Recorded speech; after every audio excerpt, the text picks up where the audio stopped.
Hello and welcome to the Misano 8 hours. We've named it Midnight at Misano because we're cool. In the studio today is myself, Neil Alexander, joined by Frank Frankfurt and Alex Bowen. How are we, gentlemen? That's terrible. How are we? What's going on? Are we ready? I think we've got an 8-hour race coming up. There is some type of an event, and I think it should be good. Yeah, it should be a great event. Misano is always a nice track to have around on the calendar. How did you guys find qualifying last night? Bloody brilliant. Yes, I think you've got to say that there was a certain standout team last night. And a certain standout driver, Andy O'Hara, putting it on pole with a 32 flat. Do you want to watch that whole lap right now? We can do that. Let's do. It was absolutely hooked up. What did we get? 32 flat, wasn't it? Yeah, 32.040, I believe it was. Baller.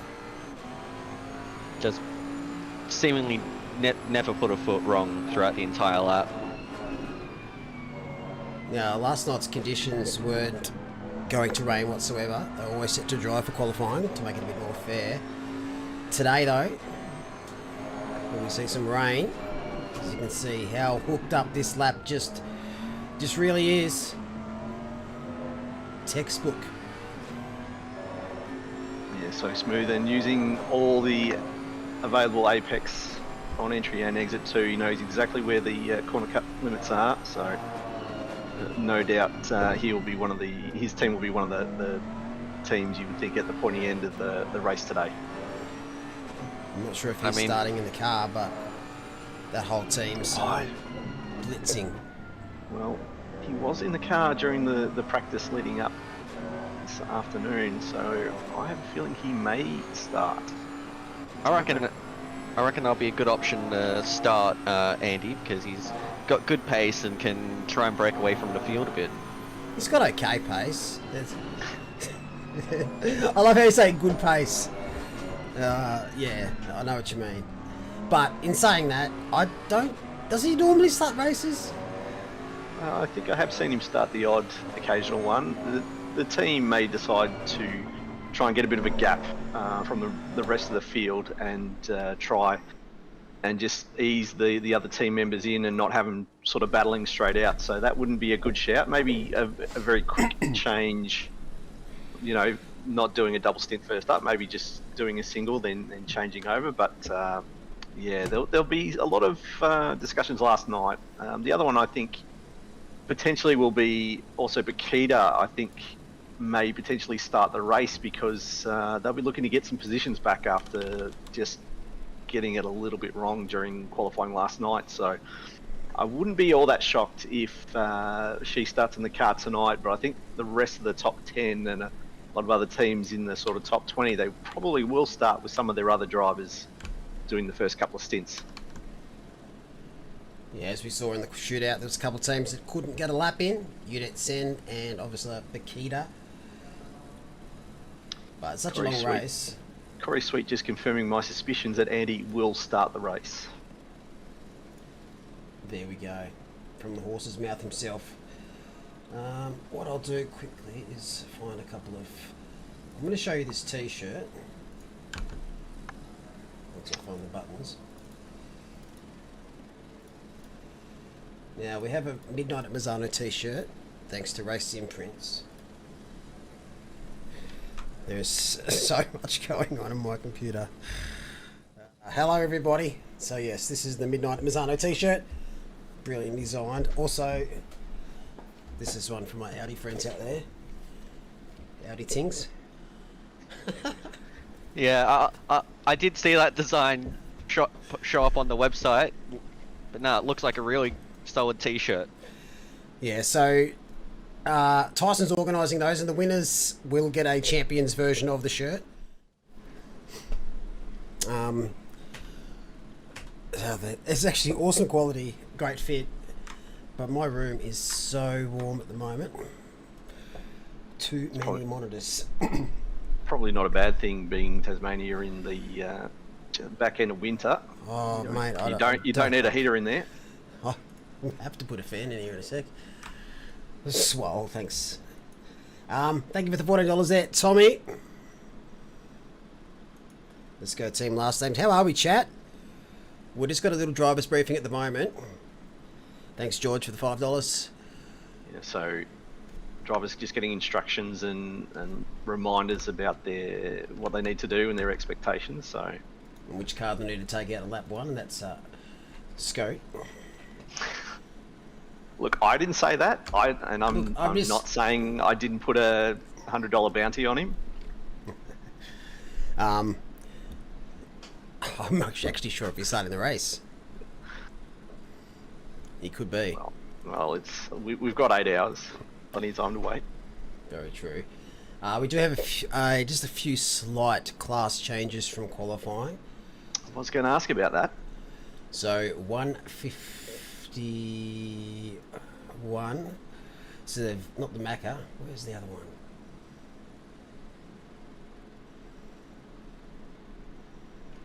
Too many cars. This one. So Vic Maney Boatley, they were Pro-Am. No, that's not right either. Either way, we'll find it in a second, because now we can actually sort the grid out, because it's awfully hard in the pits because it's some random jumbled order. This is how they will start today. Just a little flyby. Yeah, it's Looks probably awfully dry on the grid. I think a lot of sighs of relief I just heard from where I am sitting today. No, it's just me. It's, might be a good opportunity just to go have a look through the liveries where they're all just sort of standing still.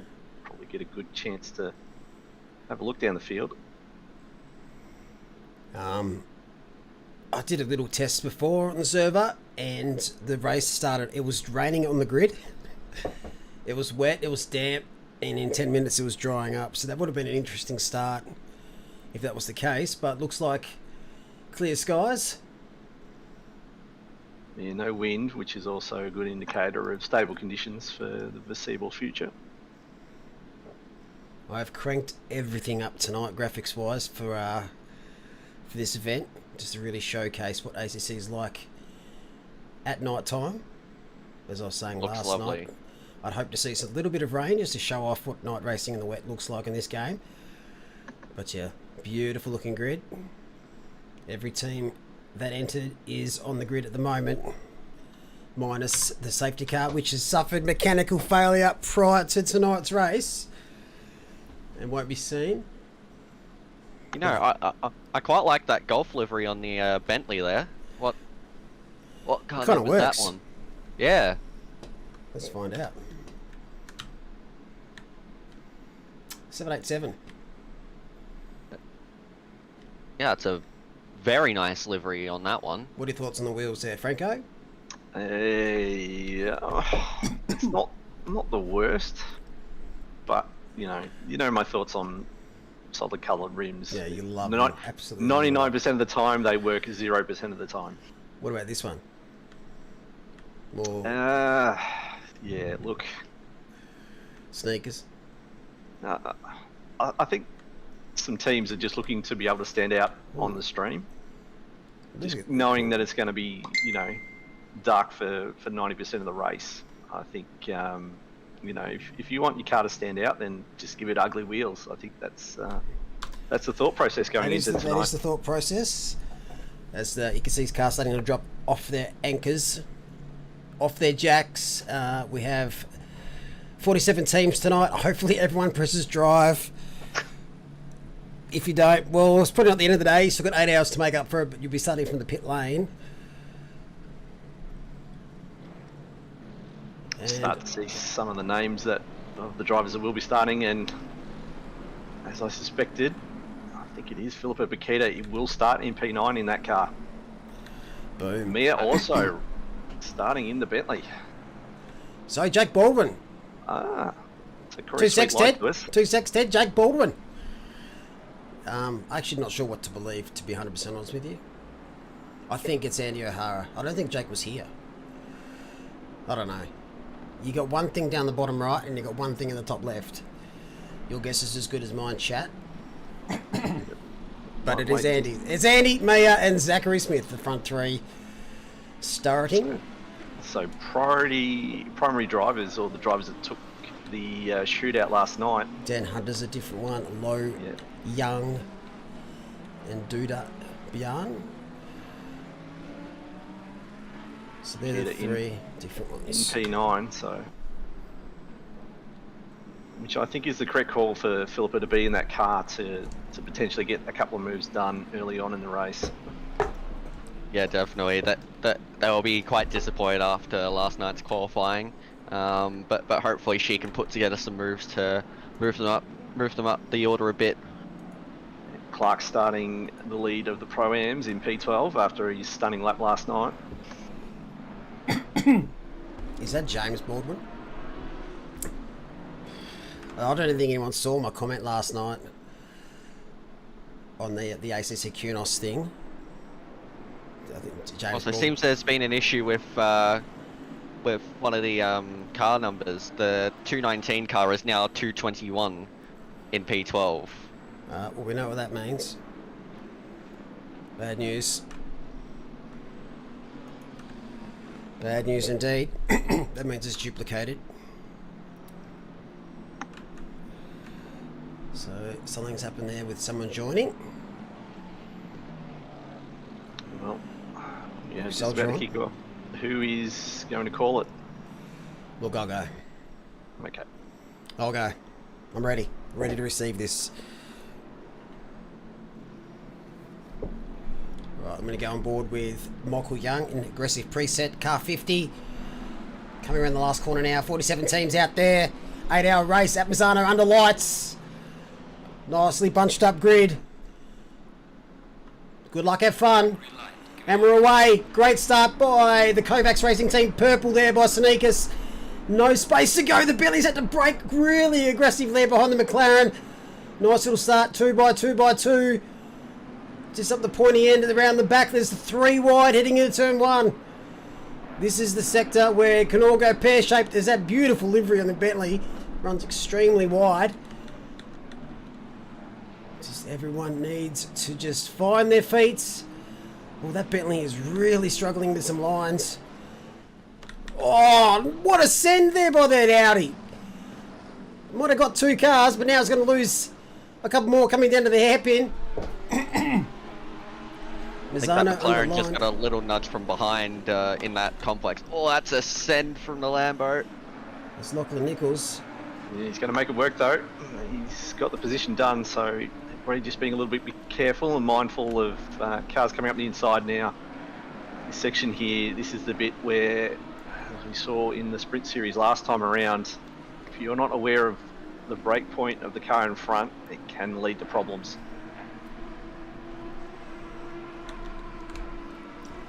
So they stream around this back section of the track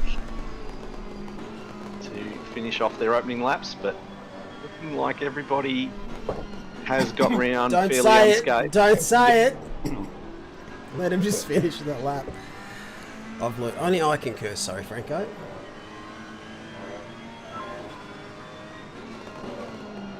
So there we go, 1 lap in the books. A little bit of a gap in the last group there, but I don't think it's from anything too nefarious. But yeah, fairly clean opening first lap. Just trying to find out if there's any cars that have had issues. We have someone in the pits. Shoesmith's in the pits. 218. Was there a mistake made? Is it even in the pit box? We'll have to keep checking up on that. Definitely not scheduled. Yeah. Unless they know something we don't. Yeah, Nichols there looking for an opportunity on Britt. Britt going very deep into the hairpin. Just missed the brake point. So he just slightly opened the door, but just to close it off and maintain his position. 689 up 2 spots from the qualifying. Charles Clark kicking off where he left it. in qualifying for the Pro-Am teams up in P13. Just missed out on that shootout. 39,000 separated P10 and P11 last night. You love to see it. Yep, easily one of the tightest qualifying sessions I've seen. Bit of dust in the foreground there. Tim Brook, one of our American racers tonight, racing for 05M Racing. Sitting in P20. 218 is leaving the pits. Oh, and what a horrible time to be doing so. Lap Yeah, that's 3. not ideal. Maybe forgot to fuel up. Maybe. Because there's no mandatory pit stops here. Just going on that, Alex, what is, without giving too much away, what sort of pitch strategy is your team leaning to? Is it just trying to max out the stint driver times, or are you trying to drive to a time that you think the tyres will be competitive enough? At night, the tyres don't nearly die off as fast, so you can really run the stint timer out and then just leave, like 60 minutes at the end. There we go. That's providing you don't have to make any unscheduled stops. Everybody's going to be probably looking to maximise their driver times. Just going on that, I think the big change with the more enduro events that we've been running, get the feeling earlier on the teams were sort of just balancing the drive times between the drivers. Now feels like everybody's just getting a little bit more competitive and they're trying to maximise their quicker driver and their time in the car. So it just shows you the competitive nature of this series. Everybody trying to maximise their opportunities to win. Oh, definitely. And I think those that are in that position where they've got a driver that's the standout kind of understand that they're racing for the win. Like a lot of people obviously enjoy sim racing as a bit of fun. When it comes to these events though, the competitive nature comes out naturally. And as you can see right now, I don't know where the track map's gone. We'll suss it out. Oh, nice. What's the track map? For P4.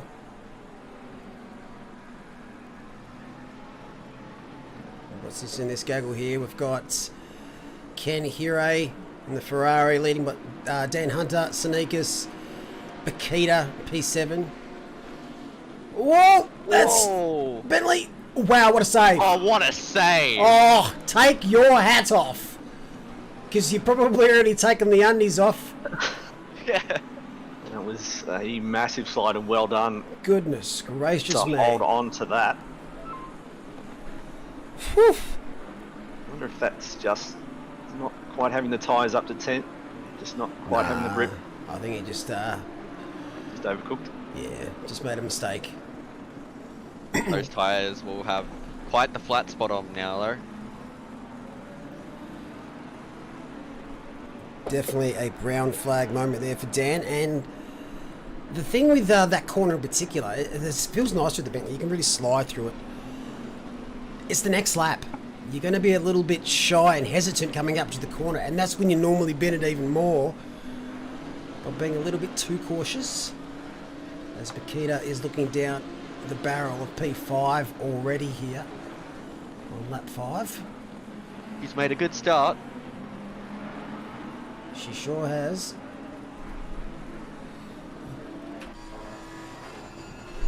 There's your Lamborghini, couple of Lamborghinis in the top 9. You love to see it. Did we find out what happened to Shoesmith? Did we have in that car? That would be Jean-Pierre. Yeah, did we find out what happened to Shoesmith, the 218 car? Odyssey Racing. Don't think so.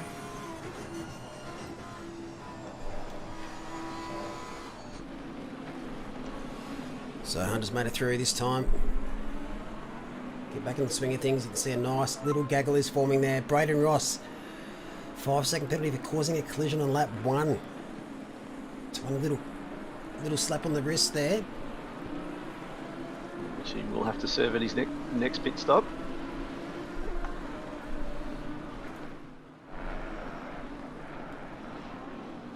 Jump now to Michael Young. He's in a fairly hectic gap at the moment.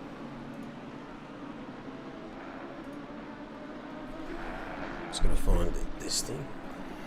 Yeah, it's a nice little train.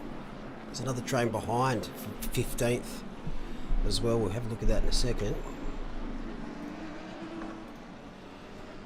Track map.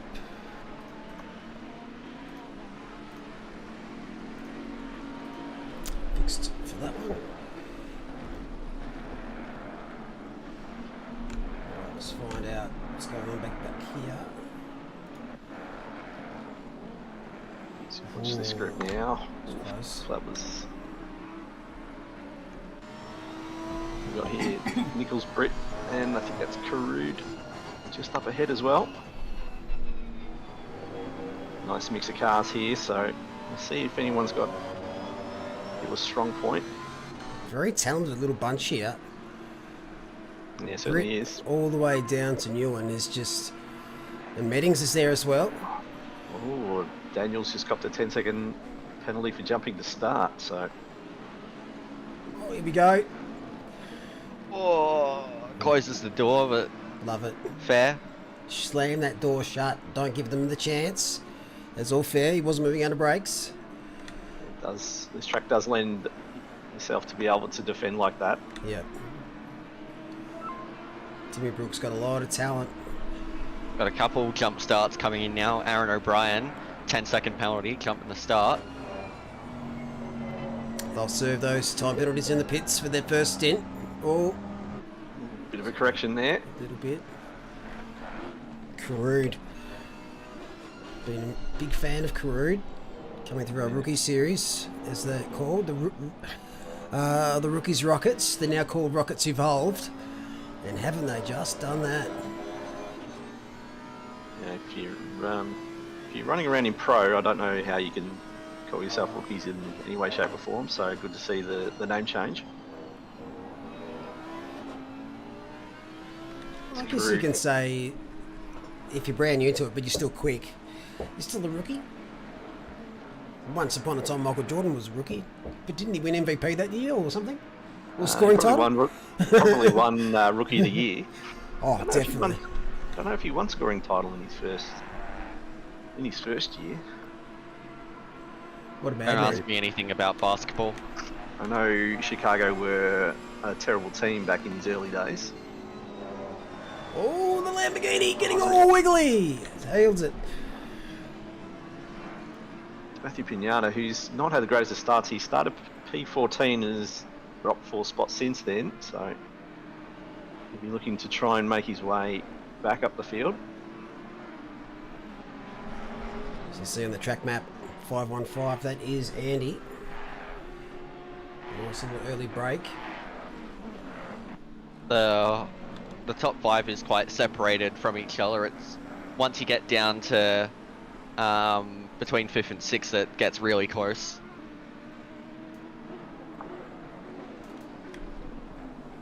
Oh, was that almost contact there between? Oh, that's Nichols and ballsy. That is ballsy. Is he going to go for the over and wide. under? Gonna go As three he's wide. gone wide, now it's They're going to gonna go go 3 wide. This is This going has to be got- tight. Oh, that's not... Oh. How have they not crashed? Tell you what, there, Nichols has done well to hold on to that car. I don't know if you want to be doing these kind of moves less than 15 minutes into an 8-hour race, though. For the fans. I think some teammates need to be on the voice comms telling them to just settle down a little bit. Don't need to fight quite as hard. Now here we go. Got side by side between Corinne and Brett. I hate being in this position here. But they've managed to sort that self. Oh, That That quarter Lambo was cut, loose. And that Lambo absolutely losing traction through the later part of that complex. And now there's going to lose a couple of spots here because this is a very tight group. it's a very strange little warping there from Nichols' car. So Karud hangs on.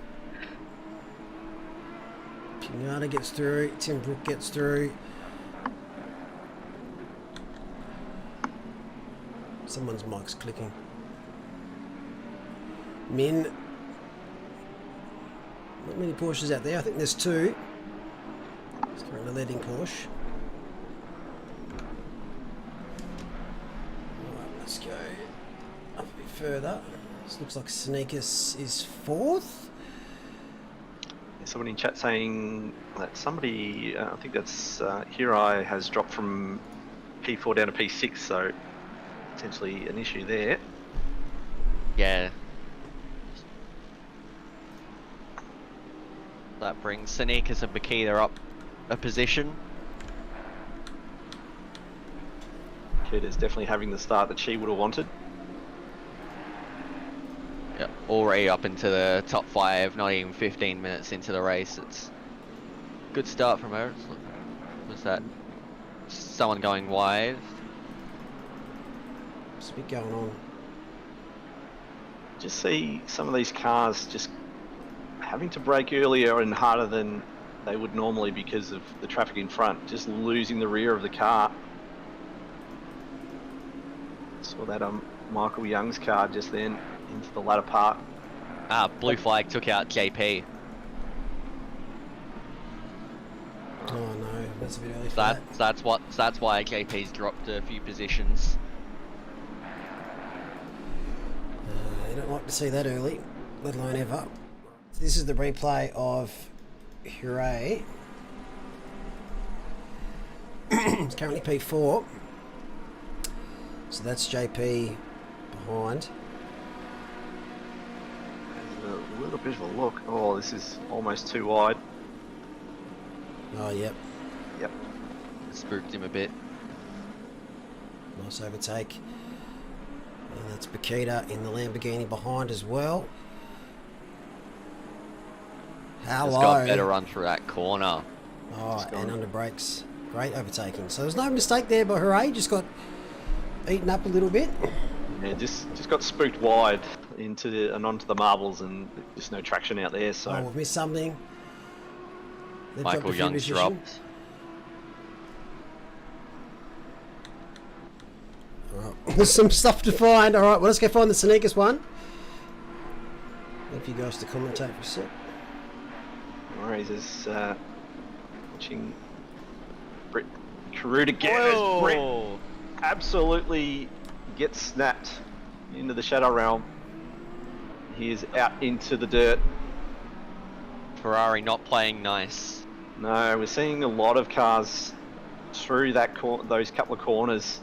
They're just not settled at all. I don't know if that's because of the fuel loads and they just haven't practiced a lot with big fuel runs, but seeing a lot of cars struggle and going out in the weeds. So he's lucky it's a bit of runoff there. It's going to be no damage, but going to be a bit of time loss. The only damage there will just be... Don't look.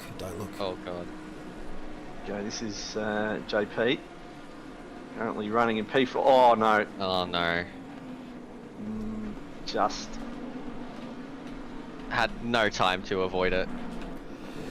It's unfortunate. That car, unfortunately, going every which way and found poor old JP like a heat-seeking missile. I don't think any way he would have turned. I think that car would have found him. Yeah, it's a horrible corner for that as well. Yeah, it's this section here that's catching a lot of drivers.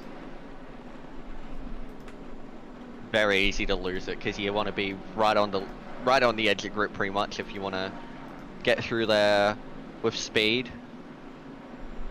Though you'd think in an AR race you'd take it a little easier, although sometimes when you take it a bit easier, that's when the mistakes can start to creep in. Well, I think a few drivers need to just spend a bit of time just driving in the rhythm, although when you're involved in these sorts of trains, it makes it very hard if you're trying to defend or attack. As we see contact there, that's Young. Yep, that's the replay. What happened with Young? Yeah, he's lost a fair amount of positions there. Just got tagged in the rear panel. In the exact Nothing spot. he could have done. Nope. So no doubt that will be looked at. So after a fairly clean opening lap, starting to see some mistakes and some incidents with not even half an hour gone.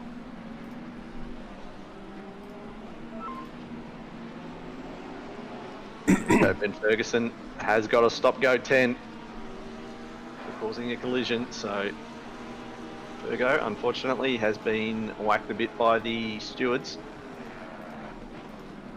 Oh, Well, that's a dive from the Lambo. Yeah, and you just saw the Brooke, I think, in that Bentley just got spooked a little bit. Saw the move coming, but obviously just at the last second, sort of jinked out the way and just allowed that Lambo to just get through. It was good reactions from Brooke, otherwise there probably would have been an accident. So I think he'll take just losing the one spot over losing multiple. Also avoiding damage, as we see that bit of a slide there from Nichols, and he manages to hold on. A little bit of slide from Brooke on the exit as well. So it's very willing in these battles at the moment. We'll watch a replay here.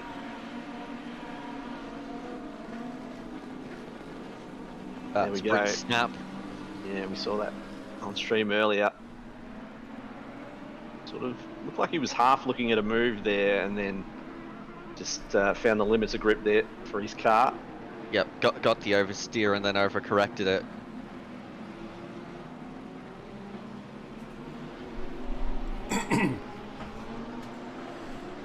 So 191 car, the Bentley of Sneakers, reporting that there's obviously been a fair bit of damage from what we saw with that T-bone of the car coming back onto the track.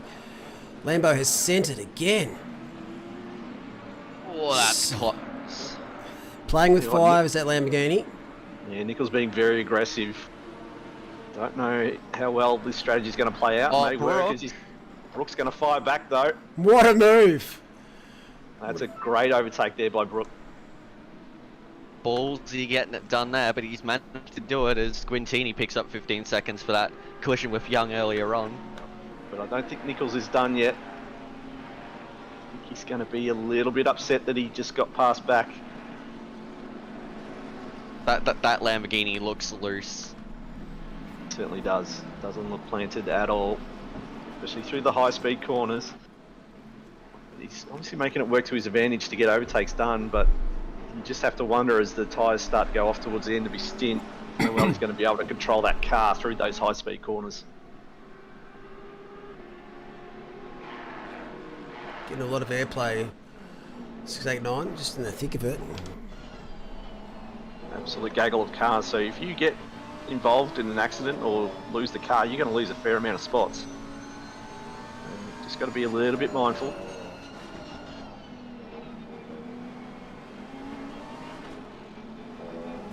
Nichols now looking to get that spot back. Like he's going for the over and under, as we see blue flags as well. He's going to pull alongside. He's going to send this.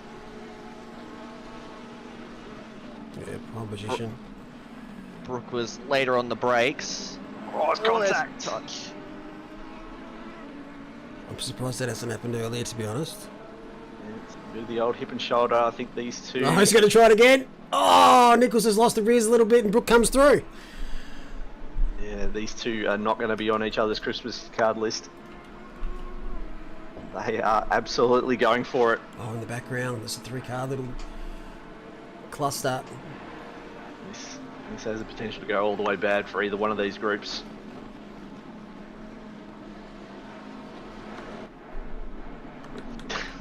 Diabol's in chat saying this is a sprint race. It's got that feel about it at the moment.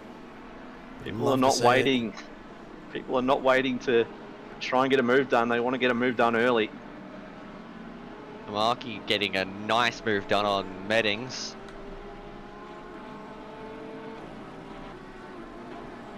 Your car in the pit there.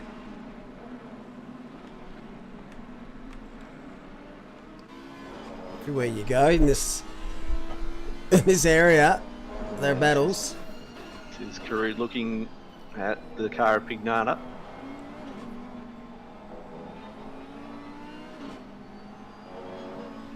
So if you're the one on one car, if you've got a couple of seconds of damage and it's costing you quite a bit of lap time, you probably want to change your strategy up. Maybe if you're going to do a short stint towards the end of the race, maybe do it now. Pinata went super deep there. Just pulled the car up, but lost a bit of meterage to Karud. But look at the view that Karud's got in his rear vision mirror. There's a lot going on there at the minute. Just so many cars. Down to 23rd. She's game on.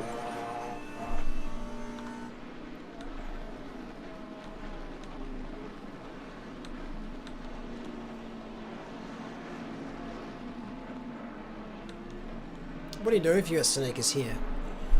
Do you tough it out for your normal stint? I think you try maybe go a little bit further just to make the stint somewhat worthwhile. It may cost you a stint later. You might have to do a splash and dash, but if it's costing you 2 seconds a lap, then simple maths is how much time you're going to lose versus how many laps are you going to do with that damage. Yep. Yeah, but I'd be coming in for sure. No, I reckon Sneakers will hold out. He's not really losing too many positions at the moment and is sort of staying within that pack. So I reckon stay out until about 7 hours to go and then come in, just because then you can still continue on with the strategy. Yeah, they'll just have to need to work a little bit harder towards the end. Let's go on board now. See, they've dropped a couple of positions since the incident. Yeah, and he's got P10 looking at his rear wing as well, so I feel he's going to drop out into P10 very shortly. And then he hasn't got very far before he's got the likes of Herbert, Holmes, Young. And then after that, it's a fair chunk of damage. That is a very unhappy looking Boatley. Be suffering a lot on the straight line speed. Yeah, he's just trying to survive at the moment. Yellow flag. Definitely got a gaggle of cars forming up behind him. A bit of a wounded gazelle at the moment. Got a Pride of Lions sneaking up on him. Get past a bit of lap traffic. Yeah, there's not much else that car can do. They've done the right thing. Yeah, it's the blue flag BMW. That's not really helped JP at all. Just allowed some of the cars to sneak a couple of lengths on him, but he is very much a sitting duck at the moment with that damage. I mean, He's holding on though. He is holding on, but he's got some drivers that aren't all that slow. They're pretty competent in their own right, the likes of Holmes, Young, Clark.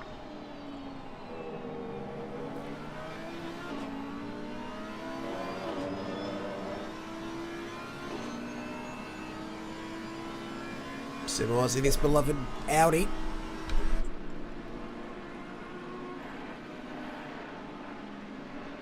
Sure what I think about that livery. Probably wouldn't mind it without the wheels. Yeah. Yeah. Like a lot of things, the wheels let it down. Oh, look at how close Dada is on the back of that car. The car needs to be taken into the western suburbs and just left there. It'll end up on block somehow.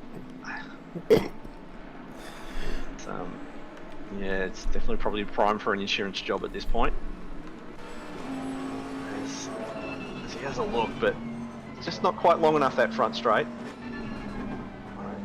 He's probably just got to line his into the hairpin. To the next complex. Just try and get a good run onto this next straight. Oh, see, almost makes contact. That's just shows you how much that car's having to slow up. Don't think there was contact. No, there wasn't contact, but almost.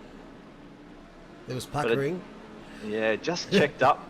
It just checked up the Bentley though, and just allowed JP to sneak a little bit of gap. Here comes Samwise. Yeah, great move. Gets it done into the hairpin. Confident on the brakes is that Audi. So if anything, Samwise getting through, putting pressure now on Dutabian is going to help Sneakers. Because Samwise looking very racy at the moment.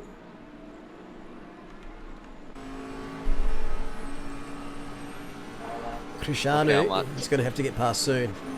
Look at how much he's gaining on the straights. Oh shit! Oh, lost it. No! Don't hit Boston Acres. Oh!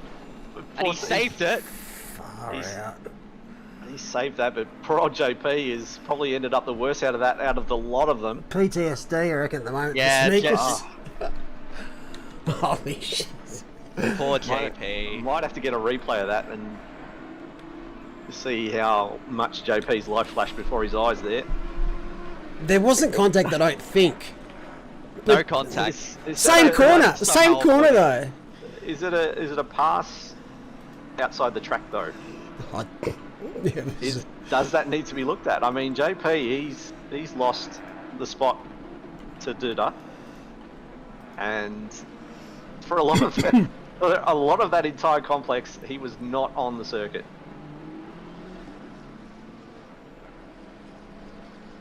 But I reckon poor old JP's got his eyes going 360 degrees every time he goes through those series of corners. He definitely was aware.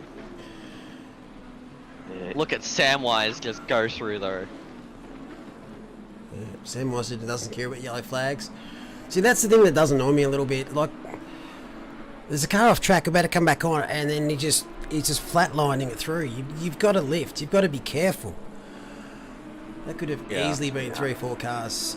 Yeah, I think that's going to get looked at by stewards, an entire incident. There may be some addressing of positions potentially. Yeah, I think 787's probably needing to give that spot back. I'd probably put a protest in there just to see if they can redress.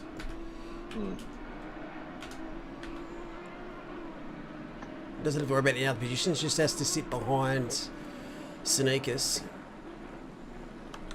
Obviously Sneakers is up against it at the moment. I bet you can't wait for this first stint to finish.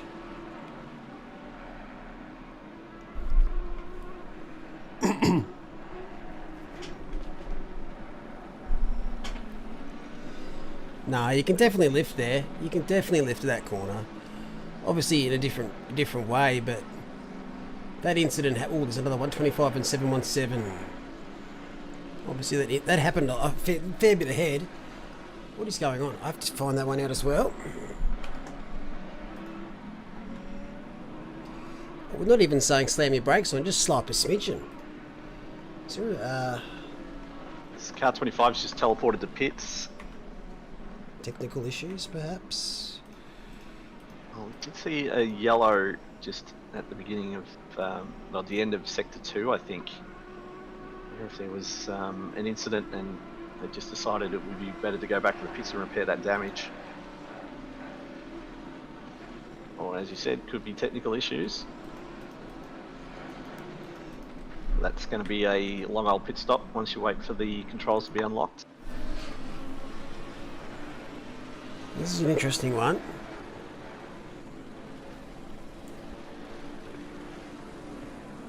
Germain on east. Both have gone deep. Both gone very deep there. Oh no. Oh! Oh. That was horrible contact. Defense. I'm not. He's blinded completely. He hasn't seen that car there at all. Yeah. Unless there's like being a steering malfunction. No. No, he just didn't see it. Just didn't see it. Oh. That is I don't want to say reckless, but it was a very ordinary series of events, that one. Yeah, it's unfortunate. Just made a bit of a mistake. This is why you pay attention to the little radar that appears above your windscreen. Yep. Shows you where the cars are. As Pickford has picked up a 15-second penalty for collision. It's this group. Still This going. battle's still raging on. Pinata trying to still get past Karud, and Nichols, who's looked very loose in that Lamborghini, but still on the back of these two.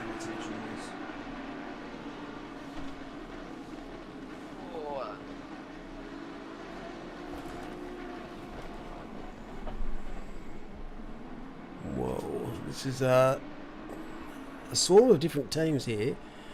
By different teams I mean different manufacturers. Who's leading this pack?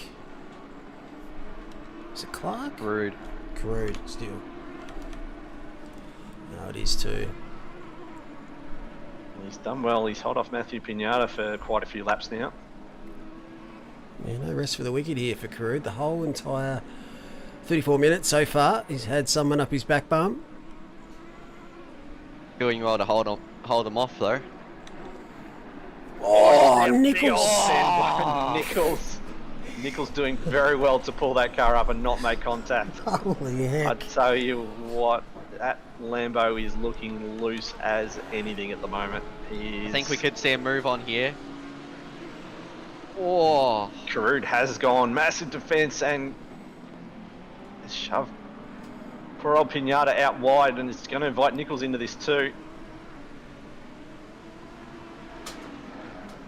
As Pinata goes a little bit deep and tries to go around the outside. Don't know how well that move's going to work as there's contact now between Pinata and Nichols. Nichols having to correct it, and he's going to lose a spot, maybe two. Lambo on Lambo. Yeah, this is where Nichols' cars look the loosest as well, so Tamaki needs to be very careful as well as he lets... Well. He's probably the first one all night to decide that discretion was the better part of valor and just back out of it there. He needs knows it. He needs some knows it reward. goes- Pinata on Karud.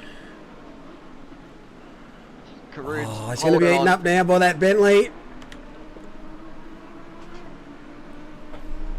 Uh-oh, 4 in a 1 don't mix.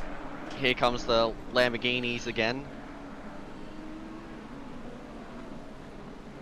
Brooke and Nichols side by side. Oh, that is tight. And Nichols is going to take it. Now Tamaki's going to have a look on Brooke, although Brooke goes defensive. Brooke shutting the door there very quickly.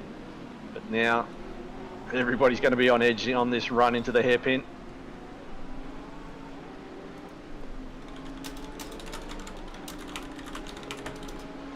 Meanwhile, Pinata and Karud have got a little bit of breathing space from the rest of this pack.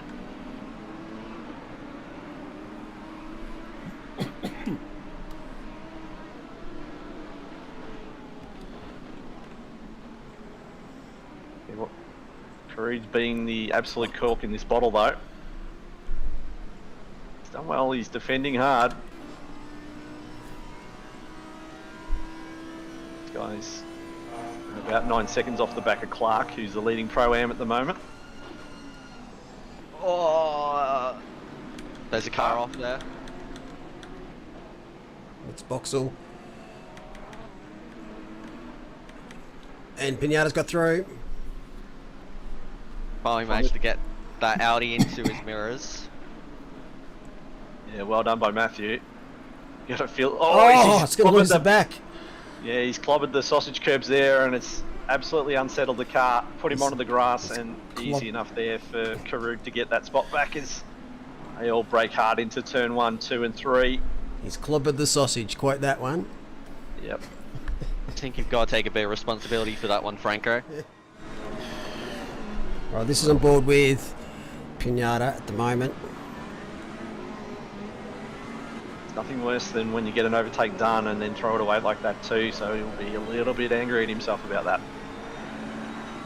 Very, very frustrating when that happens. I think Pinata's sort of just frustrated that he's has to be behind that Audi. I've seen a few flashes from his lights. Should be flashing his lights because this is all for position. I think Karud's doing a great job here defending. Oh, just Yeah. in the background. Tamaki is looking on the inside. Just doesn't have the same run there as the Bentley. Bentley straight line speed is just so much better than the Lambo here.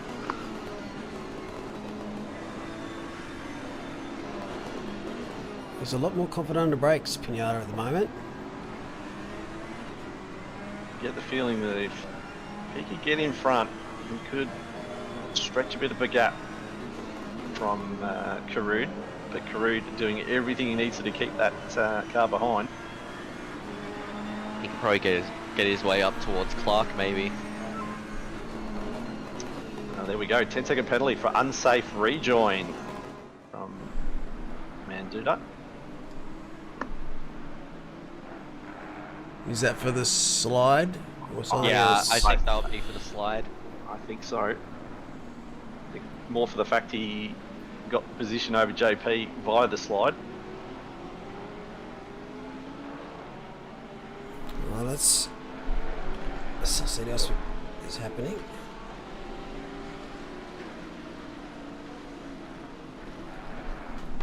So, go over the first 40 minutes so far in this race, and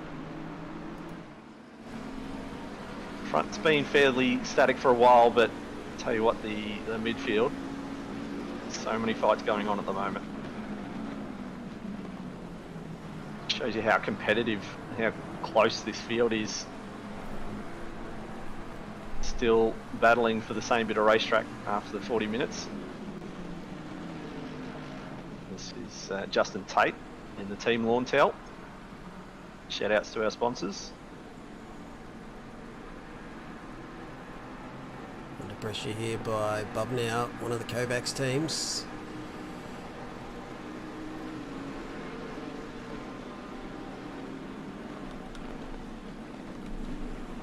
I can't remember where they started, the 179 car.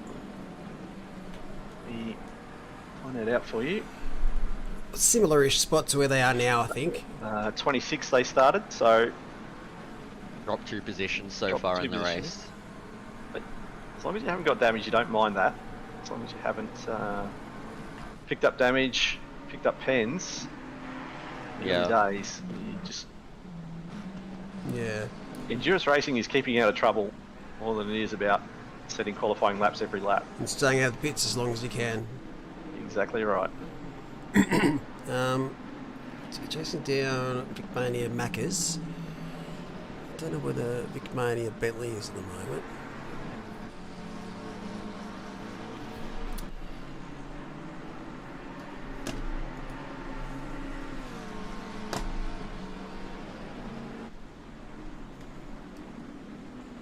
These beautiful looking cars. Have you got a favourite livery so far, gents? I think the Honda, the Soul Honda, I think I mentioned quite good. Quite good, very nice. Not too... Car 818 down in P32 at the moment. I reckon the Golf livery Bentley's still my favourite out of the lot. I'd probably like the Golf more if you didn't see at least probably 1 or 2 every endurance race. Yeah. Always, someone always seems to go it. I mean, it's an iconic livery in its own right, but I'd just like to see it banned for 1 round. Thanks for the sub there, Azuzu Brian. I mean, you can't go wrong with a Golf livery, but yeah, it does get a little old after you see it constantly. Tell you what though, geez, McLaren nailed it for Monaco. Oh, they certainly did. That did look amazing. Oh, looked absolutely brilliant. If they said that was going to be the livery for the rest of the year, I would not have been upset. A lot of people would. But I think Zach Brown's doing the right thing and sticking with orange as our colour now. Yeah, the Papaya's iconic as it is. Pinata once again starting to build another attack on Karud. Trying to get a move that hopefully will stick this time. While in the background, Nichols, Tamaki still going at it. Can't fault Karud here. No, he's... Yep. Tell you what, hasn't there been some defensive drives in Noah this year? Remember Oh, Same track. Jesus. That's very close for Pinata. Getting as close as you probably want to. So he's got Pinata to contend with. Oh, he's going to throw it, and that's exactly what you expect to happen. Oh, no. Got a little bit too impatient and has paid the ultimate price. Yeah, and Tamaki's also paid a price, slamming hard into Matthew Pinata. That is not going to be a good look at all. So that's going to be a fair amount of damage for those guys to repair at the next pit stop. I think Nichols managed to avoid contact, but I'll tell you what, that just was pure impatience there from Matthew. He was frustrated that the move that he made earlier couldn't get it to stick, and then tried to force one, and it just wasn't going to happen. So, Yep, just wanted to get ahead of Karud and run away, but you got to do it cleanly, and unfortunately, there was contact there. Have to see it from another angle there, because wasn't quite sure where Pinata's car was positioned before the corner.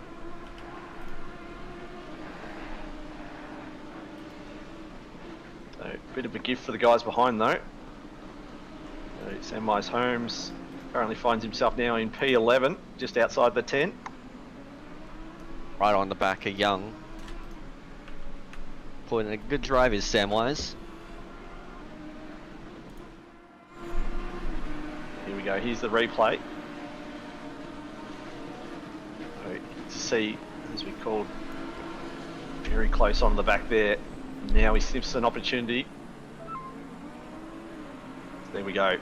5-second pen just flashing up there for him. So he gets a good run out of here, out of the second last corner. And now, Yeah, what wasn't quite alongside enough, so They can be very thankful that it was 5 seconds. yeah, I think Yeah. so. I think he could be quite just fortunate that Karud. Actually, I'll take that back. That was to lap 21. Okay. That was lap 26. I think that might be for the flashing that Pinata was doing. It makes perfect sense for the infraction notice. Yeah, that's a good shout there, Alex. Yeah, you can't be flashing. That's this is not iRacing. It's fairly unsporting in my opinion. For position, can understand it flashing someone if you're approaching a back marker, but 100%. for position, I mean, it looks like they're Sam. It looks like Young's car's flashing, but it's just the graphical engine. Oh, what have we joined here? This looks like all sorts of potential. This is battle for like 24, 25, 26, 27.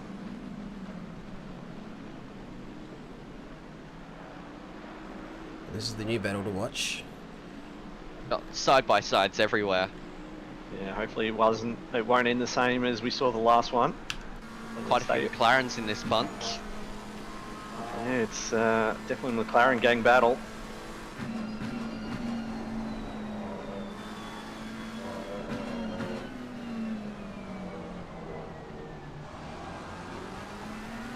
Yeah, you're not wrong there. 4. What else we got? A Bentley. Absolutely bullying each other at the moment. That's tight. That's a very Trying to tight make line. Trying to make it 3 wide into. It's going to send it, and that was. I'm going to go out and say that was never on. That was never going to work. Never going to make that corner from that angle. Nope. Not from that deep, and that's going to be a little bit of a paddling. That'll be a lot of a paddling. Bryce Meddings has managed to rejoin, but just behind this gaggle. Yeah, unfortunately, he's going to have to get some damage repaired. I think his eyes are bigger than his stomach there, Tatey. Yeah, that was the big send. It's still being sent. It was that big, it's still going. I think he was hoping that the guys in front would see him coming and just sort of oblige him, but it wasn't to be. And unfortunately, How many stamps do you reckon that required? oh, Because they would have they would have had to weigh that and put it on a pallet down at Oz Post, I reckon.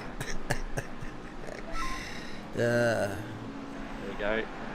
Bushell copping a penalty there for a collision on lap 22. As we see, I think that's Ross being right close to the back of Bub now.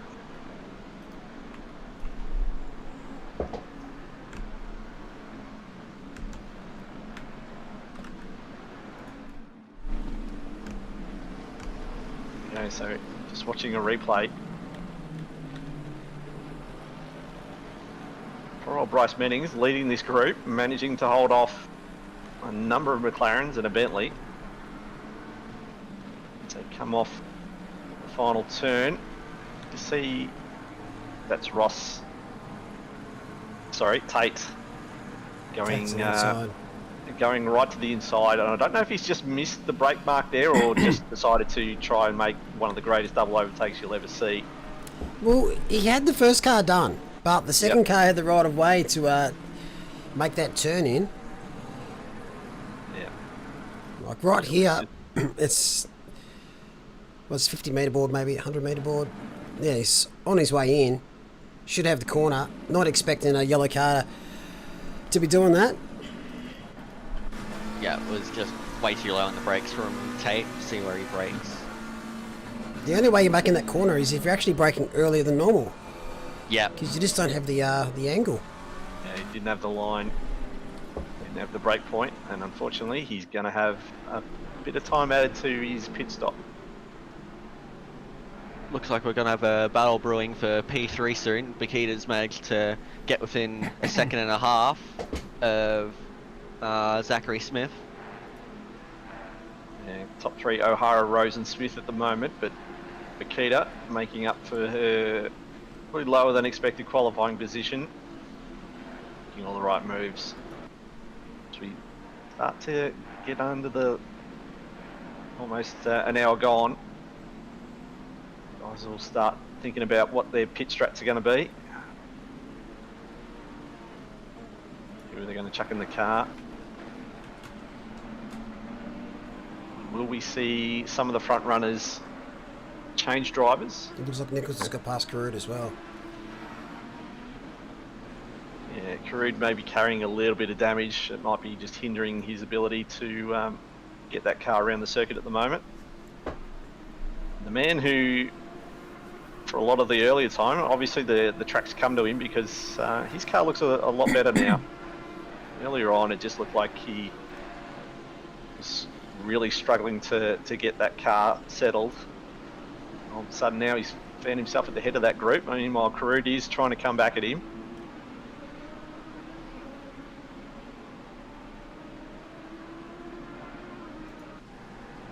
Just going to flick through a little bit. There's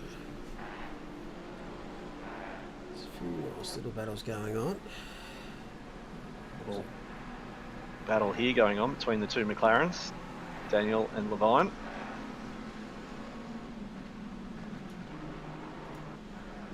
Bang, got him. He's got to be careful. There's another car there as well. Yeah, Shrew Smith, unfortunately, who had to pit on lap 1.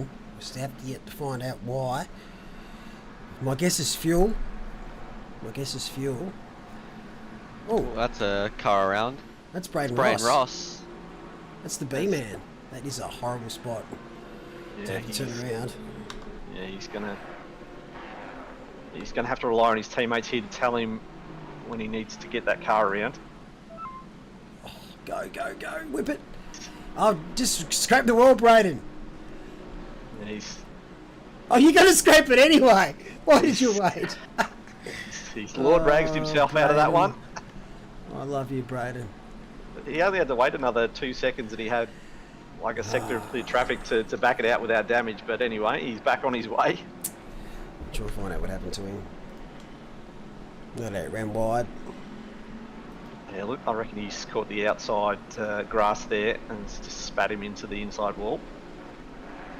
I was a gambling man.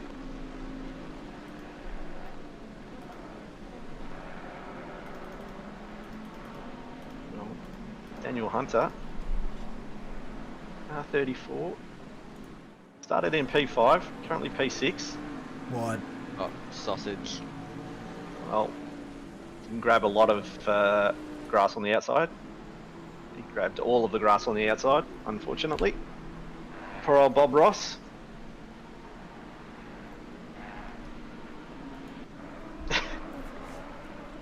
Odyssey asking if it's too late for a server restart. Poor. Oh, when it rains, it pours. Yes, but only if we can keep the track at flooded for the entire race. That's the only concession we'll make.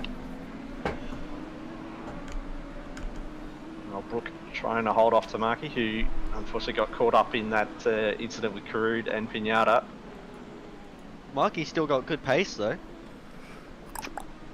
Yeah, so they'll be happy to go around and just fix the damage at the pit stop.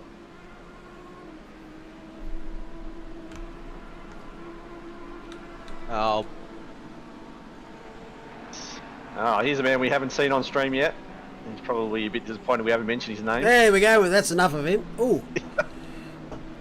Opportunistic move there. Yeah. been an overtake for P3 and 4. Bikita's managed to get ahead of Zachary Smith. Oh, bang. There was a bit of intervention from some blue flag cars though, unfortunately. It's a pretty stock standard thing in endurance racing. Hey. And Corey Sweet just mentioning the wind is picking up. Yep, 8 kilometers an hour winds. It just teases with this. It doesn't mean anything now. So there's 10-second penalty for course collision laps 27 from Pinata. That would have been for the last corner. There's been waiting for the rain.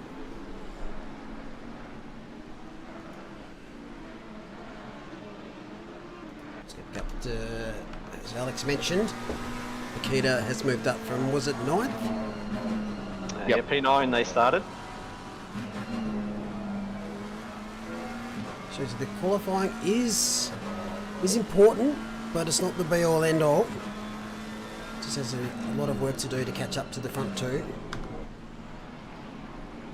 Yeah, a lot of time though. While Bakita is 19 and 3/4 of a seconds behind Mia Rose, who in turn is 5.5 behind our race leader. He's the race leader. He obviously doesn't get a lot of airtime because. Who's that? Yeah, exactly. What car? Some Bentley. There he is. That's his airtime. That's it. That's all he Sorry, deserves. sorry, Andy.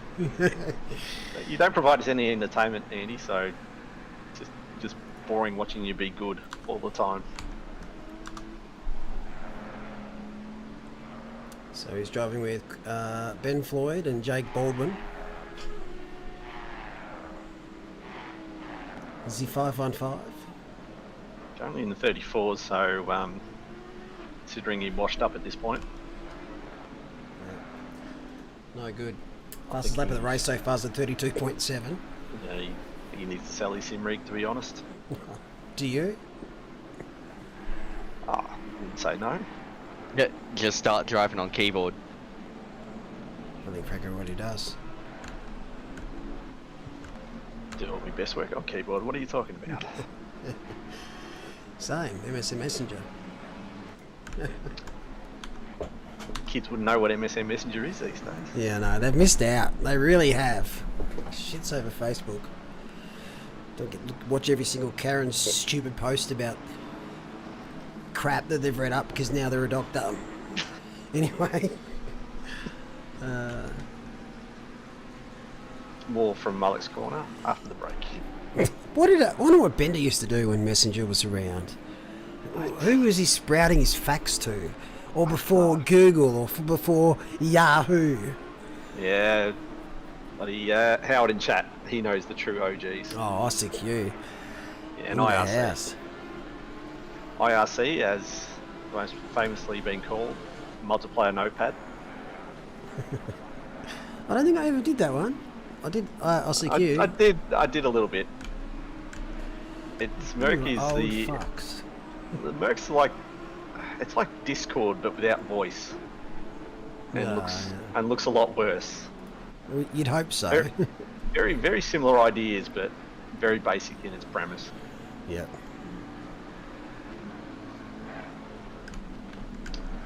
Back onto the actual racing. Got Bubnow, Bushel in this battle. As Tunks gets a 5-second penalty for an infraction. Speaking of old, what was the... Can you remember the first email address you have? If you still use it, please don't say it. Oh, there's a battle up, three-way car battle, sorry, to cut myself off. 36, 37, 38, racing together, and there's a battle behind for position. This will get ugly. Yeah, there's a whole bunch of tracks as we see. One car go... Bentley's just stage tapped right. out. I don't mind that. Yeah. Just the two of us. Yeah, what was the first email address you had? And how stupid was it? All right. When there's a little bit less action, I'll go through. Oh, I'll sorry. try and remember. This is, I mean, look at this. This has got all sorts of potential here, and I'll forget half the story if we have to come back after a massive incident. But I think my first one is I don't use it anymore, but it's still the login email for Steam, for my Steam account. Oh, wow. It's time to change it, mate. No, I don't use the email account anymore. But it's still the login email. What's the password? It's go F yourself It probably is. with all stars. Oh, nice. Yeah, it is a Hotmail account. I want to say back in the mid-90s. You see, I'd say the first email address that I ever made, but I still use it. Well, I'd expect that. Well, From the young'un? I mean, the email address was made about 10 years ago. How old are you, yeah. Alex? 16. Why did you need an email address at 6? I was to sort out some stuff, but... What are you sorting out as a 6-year-old? Sorting out G.I. his Joe Pokemon card. swap meet or something? I don't know. yeah. Club Penguin. Signing up for his Pokemon Go account. Fuck. I actually want to know why. I am. Here we go. We just saw a. Okay. I think it was a mix of Wizard 101 and Club Penguin. Oh, my life's changed now. At 6, I don't even think we had emails back then. Life has really changed because I mean, What's Club Penguin? Okay, so Club Penguin, it was closed about 2017, but it was basically just like an online flash game sort of thing. Oh, yep. Sorry to cut you guys off, but we're just starting to see some people coming in for their first lot of pit stops. So, interesting to see if some of the people that are in battles at the moment, whether or not they decide to get some early pit stops and get some undercuts done.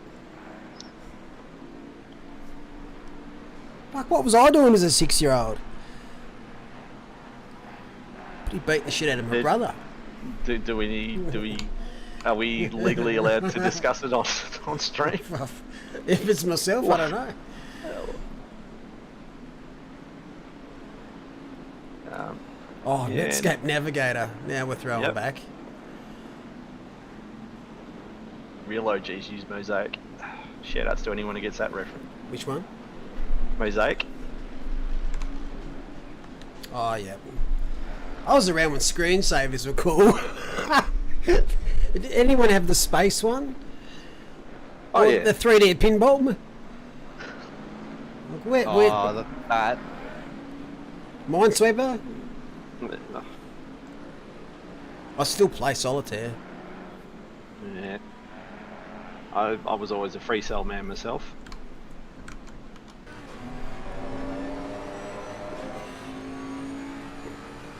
That's so funny. So Dan Hunter knows he's going to have a 15-second quicker pit stop than the guy in front. So I wonder if he feels like he's going to be safe to just maybe pit a little bit later. Let's take advantage of that pen. Car 13 will have to serve. There's Tate. Picks up a penalty now. Got a drive through for causing a collision. For that big old send. I think so. Been looked down very harshly by the stewards. Good old FedEx.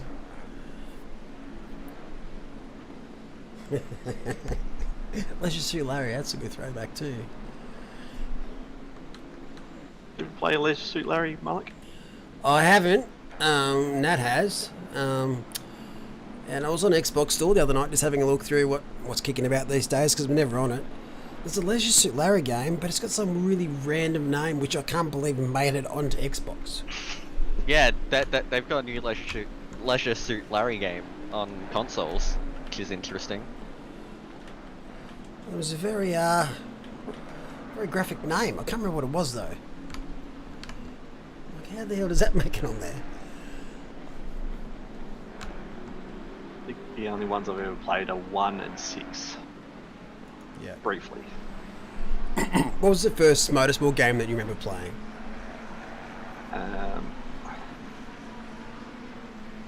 And what was it on? And what was it on? Like actually driving something resembling motorsport? Yes. I would have to go early 90s. Can't remember what year. It might have been like 90 or 91.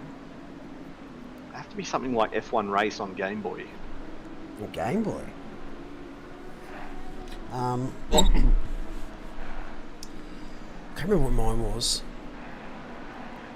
Pretty old. The first F1 game was probably Grand Prix Jeff Crammons. Yeah, I'm before that. Well, I mean, I was born in 2005, so the first thing that I sort of touched was like Forza Horizon, Tester Unlimited 2 and that. Yeah. On the 360. That's not even. That's. You were gifted. Like. Yes, You didn't. I was. You didn't go keyboard mouse with. Yeah, Microprose F1 in the 90s. So the 88 version of F1 by Microprose is the first one I played. We had it on those huge big floppy disks. I don't know what sort of inch they are, but they're not around anymore. 5.25. Yeah, those. That was on. That was the first one I had, and I used to flog it. Absolutely flog it. There was 3 games I played as a kid growing up because I wanted to be a pilot. They got told I couldn't because of my lungs. I'm like, okay, well, fuck you. So there was a flying game called F-19 Stealth Fighter. There was an F1 game, and this is going to sound weird, but there was also a Full House poker game I used to play as a kid. Thanks, Dad. Family's left me. Nah. But yeah, that's why I like poker. Because you have many childhood memories with it. It didn't have an email address though, Alex. I've been robbed as a kid. Yeah, I'm pretty lucky to be to have grown up during the time that I have. Oh, do you reckon though? I look back and I really prefer the times without social media to a degree, where it's just so much stressful and anxious. Yeah, But I wouldn't have met it with you guys without social media. Which, there we go. So if we go back, it would have been. No, I'm joking. I'll have to say that. Have to say that line with Bender's in here. Oh, speaking of Bender, that cunt. So just generally, Alex, when are you next in the car? Pretty much right after I finished my commentary stint. So I'll be driving just after Jeremy finishes his, so about 20 past 4. Beautiful. Sorry, back. Clark sitting in P12, leading the Pro-Am class at the moment. He's got a fairly decent gap over neighbour, who's currently sitting in P2.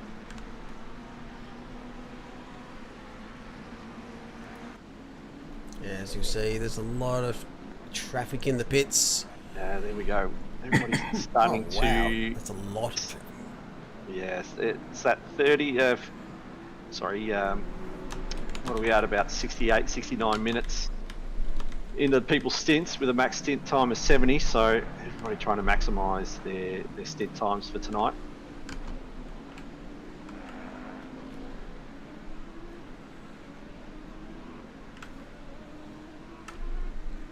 So Andy's staying out so far. He'd have to come in next lap. Well, unless he's already pitted. I don't think he has. I think he's... Oh, he's going to cut that fine, eh?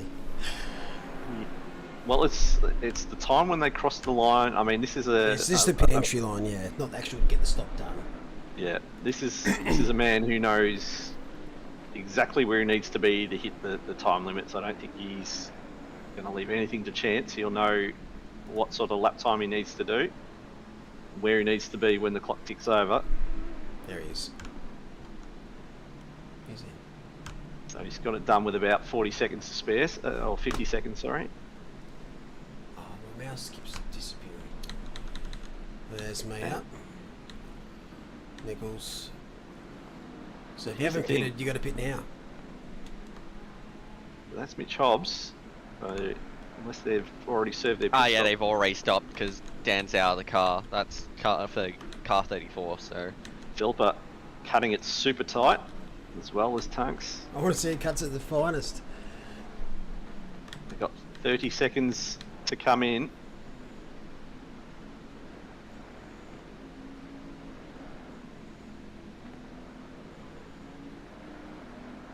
Have they pitted? I think they have, because they had a penalty to serve. As now we start to see pit lane speedings. So 10 seconds for JPR. Oh, can you remember the controls to change the dash there? No, I can't remember it. Fuck. Keys around the insert, delete, home end, page up section. No. I'm just trying to find the stint timer again.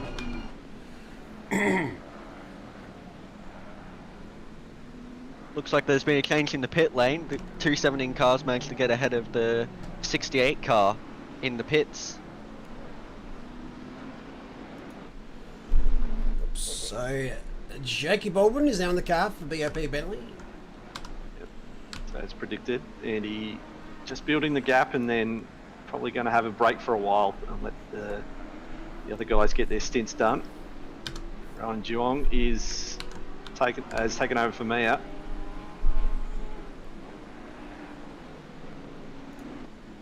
Washington's in the car for 217.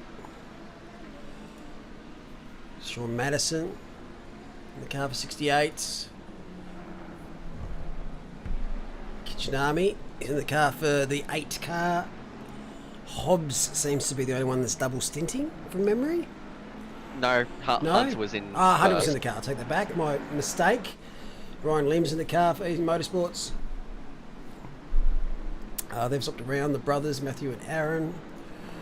Rashudi's in the car for Aggressive Presets. And Duta Buyan is double stinting, or has he served a stop-go or drive-through or something?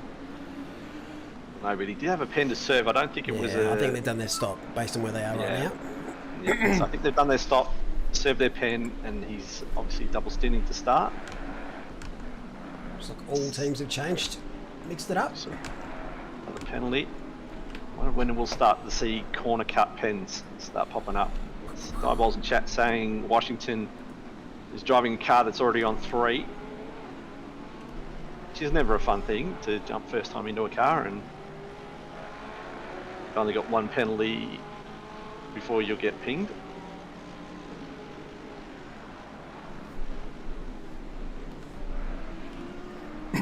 It's unfortunate.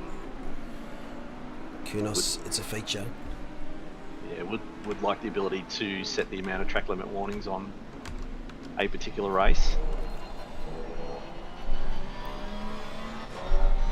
I don't mind the 3 here. I don't mind the 3 at all tracks because everyone's in the same boat. Yeah, I think you should be able to adjust it based on the time though. I think, for an 8-hour race, if you have, say, 10 all up and then serve drive through. I think that might be a more fair option. Especially when... No, that's 9 cuts they can get away with. That could be a significant amount of time, especially if it's like, say it's the last stint and they haven't got a penalty and they're just pretty much throwing the car at it.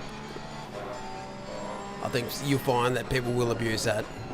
Yeah, but everybody will be in the same boat. Yeah, but it did look ugly. Don't know who Bentley was. Hopkinson. Easiest way to do it is don't cut.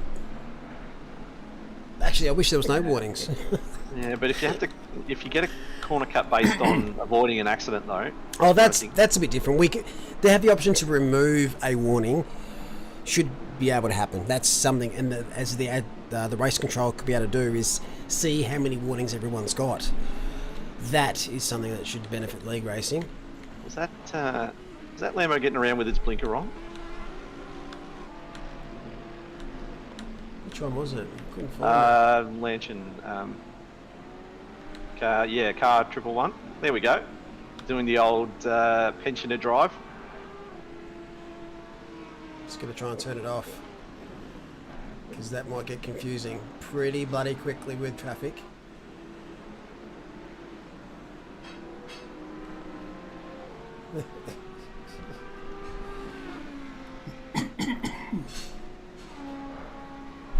Zanchin, this is James. He's turned it off. Yeah, good, because that might be a bit confusing for those that may lap Zanchin, or he may lap them. Yeah. What the fuck? I think we've just had another person jump into the commentary box. Welcome, David. Yes, good afternoon, ladies and gentlemen. How are we all? Oh, I was going all right, mate. How are you, buddy? Mate, you should have heard him slag you off for the last hour. Well, it's a good thing this is being streamed live, Yeah, so there is evidence of it. Yeah, I'm just going to delete the file straight afterwards, mate. Question, straight off the bat, Bender. How old were you when you got your first email address? Oh, first email address. A bit- Well, like 12, 13. Yeah. Fair, that's fair. I mean, I had a school one from like younger, but like first like personal email. I didn't really use email at school, so.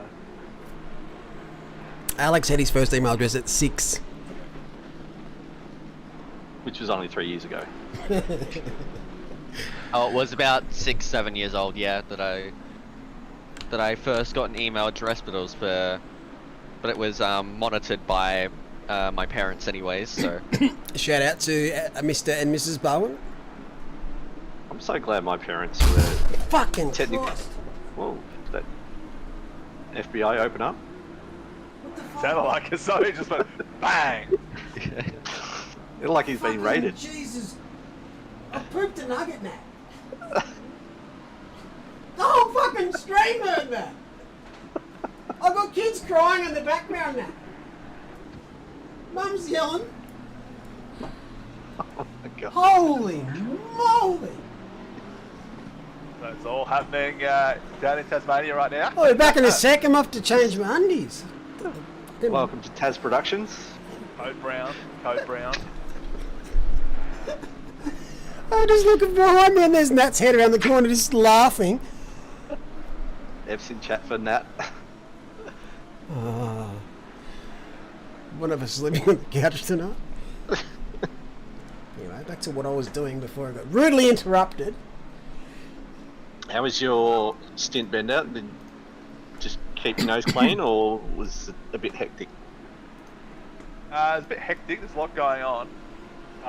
Kept the nose clean. A minor incident.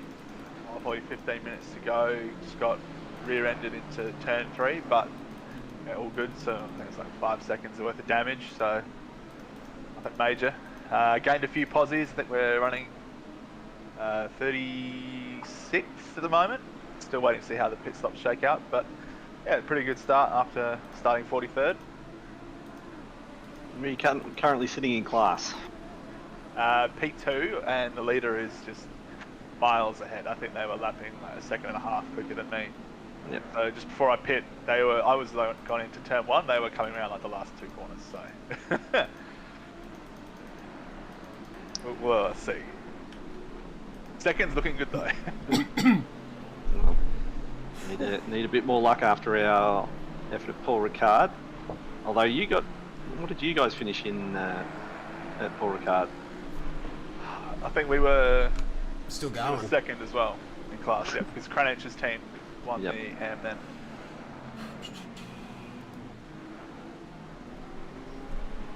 Thanks, eyeballs.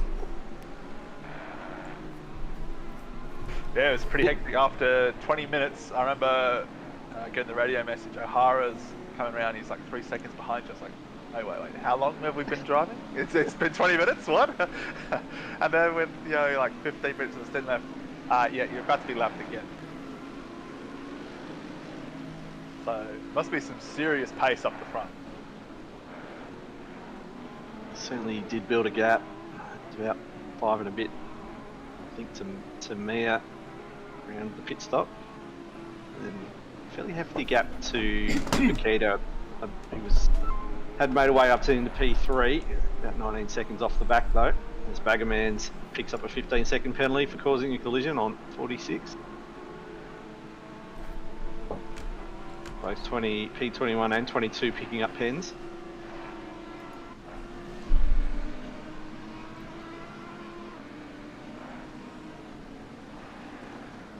How are you finding the night racing, Bender? Look, it's really disappointing. There's no rain to go with it. It's something I wasn't expecting you to say. I was promised rain. It's coming. What's rain? It's What's coming. rain? Never heard of that. What's rain? Yeah. No, it's been a lot of fun racing in the night. I think it just really adds another element to just racing in the day all the time. I'll tell you what, that wind is actually picking up. It's now up to 10k, so watch this space. Don't you mean the 100? Oh, you're not the only one, Smitty.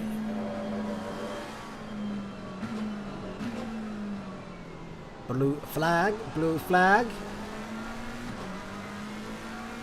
I would like just, I don't know, maybe an hour of rain during the event. Maybe a couple of hours. I'd love about two sections of an hour spread apart. I want to see, 2 or 3 wet sections with dry in between. Just to really Throw a spanner. get the drivers thinking. Mix things up a bit.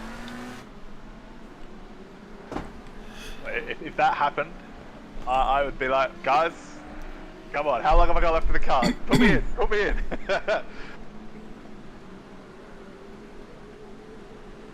Only if you could bin it though, Bender. It's high chance.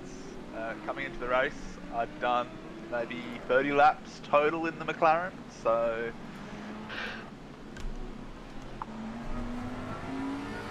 Have you practiced in the wet, Bender?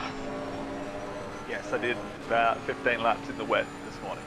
And what about you, Alex? Have you done wet practice?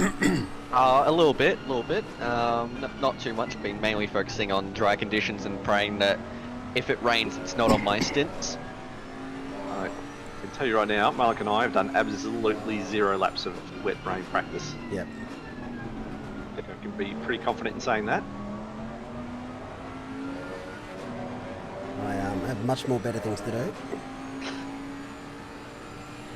Hey, David, did you know that there's a single player in this game and you can race wet anytime you want to? I did not.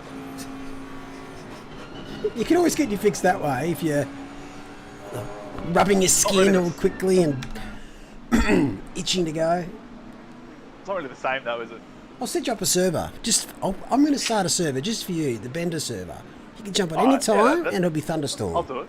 Yeah. Done. I'll do it now. You can quit the race today. Just make it a server limit of 1, so he can be the only one in it. Yeah, it'll probably glitch and not let him in. Yeah. So perfect. You can see it there, but you can't join.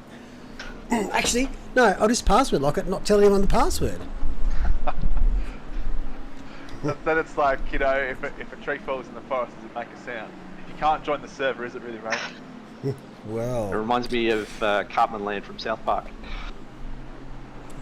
Anybody remembers that episode? vaguely. His basic premise is he has a theme park, but he tells people they can't come to it. How good's The Simpsons? You mean South Park? Nah, Simpsons. Okay. Simpsons. I'm a big Simpsons fan. And not the crappy newer episodes. I haven't seen much of the later ones, to be honest. I thought I liked The Simpsons until I met my partner and her sisters, and the quotes that they can reel off. I've got nothing on them. Who's your favourite Simpsons character? Probably Cartman.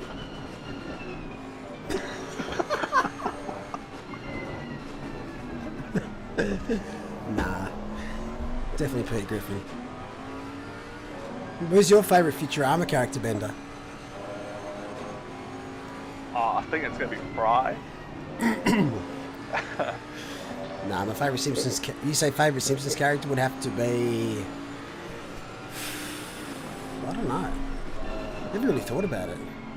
Yeah, it's not something you think about on a daily basis. Homer's pretty good. For me, it's got to be either Lionel Hutz or Troy McClure. Like, just Troy McClure. comedy value. Troy McClure is just so funny. Rest in peace, Phil Hartman.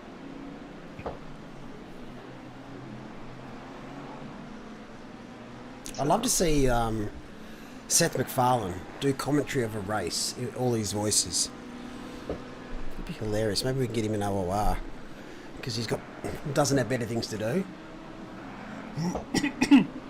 Look, He's probably on Fiverr somewhere. Look, Malik, you're not paying us. What makes you think you're going to be able to entice Seth MacFarlane? Yep, you'll get a free stubby holder. Done, I'm sold. Nah, it'd be sticker. Oh, it'd be a sticker. Sticker only. That's funny. You never know. Never know. I would love to get. I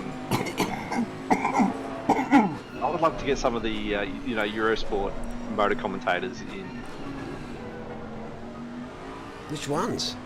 I mean, Whoa. You say motorsport in general, not motorbikes. yeah, motorsport Okay. in general. Oh, I think we've just seen a car merge there. What the hell? I think there's been an incident there, Malik. How? Morgan Freeman. Yeah, we Okay. might, I need to see the replay on that one. yeah. But just on the commentator talk, I think I'd be happy for anyone to commentate an OR race as long as it's not any of the Sky Sports F1 commentators. Yeah. Actually, Crofty on his drugs would be pretty good. Oh, you'd have to get David Valsecchi on him for sure. Oh, gotta have Valsecchi. Man, Oh, yeah. man brings such excitement to anything. And Alex me- Shark. Sorry, go ahead, Bender. Can someone explain this just before we launch into that? Is this a new feature?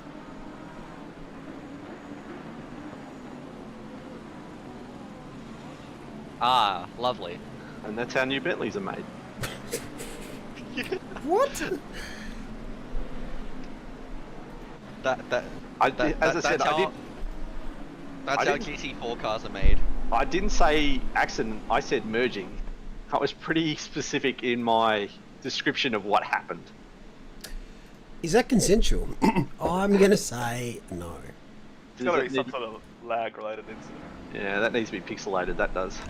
Yeah, that's how Bentley GT4s are made. If they exist. Well, I never used to. So when someone got disconnected and the car would like warp forward, if there was And a they car would in the float. way, they would cop it. But I think maybe they're trying to implement where it does ghost. But that was Or like maybe a tiny bit of contact, then full ghosting, and then just 70s porn music. Yeah, so just have a look at the little red bar next to Baggerman's name on the leaderboard there. Indicates his ping, and it flashing red. If that's got something to do with it. Maybe. It hasn't been good. It's unfortunate. Zachary James. P23 time. is taken over from Pinata.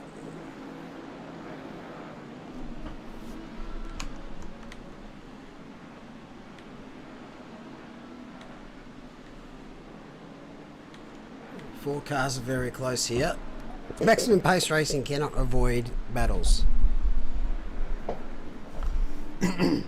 Maximum pace must always be in at least one battle. So the 787 cars come into the pits. They must be on a different strategy. Yeah, they've got to be. Oh, when it flashes, it's the person in the car, because it's their connection that everyone else is pinging with. Yeah.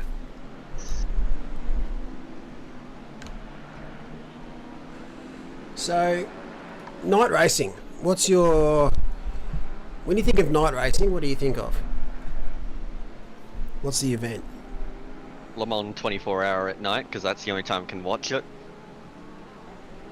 That's a good shout. I think of that. I think if I was thinking F1, I think of Singapore. Yeah, Bahrain, Singapore. Abu Dhabi. Yeah, a lot of the desert races in both F1 and the bikes. It's Magic.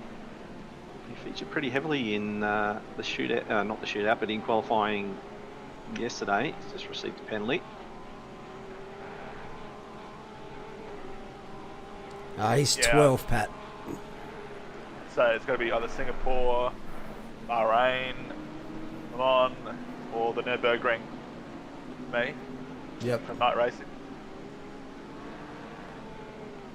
What's your thoughts on watching it? Do you think it's just as good as day racing, or it's harder to be as exciting? For example, the 24-hour races don't seem to have great track lights, whereas the F1 races that are under lights, it's very well lit. You can't even tell it's dark. I think the difference being that, you know, the car races are at tracks that are just super large. Yeah. So obviously do not have the ability to light up an entire track. No excuses, really.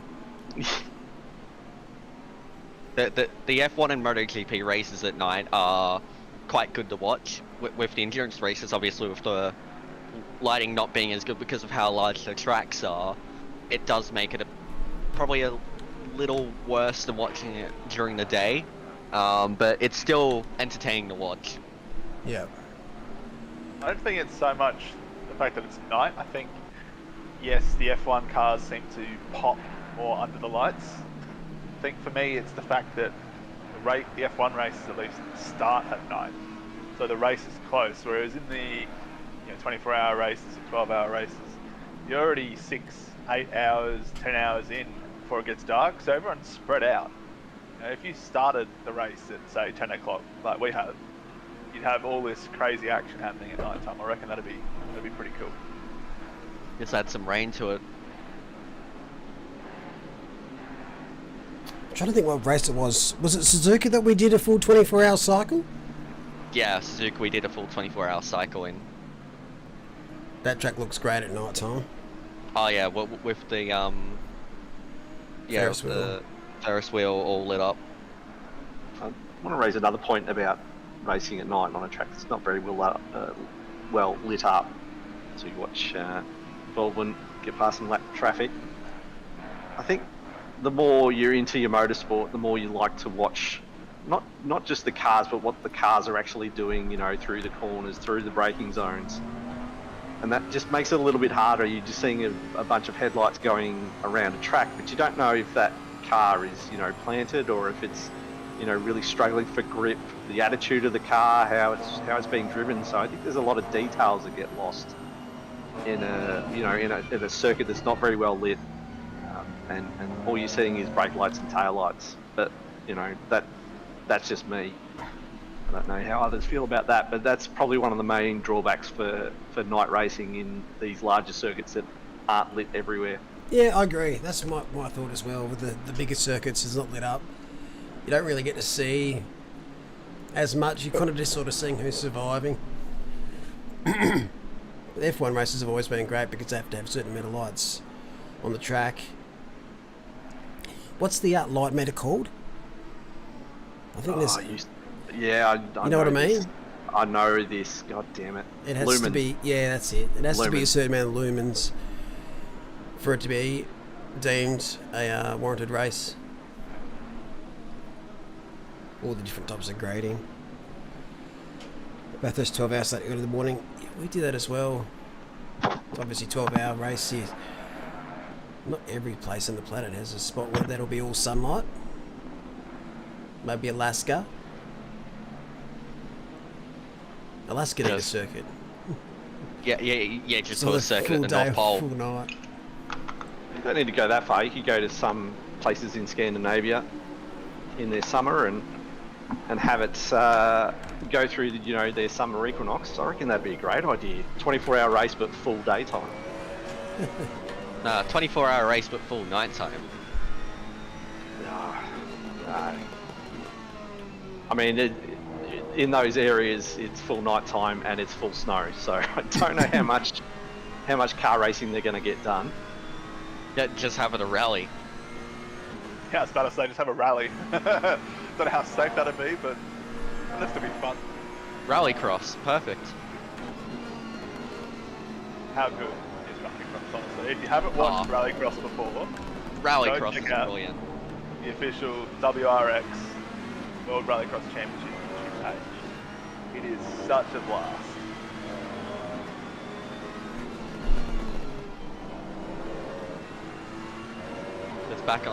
Just back into this race now. We've got Zach James right behind what's that, Wright in the Lamborghini.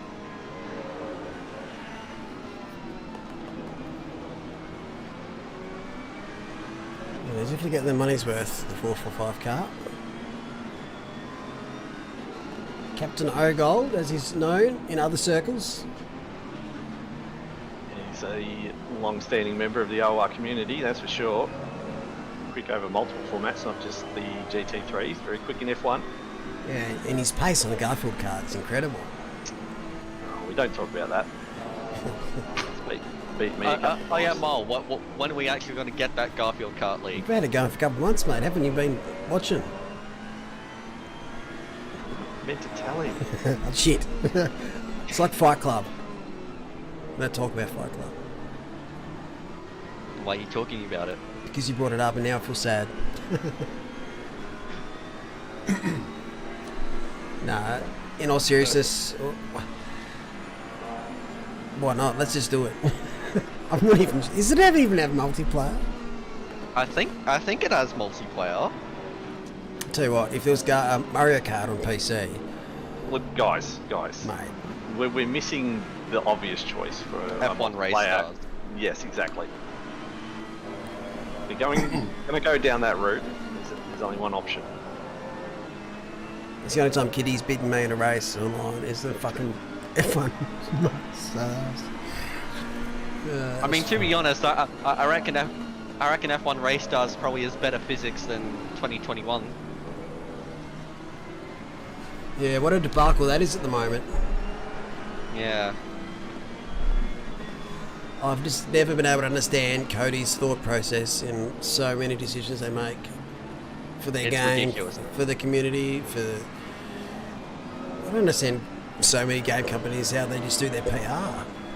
They legit What actually don't happens, care. I mean, all I've heard is there's something wrong or off about the steering model. No, they created another one, right? So they've got a brand new steering model. I think EA been pushing it, but they've only put it on their esport branch of the game, and they're not releasing it for I don't know how long to the rest of the community. So all the esport drivers apparently left leagues and stuff so they can practice. What other coin that really confuses me is you're talking about 20 people in Europe mainly doing esports. Like, I thought they haven't even done their qualifiers for it yet. How have they decided who the drivers are? Like, there's such a small minority of drivers that do esports. And the whole F1 other community's like, oh, we can't do leg racing now, leg racing's doomed. What about everyone else racing? It's still going to be fine. I just thought that's such an elitist attitude. I hate it. It's a bad combination. We've got a battle for position and lap traffic. So to see the Lambo just flashing a couple of the guys in front and letting him know they're coming through. Looks like everybody's going to negotiate, but once again, these two guys are resuming this battle. So much traffic through here. Also, he whispers they've done a backflip on that decision, and so they're not going to be releasing that branch. They're going to stick to the old one. But leagues have like closed up shop because of this. I'm like, well, how? Yeah, it's just a debacle. You've got the wrong people leading the wrong things. Yep. Just need some leadership going out there. Too many stupid decisions. I think That's just my 10 cents. I think Cody's and EA probably need to make a decision on what they want the F1 game to be. Whether they want it to be the, close to sim racing, pro esport kind of thing, or do they want to try and attract as many people? I think they're trying to have both realms at the same time, and they're botching both of them. Yeah, they're sitting on the fence too much.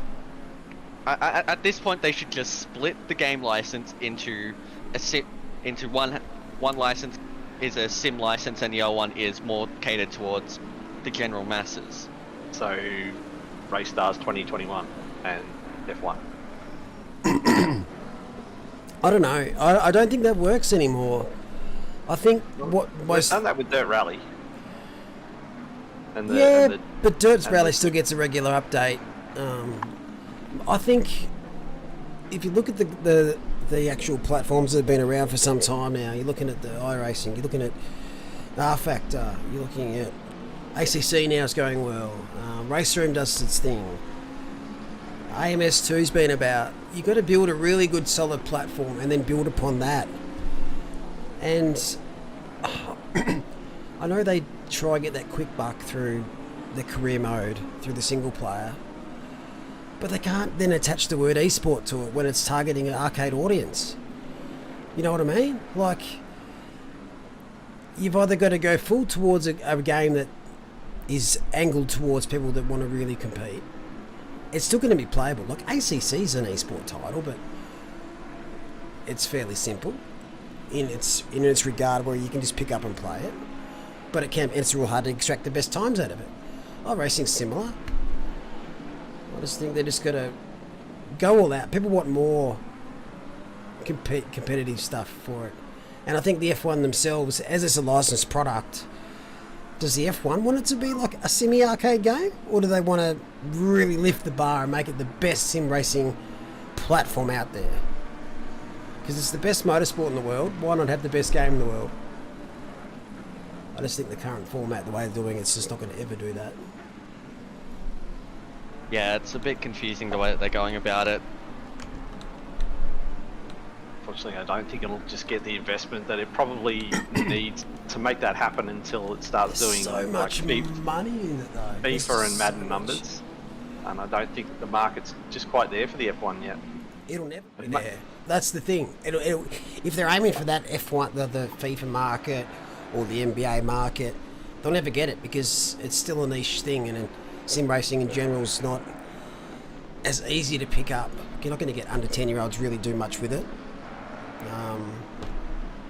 They just got to realise that's the shoe they're wearing, and that's... Do they want to expand upon that or not? FIFA, though. How garbage is FIFA? A lot of sports games nowadays are a bit crap. I think FIFA and Madden are classic examples of what happens when games become exclusive licenses to a particular developer. Just... The new Madden is apparently not being very well received by a lot of the community. And I think FIFA's obviously had that reputation just to be a roster update. Well, people are starting to see through it. Yeah, people are starting to see through that, where it's just a cash grab every 12 months. Let's copy paste. They change a couple of little tiny things. I think the day and age where you can upgrade something so much each title are gone. Technologies and the stuff online isn't that different now. It's just going to be fairly similar with a couple of graphics tweaks, a couple of engine tweaks every now and then. That's why this copy pasta bullshit just doesn't work. You got to have a platform and update the platform. Yeah, and the sad part is when you have the CEO of EA, Andrew Wilson, a few years ago saying that we want all our games to follow the FIFA model, is not really encouraging when you're looking at the long-term health of not just multiplayer games, sports titles, but single-player games as well. You think, well, how are we going to squeeze more money out of that? And then you get things like the Assassin's Creed games or the Fallout games, whatever, selling you, I guess, time skips or XP boosts, whatever. So they're intentionally making the game more grindy so that you spend money to make it faster on something that shouldn't take that long to begin with. Yeah. Just seeing there an excessive amount of flashing going on there. Not sure what that was about. I don't know if that was a lap car. Nah, it was blue flag. Yeah, but it looked like that car got in front of the Bentley, and then the Bentley been stuck on this traffic for a while. Yeah, but flashing for almost a full sector, I thought that would be particularly well looked upon. It's probably a little bit excessive. You're right. No, it's just money talks. It's unfortunately it's all about money with games, even though they make an absolute killing from them. All about that bottom line. I just think the larger community now is starting to see through that a little bit and getting real sick of it. Like I just said the other night on Twitter, if there was an alternative to F1 2021 by Cody's, would you go to it? Like I think a lot of people would. People just get sick of it. Just changing the topic real quick. Just a reminder to all teams that you're not supposed to be using the in-game chat. So a couple of drivers have posted things just asking various questions. Remember, do not post them in in-game chat. Use the various features or channels that have been set up for those. Yeah. Thanks very much for the $50 there, Hamster. You're saying having heaps of fun today. Keep up the awesome work, Octane. And also Dan Murphy. What a race so far. Thank you for the $50 donation. You two legends. Don't forget to like and subscribe. We've got 6 hours and a bit left in this race. And it's Sorry, Malik, can you just have a quick squeeze at the gap between 1 and 2? I can do that.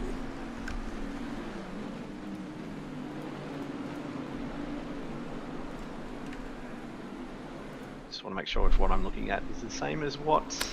Well then, Ron de Jong has caught up. This is spicy. Here we go. Last lap for Baldwin was a 35 flat. For de Jong, it was a... Sorry, I take the back. They've just changed now. De Jong's was a 35.3. So a bit of traffic they're negotiating. But hasn't this gap closed up since the pit stops?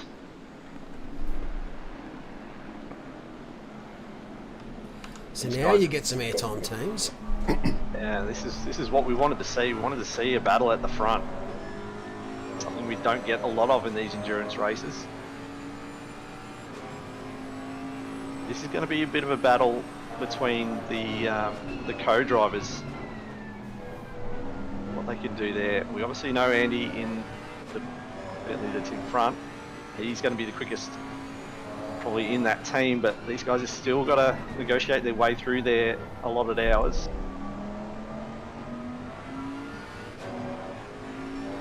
But Geelong doing a lot of work, trying to give his team a chance to take the lead of this race and maybe just try and build a bit of a lead for when Andy does step back in the car. Oh!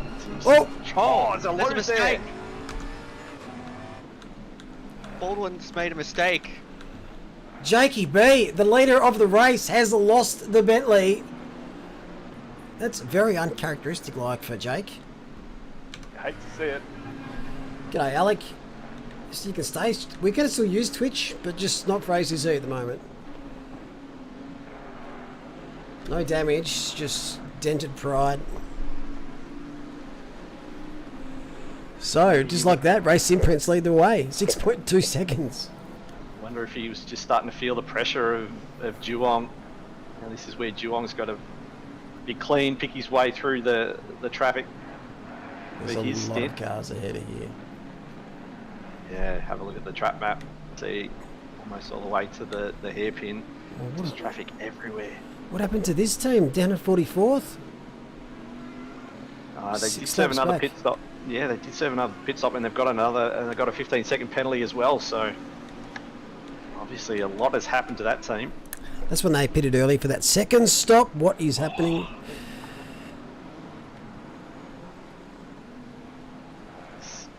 Heart and mouth stuff for some of these guys, girls.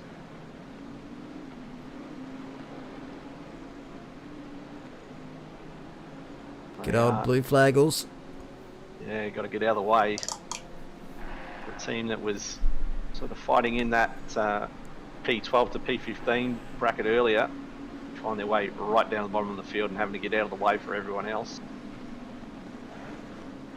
That's cheeky. Being out of sequence of pit stops. There's so many different. I don't think any of these four cars would just watch her on the same lap, and it's still 6 hours left.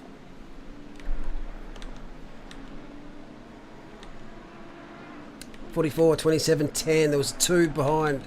43, 11.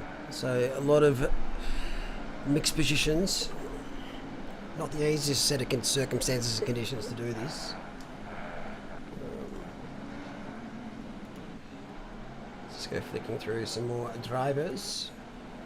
Maximum Pace Racing still in a battle somewhere. That's you can guaranteed to happen for the rest of the race. Send it up the inside into the hairpin, and he's going to get the move done. Hopefully this time we're going to catch a overtake of theirs on stream, and they'll make it stick this time. Oh, got a bit deep there. Oh, it's letting the blue flag through. Stefano Rasciuti, P8 for aggressive preset. And Juwong has skipped away another 3 seconds from Baldwin. Yeah, that gap up to 9 seconds now. You know what? I don't mind it. It's going to make Andy work. That's what we want. Love to see champions coming back at races rather than driving away from it at the front. Those two still have a hefty gap over the rest of the field. Best part of 33 seconds to P3 in Jeremy Washington.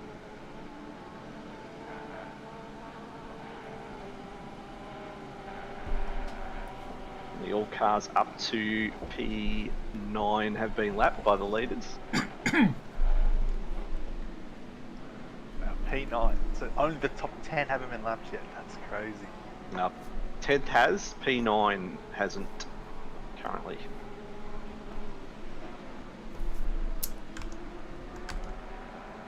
So what do we think? Do we think everyone except for maybe the top 2 or 3 will get lapped in the race? Well, there's 9 right ahead of the leader now. Yeah, probably. That's normally what's been the case, though, in these endurance races. I think if we look back at the results,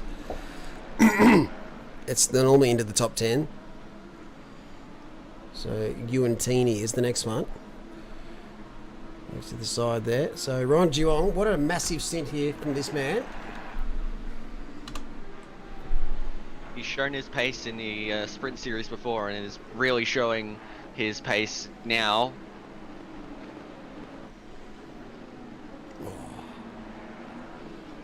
Still on the limit though. Towards the end. Still the same. Excuse me. Far away from getting towards the end of his first stint. See if he stays in the car. I don't know if you'd want to change him at this point. He seems to be pretty dialed in at the moment. Yeah, Mia had an amazing stint too. Wasn't too far back from Andy. It was holding on pace with Andy quite well, was Mia. So 10.3 seconds now. How far back is Washington? He's about 30 seconds off the back. sure? I think it's even more, maybe. Well, I've got 42 seconds his gap to the leader, and then 10. Oh, there you go then. I believe you. Well, that's. I'm only going off the info I've got. I've been known to be wrong before, once or twice. The same info about your American DLC for ACC. Well, it hasn't been proven nor disproven yet. Mate, that was the I'm not even going to go on about it. I'm still angry about watching that garbage. Yeah, it wasn't great. I was quite fortunate I watched the F3 instead. I was paint a wall and watch it dry. Would have been more interesting. Yeah. It was a good. It was a good press conference to say not much at all. Yeah. Nothing So we didn't basically, already know. Good luck to your next gen console owners. You're going to get ACC coming out next year. It was a 21 showcase, but yet it contained nothing for 21 except the mobile game. Looks garbage, that mobile game. It's a mobile game. Like, I'm not sure. Is it the same audience you're looking for in ACC? I don't think you're going to get. I don't think Andy O'Hara's going to download ACC on mobile. Oh God, I hope not. He'll win that too. Actually, that's a good point. Everyone get ACC mobile because you won't have to race Andy. Is it ACC or is it just ACC? Sorry, it's Course AC. mobile. Sorry, it's AC. Anyways, So- I should probably be making my leave and getting ready for my stint. No worries, No mate. worries. Thanks for joining us. Thanks, Alex. No problem. I'll see you around. See you later, buddy. You could almost say the announcement video was an announcement of an announcement. Oh, it was. Oh, there we go. Another penalty for Team 787. They are not having much fun out there at all. It's not unusual to be normal. Sorry, I just can't help. I see that name and you got to sing it. Yeah, can I mount my TR160 onto my phone?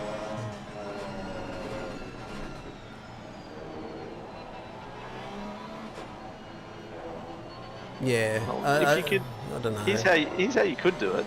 If you could hook your wheel up to a Bluetooth adapter, Bluetooth the wheel onto your phone. Mate, if you do that, you need a slapping.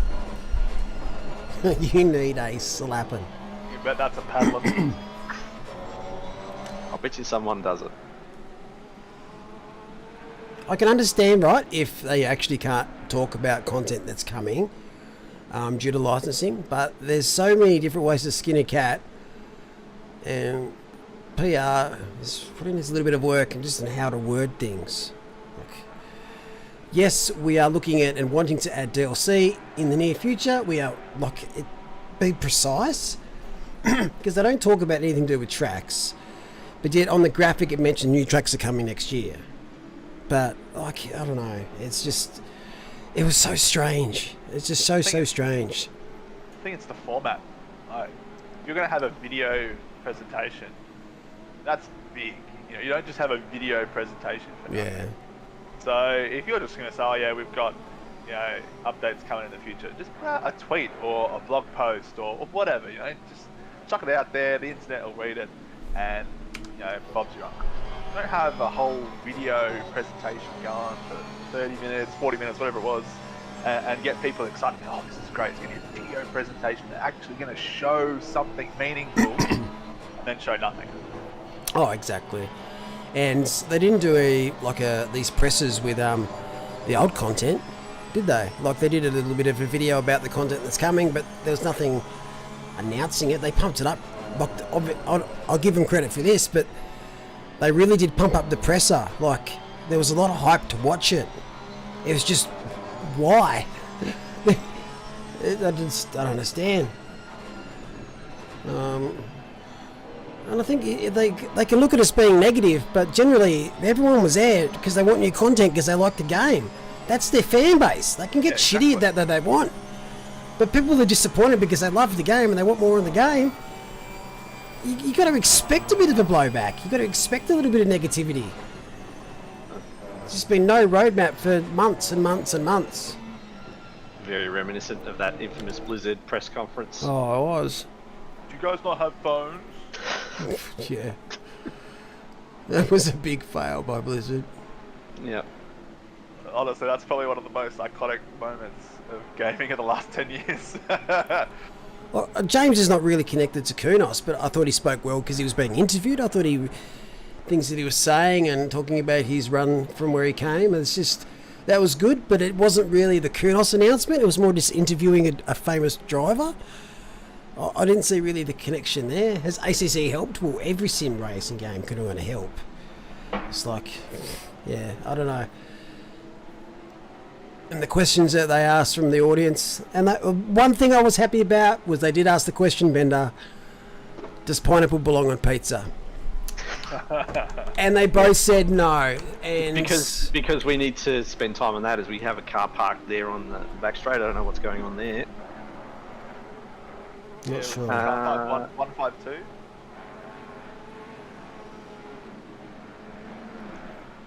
That's... Good afternoon, What- gentlemen.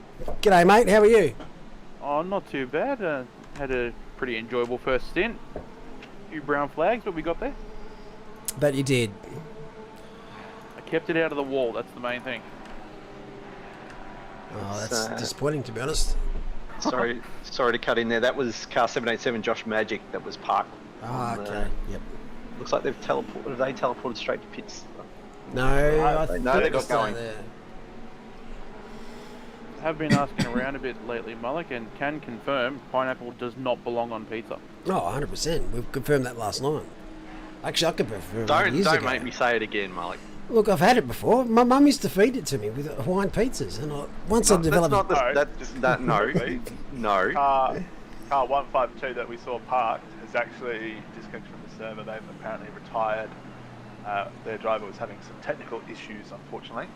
Oh, They that's just made a no pit good. stop, and one of the drivers not having the equipment connected properly or something. So yeah, Oh, rip. 2 hours in, and That's a bit of the other sad. one bites the dust. That happens, unfortunately. But yeah. Thank you for distracting it here. Don't forget to like and subscribe. Max get fed at the Russell. moment? Sorry, mate. Max gonna get No, fed at the moment? he doesn't deserve it anyway. Oh, come on, people. He's golden retriever. Never fetched gold in his life.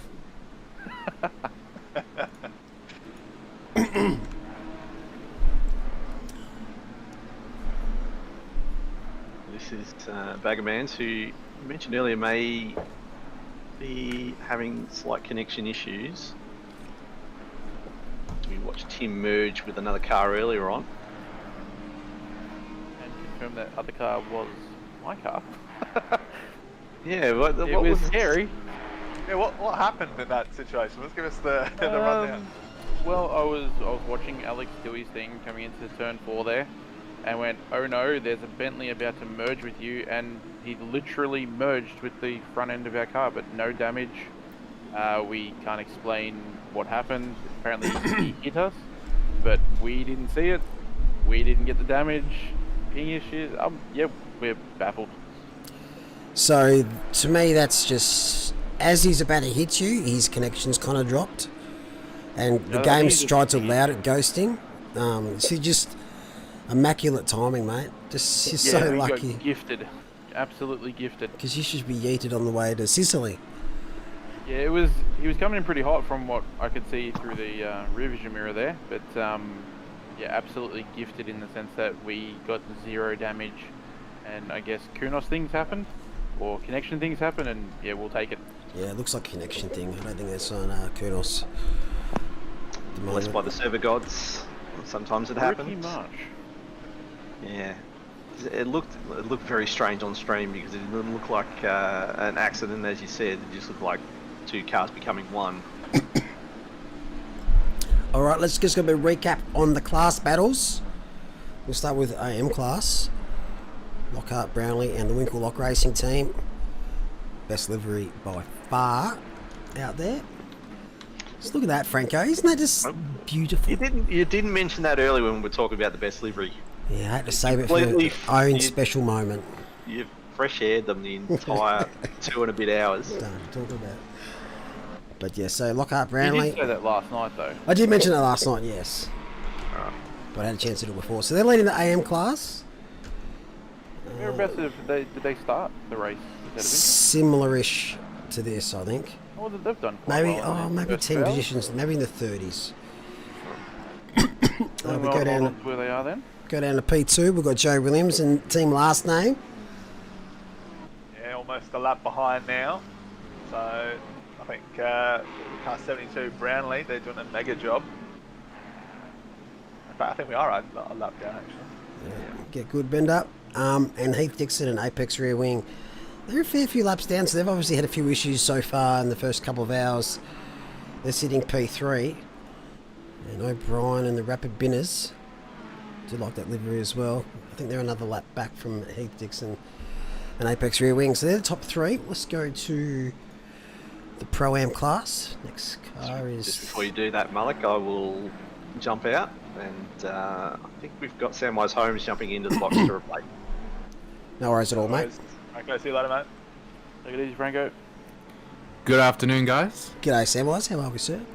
Not doing too bad. How are you guys this lovely day? Fantastic. We're just going over the class leaders at the moment. Excellent. We've got Rising Phoenix Racing, currently sitting P1 at Pro-Am. They're about a couple of seconds ahead of this car, which is one of the Kovacs teams, Racing Blue, for P2. And Malloy, not too far back, probably another 10-15 seconds. They're sitting in P3 for 05M Racing. And obviously our leader is Racing Prince from BOP Bentley and Odyssey Racing Gold. So how's your race been so far, Samwise? Our race has been very, very good. Started P16 up in P10. Thank you for asking. That's fantastic. Fair effort, my friend. I saw there's a lot of battles going on around there. Yes, there has been. I think there's been quite a lot of good battles that I've been watching over the last hour or so. It's a very interesting race for an 8 hour. Yeah, it's a lot different with how are you guys finding the nighttime racing? I love the night. There's just a different aspect to it about it. Your brake markers are harder to see. Well, not too bad here. I mean, this track's lit up quite well. But there's just that extra element, I guess. Yeah. A lot of these tracks are wonderful at night. I remember having a look at Donington during the night, and it's beautiful. You can see all the stars. Tracks like this with the overhead lights are it's a different feel. It's not like you're out in the hills, but it's always fun to be in the dark. It's just something different. And I thought it'd mix it up a little bit from all our other not the daytime events that we've done so far.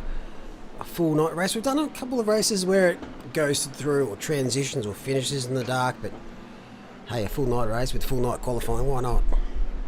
Do we end up in the light at the end at 8 a.m? I believe it'll be 6 a.m. 6 a.m. I think it's just starting to lighten up a bit. You're racing until 8 a.m, Samwise. That's right.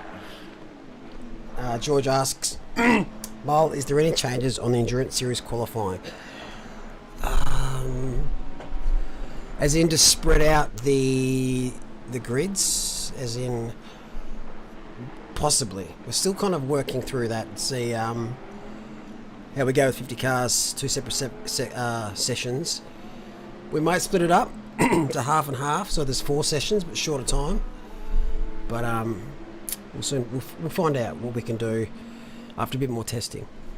There's a lot of big positives and negatives to that, I can imagine. You know, a lot of cars on track, but I guess there's also the whole, if you're a pro driver and you're with AM drivers on track, it's really hard to find those spaces.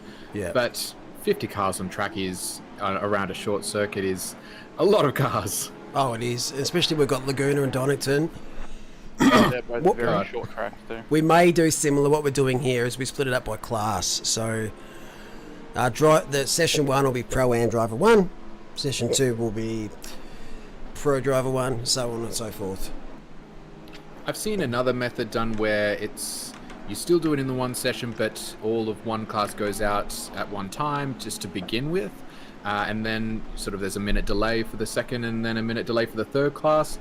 I guess that helps to condense them a little bit, at least at the beginning, into class structures. So you don't have a pro and then an AM and then a pro on the track, which can cause difficulty. Yeah. But again, you're still racing with 50 cars and eventually it all shuffles anyway. Oh, it does. And it's obviously we got to try and get the results format in a way that we can actually average out the times a lot easier. So we'll find a way that'll work. If it doesn't, we'll just stick with 50 cars and you guys can just have fun finding space on the track. That's Like we half do the every fun. race. Yeah, exactly. That's Exactly right. right. Because, you know, we're all upstanding drivers and we all respect each other to the utmost and never yeeted into corners Oh, whatsoever, no, ever. no one's made a mistake before, so we don't think it'll No, happen. that's right. We don't think it'll happen. It's a good battle Everyone's here. perfect. Mistakes? What's a mistake? What's this Just concept? watch my driving and I'll show you all of them. Excellent. All right, guys, I'm going to leave you to it as well. Have fun.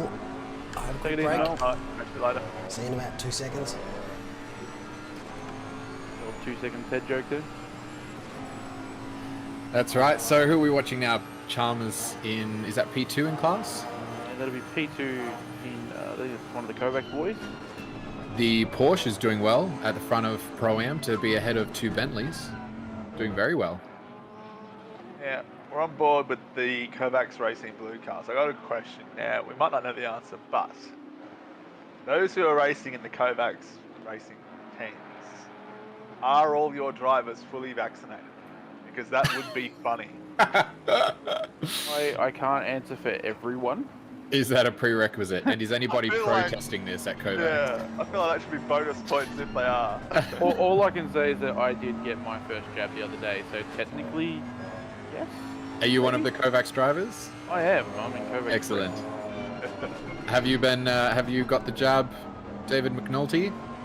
Well, I'm not in the Kovacs Racing team. I've made an appointment, but they've been very hard to come by in SA as they've only just opened up for my age group, 16 to 39. So I'm going to be waiting until the end of September almost.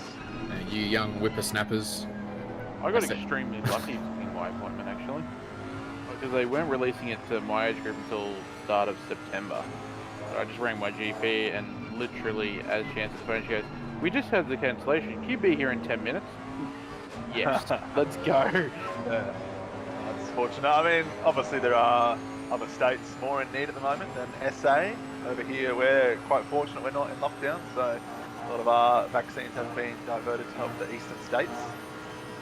Good to see that despite all the political grandstanding that goes on in the media at times, you know, at the end of the day, people in charge do actually have people's best interests at heart and do the right thing. Couldn't agree more. I did get one. I've got my first shot. I managed to get myself a Pfizer shot, and so I'm half vaccinated. The left side of my body is vaccinated. Right side is still in danger. Gee, look at this train. Look at this train. Is this all for position? I think it is 689 at the front there. Yeah. Everyone separated by roughly half a second. It end in tears. Oh, might have a dive at the front of the Lambo there. Just having a sneaky little look. And in fact, he might have. Oh, we might have him. He spooked him wide, and it looks like that position is taken. We'll be on the outside of this next corner though, unless he managed to get it done prior. Nope, looks No, like it he has is. got it done. That is a position change. So Baggerman's up into P18. Still with a 15-second penalty, which he'll serve at the next pit stop, but still a great effort from the Bentley. Everything can go wrong here with a massive train like this, but it is great to watch. Nothing at all will go wrong. Everyone will pass cleanly. Oh, here we go. Bit of a stand. Alex gets the job done through the hairpin there. So far, very clean. So I don't know what you're talking about. This looks very, very clean at the moment. It's called the counter curse. I just say it's going to go bad and things go well. I like your style, and I'm hoping that is going to be good. You could always give it a shot yourself, Holmes, and see what happens. But look, I can't guarantee results. Wish the worst on everybody. I wouldn't say that, but you know, if you want to be labelled that way, then sure. If that's your way, let's just hope that everybody hits the wall and spins off track, and we'll counter curse them into success. Indeed. Ben, I have to ask, are you expecting rain a bit later? Oh, look, I would love some rain. Just a light sprinkle to spice it up. No, I'd really appreciate some rain. I think it would just look awesome. Hold on, why Right. are we asking Bender? Is he the forecaster? Oh, he does In his chief? rain dance in the center of the track before we race. Mr. Camp Farmer is the founder of Windwatch. He will be very happy somewhere because we're up to 11 kilometres an hour. But it would be great to see a bit of rain, just spice things up a little bit. And how did your rain dance go? Ask again later. Results still pending. Yeah. I think this might be a back marker Bentley that the other Bentley is going past. If I'm Oh, that was close. But yeah, I think you might be right.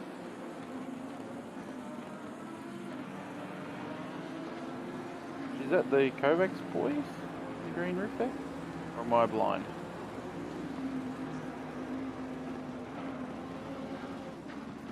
Oh, that is an there's been unfortunate contact. accident at turn 1. We have two. Oh, neither car spun entirely around. That was well avoided by the McLaren there. He did well not to run up the back end of that Bentley. Who was that just lost out all of those positions? That was very unfortunate for one poor soul back in the field. Baggerman. Is that Baggerman's? It appears that might have been Baggerman's. That could have been the Bentley that got tagged. No, in it was. turn I one believe it was this one here. This Honda. I think he's the one who was stuck still a little bit at turn 1. Unfortunately, Baggerman's still in the battle. Really unfortunate for the Honda. They were trying to navigate some back markers by the looks of it, unsuccessfully. And again, this is the green roof back marker, so I think they're just going to let Baggerman's go to start chasing down Tate in the McLaren up ahead.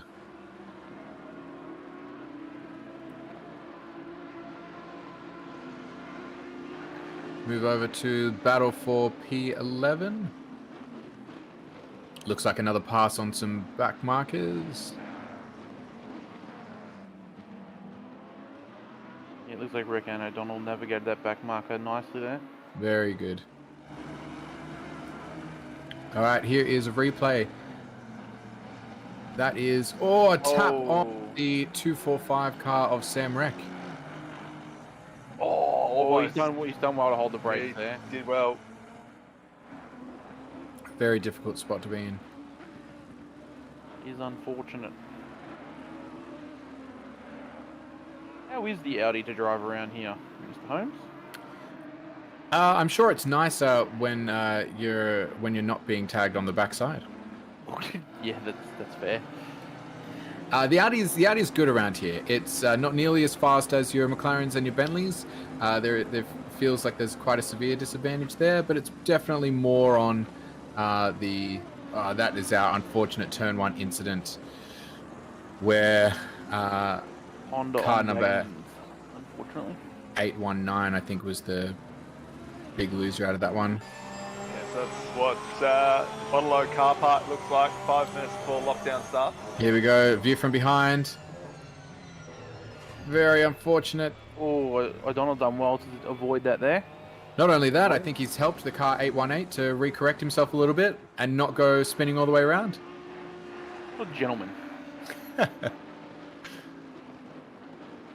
And so now looking at car 245, trying to pick up the pieces, and Carl Johnson in the Bentley. Kovacs purple. I get it. So our Kovacs racers have the lovely rooftop colors to tell us who they are. That's very kind of them. Yeah, we've got the colours for each car. I think we've got the red, blue, purple, yellow, and green, I believe. Now Johnson in Pro Class, he's sitting only 0.8 of a second behind Chalmers, and forget that, he's in the pits. Looks like we are at second stint pit time, so we're going to see a lot of pitting on this lap and on the next lap. I would say we'll probably see a little bit more on this lap, since this is... Well, we've got 3 wide coming down the straight here. This could be interesting into turn 1.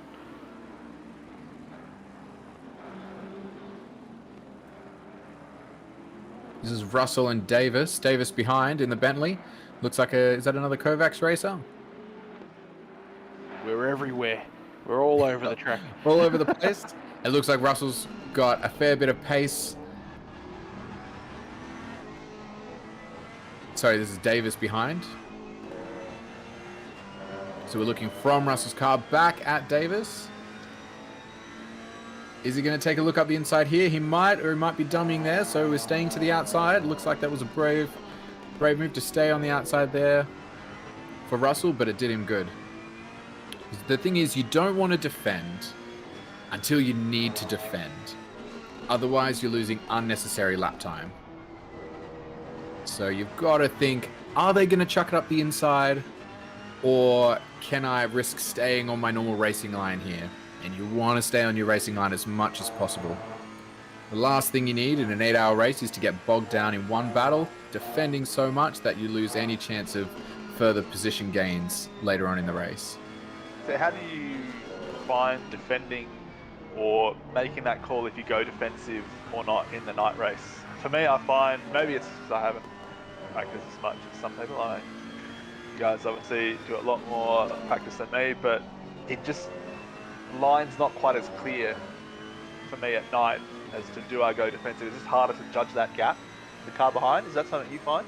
In an 8-hour race, that's partially why spotters are really helpful. They can be in look at the camera view from the other car and tell you if it looks like they are going to go for a dive.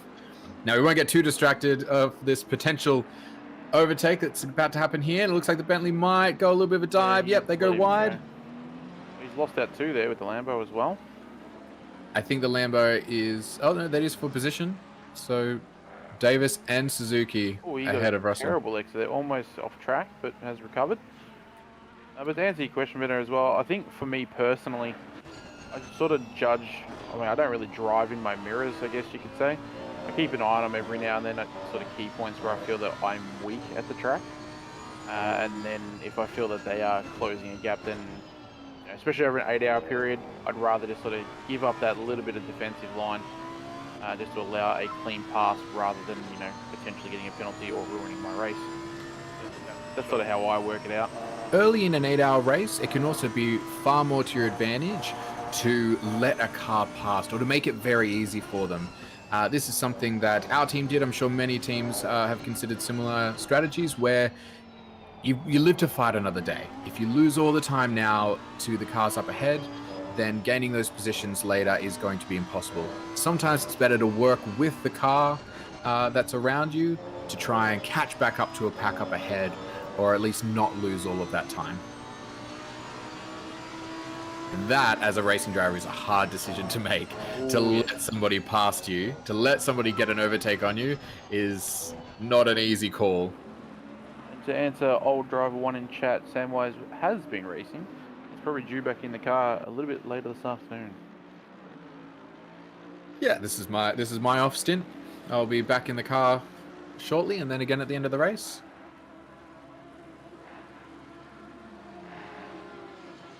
Yeah, So, sorry, Bender, how'd you go?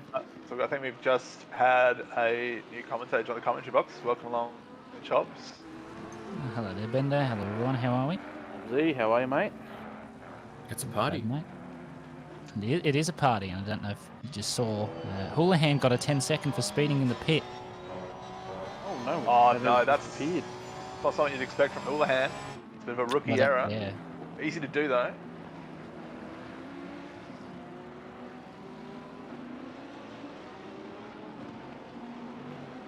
That Lamborghini sitting in 5th position after qualifying. Was it 8th position? I think after... 9th. 9th after an unfortunate qualifying where Bakita has invalidated on the shootout lap, which is just not a position you want to be in, which forced them right to the back of that 10 pack, but they've made their way up from P9 up to P5, and it looks like 10 seconds may almost retain them P5. What's that? 9... Is that 9.6 to the car ahead or 9.6 to the car behind? To the car ahead. To the car ahead. All right, so they're 20 seconds. He'll still remain where they are at the moment. There's no real problem there. I'm sure that's not what they want to see when they're trying to catch a Bentley via a Lamborghini. No, it's not ideal. That's for sure. But, you know, obviously, as you said, we've seen Bakita be in the car. She moved up to, I think it was P3, you were saying earlier. So they've got a bit of pace in that team. And there's still 5.5 hours to go. So why do you think the Bentleys are so strong around here? They don't believe in curb. Ever. Well, no. Well, I had this explained. I had a rough explanation given to me by Mr. Andy O'Hara, and it's that the Bentley has such good low-end corner speeds. So, like, you can be, I don't know, maybe take turns. What would be a good one? 9 and 10. So the two hairpins, it has got a lot of torque. Yeah. So it's basically based off the whole engine producing so much torque that you can basically exit most corners in nearly a gear higher than every other car and still have the same, sometimes a better exit. Wow. It's very torquey. It's quite nice under power through these two hairpins here, as we're seeing on the stream. Yeah, it's fairly similar from what I've been told to the Ferrari, except it just has that, it acts similar to the Ferrari, but just has that better low-end cornering speed. And then you compare that to some cars like the Aston, or the Merc, where you just don't want to use first gear at all. No. You're just sitting duck on the exits. So They have first gears in those cars? yeah. Oh, maybe.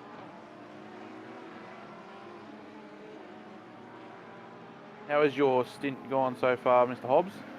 I got 2 warnings, so that was a bad start. I nearly died, courtesy of a worse than Bender rejoin. You wouldn't believe it, but yeah. So I'm just going to stop you there. Yep. I'm the only one that can make the judgment of worse than Bender rejoin. Well, basically, let me put it to you like this. They were on, it's a turn 13, a double right-hander into the hairpin. They were off the track on the left-hand side, drove straight across to the other side of the track in front of me. And I basically had to lock the rears to not hit them. Still going to have to see a replay of that one. Yeah, but nah, good stint. Car was a bit on the death end towards the end of the stint. You see Johnson Ekus getting through there via a lapped Bentley, but car feels good pace, pretty consistent. Trying not to get any warnings, even though I got 2, and now we're on our last one, so got our fingers crossed. Long race to go. There he is. Plenty can happen. All right, what have we got here? We've got a Wow, that Bentley Aston. What happened to that Aston there? Did that defending lock up against a little an bit Aston. there? Is that they're fighting for position there with Mans, I believe?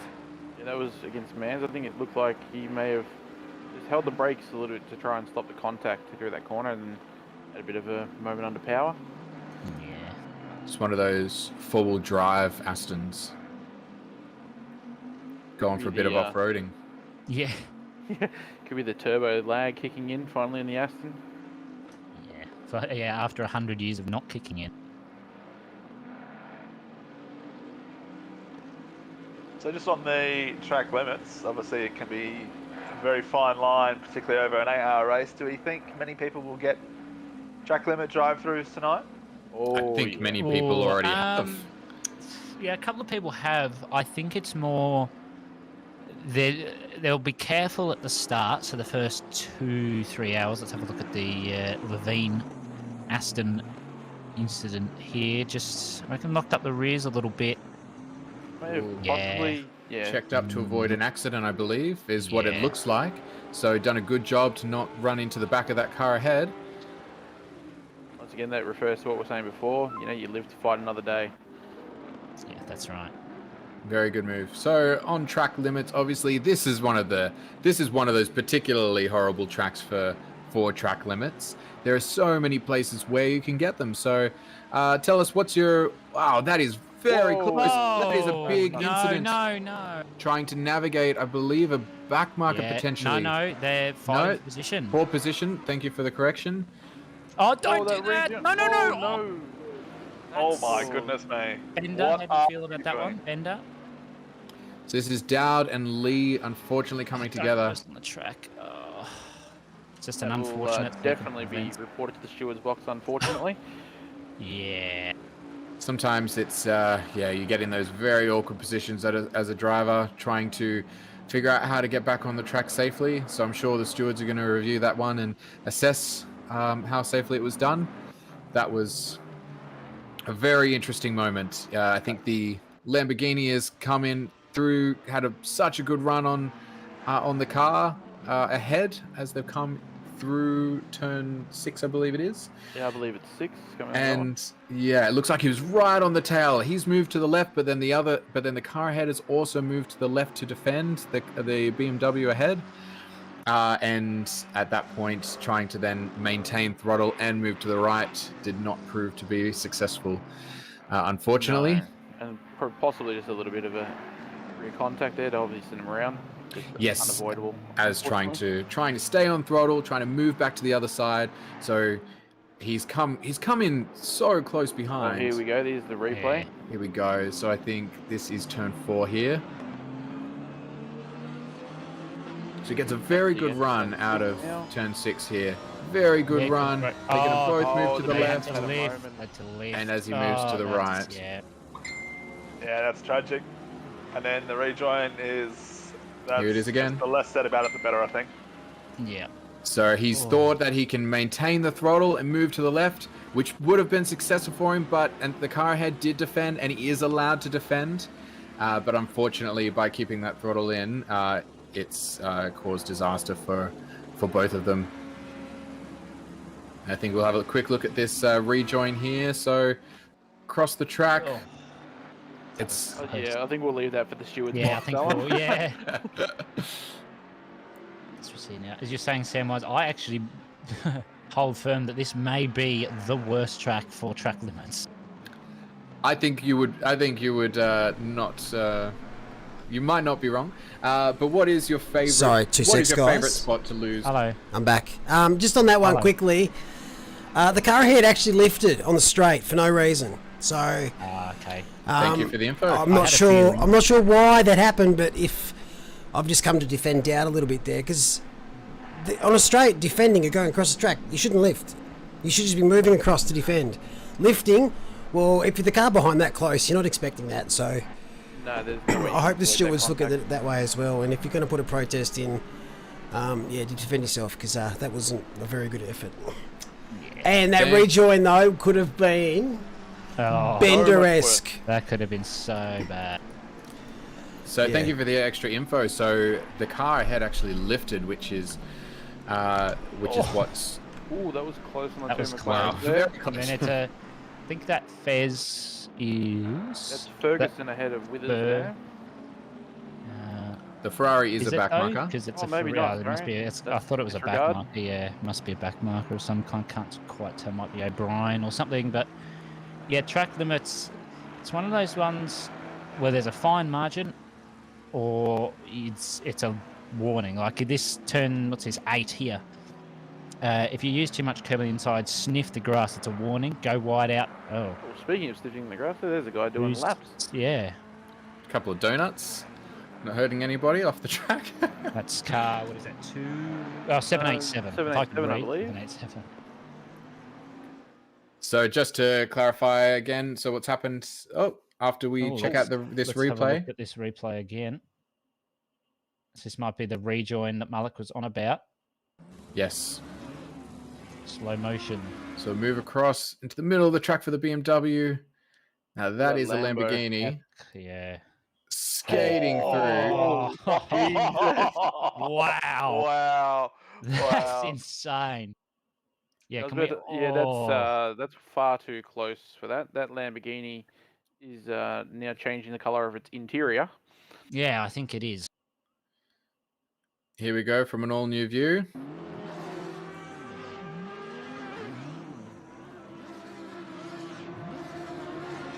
Lamborghini tries to spin the wheels, but he may have the traction control too high. So you can see he clearly tries to spin the wheels to try and spin around. It doesn't. He just goes straight across the track. And what happens, he then puts himself perpendicular to the wall. And so that's when we saw him later on have to reverse, because if you are straight onto the wall, there is not much you can do but hit reverse to try and get yourself out of there. Yeah, got a battle ahead of us at the moment. Pickford on Levine. We saw Levine have that little off before when trying to catch up to Man, so that's caused A fair bit of time loss back to Pickford, currently battle for P24. Mans has got a good gap to Levine, I believe. So there you go, 2.2. So Levine's gained back a little bit of time that he lost from that off-roading incident. As we see the Bentley just taking all of the curbs. Not that it knows that it's there, but they are there. So, It just thinks it's an extension of the track. oh yeah, There it is does. no curb. Also, just a quick update. I noticed before there's been a change in the AM class lead. Car 2 has overtaken car 72. I think car 72 had an unscheduled stop to repair some damage. So, change of the AM class lead there. See, this is an interesting dilemma that you've just made me think of, Bender, is Well, as if he's run you've got by, damage... watch out, Pickford Oh, on the hold on. inside. Oh, Ooh. Close the doors. We'll defend into this next hairpin, surely. Pickford is a very quick driver, and he is in the Bentley nonetheless. I would not be Oh, that's surprised to see ran him wide. picking his way through the field over the course of this stint. Yeah, it's a very illustrious record, Michael Pickford. He has completed numerous AM class Grand Slams in our sprint series. Is that correct? That is correct, where he's had pole position, fastest lap, led every lap in the AM class. Pollock is off somewhere absolutely wanting to kill me, no doubt, for picking that up again. I would not want to be Levine. Let's just put it that way right no. now. And anytime you've got a Bentley and or Ferrari in your rear view, yeah, you're in trouble. Or a McLaren as well. They're pretty quick too. That's Yes. a great view. So, getting back to your point about damage, Mitch, what are you... So because of how long the pit lane is here, if you've got damage, do you pit and do just the damage, or go out the whole stint with the damage and then pit and repair the damage? Are you talking about pitting mid-stint? Yeah, in I terms of think if it you've got depends on the damage. Well, yeah, if it's like, I don't know, 8 seconds plus, maybe 10 seconds plus. I think it would depend on the car as well. Because I know, Well, yeah. like, if you got 8 seconds of aero damage on the McLaren, you're now losing 3 to 5 seconds a lap. Yeah, However, Tenths or second? seconds. Seconds. hypothetically though, if you're losing 5 seconds per lap, let's just say this, but you've got 10 laps left of the stint, or even 20 laps left of the stint, that would end up being, 100 seconds, which may be That's close enough to to. like 3/4 of a lap. It's close to No, what you're it going is. to. It is a lap. But Oh, no, remember- no! There's That- been that- a little bit of contact. Oh. Yeah, I think we saw Alright. a bit of it. No. Oh, shite. I think we're gonna take another look at that one Yeah, I soon. think So we'll need to have a look at that one again. But to Wow. wrap that, if you've got damage and you've got to consider how long the pit lane is. It's about 35 to 40 seconds of going through the pits plus repairing. So if you're going to lose less time on track with the damage before your next stop, then the 35 seconds or 40 seconds will take you to drive through the pits, then you wouldn't repair it. So you would have to make that assessment. How bad is the damage? How long is it going to take? And how much time am I losing per lap because of it? I mean, you've got that consideration as well, but I also think when you look at the AM class or Pro AM class, that formula might work well for the pros that are practicing and have more hours in the game. But if you've got 5 seconds of damage and you're like, no, this car's on a knife edge, you might put it in the wall, and then all of a sudden, instead of 10 seconds damage, you've got 30 seconds damage. Even if you're going to lose time, it's just safer to pit so you don't lose the car and just make it even worse. Very possible, very possible. Obviously, can only speak to my perspective. Usually, I find if it's under 10 seconds, it's quite manageable and you don't lose too much time. But again, as Hobbsy was saying, it really does depend on the car. It depends on your strats as well. Or look, let's just throw a spanner in the works. Say if there's weather coming up in change, that's also going to affect what you do in return to your damage. Or do you just ride it out, see if it gets better as the fuel load comes off? I guess it. All right, here's the replay. Yep. So we've got up the inside. Very brave to be up the inside at this point. Brakes early. Oh, and Just taps unfortunately in the goes air. a little bit too wide and gets tapped behind for... Oh, that McLaren just got a little bit of the front end of the Bentley of Pickford there. Let's have another look. Just, he was eager to get that exit, but don't think he quite Correct had me if the I'm right wrong. Is that McLaren corner. off track? Yes, it prior is. to it, though? Yes, I think the McLaren is off track. So Yeah, it is. he has had okay. his own incident right before this one has, and then he's opportunistically tried to jump down the inside of the hairpin. Whether or not you could call it, Just lost it himself. Lost the lap, maybe. Wow. Yeah. very close to that other car. It looks like there might have even been a bit of an aero assistance in that accident.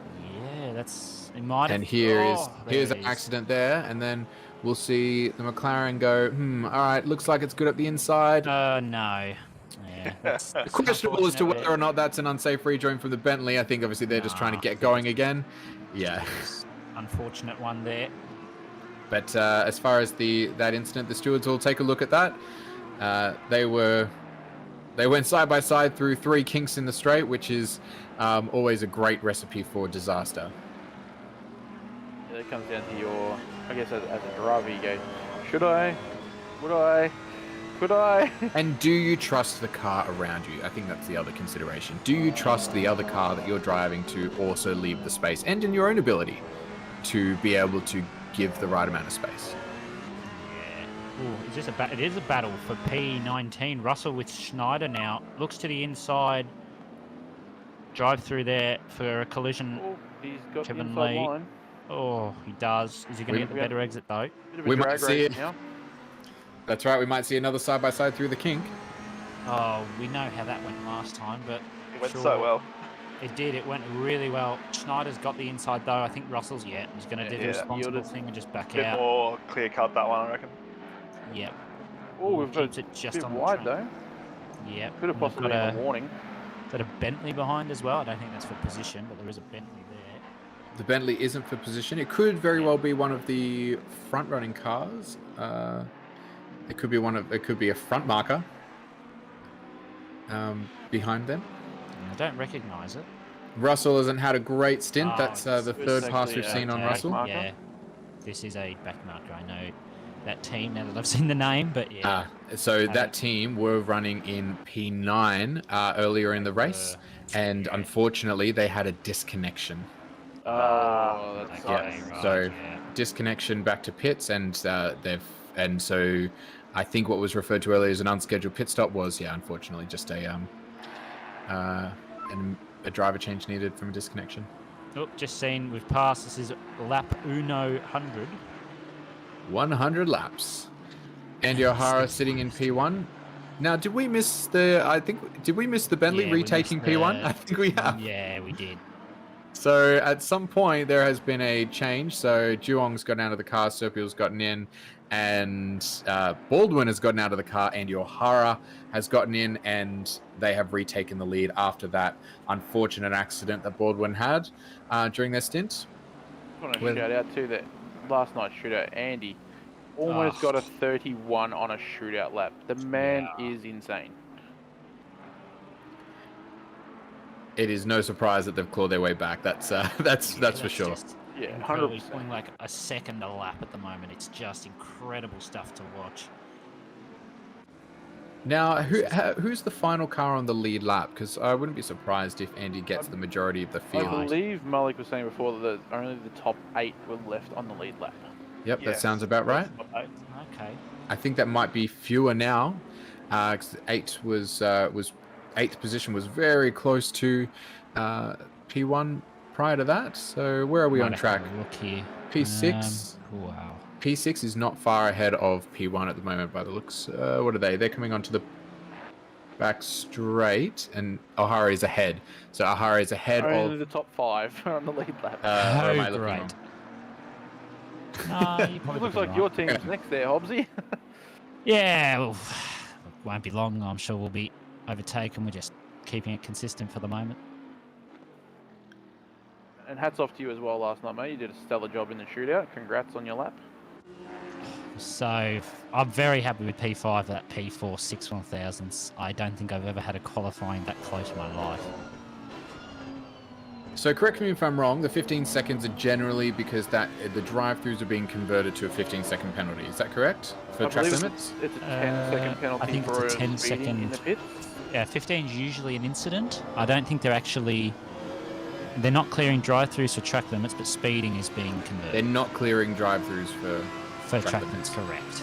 I'm pretty sure that's how it Yeah, works. track limits have to be served, Yeah. but you're speeding in the pits, or if you get like a 30 for whatever incident in the pits or exiting pits, we converted to the just general 10-second time. Now, it looks Yeah. like Dowd has got himself a 5-second penalty, and I can only assume that is to do That with might actually be for the that incident we looked at. Lambo BMW incident. So, smell a protest coming there. If Malik did say that they lifted. Oh, It that may- Honda. That Audi Wow. fly.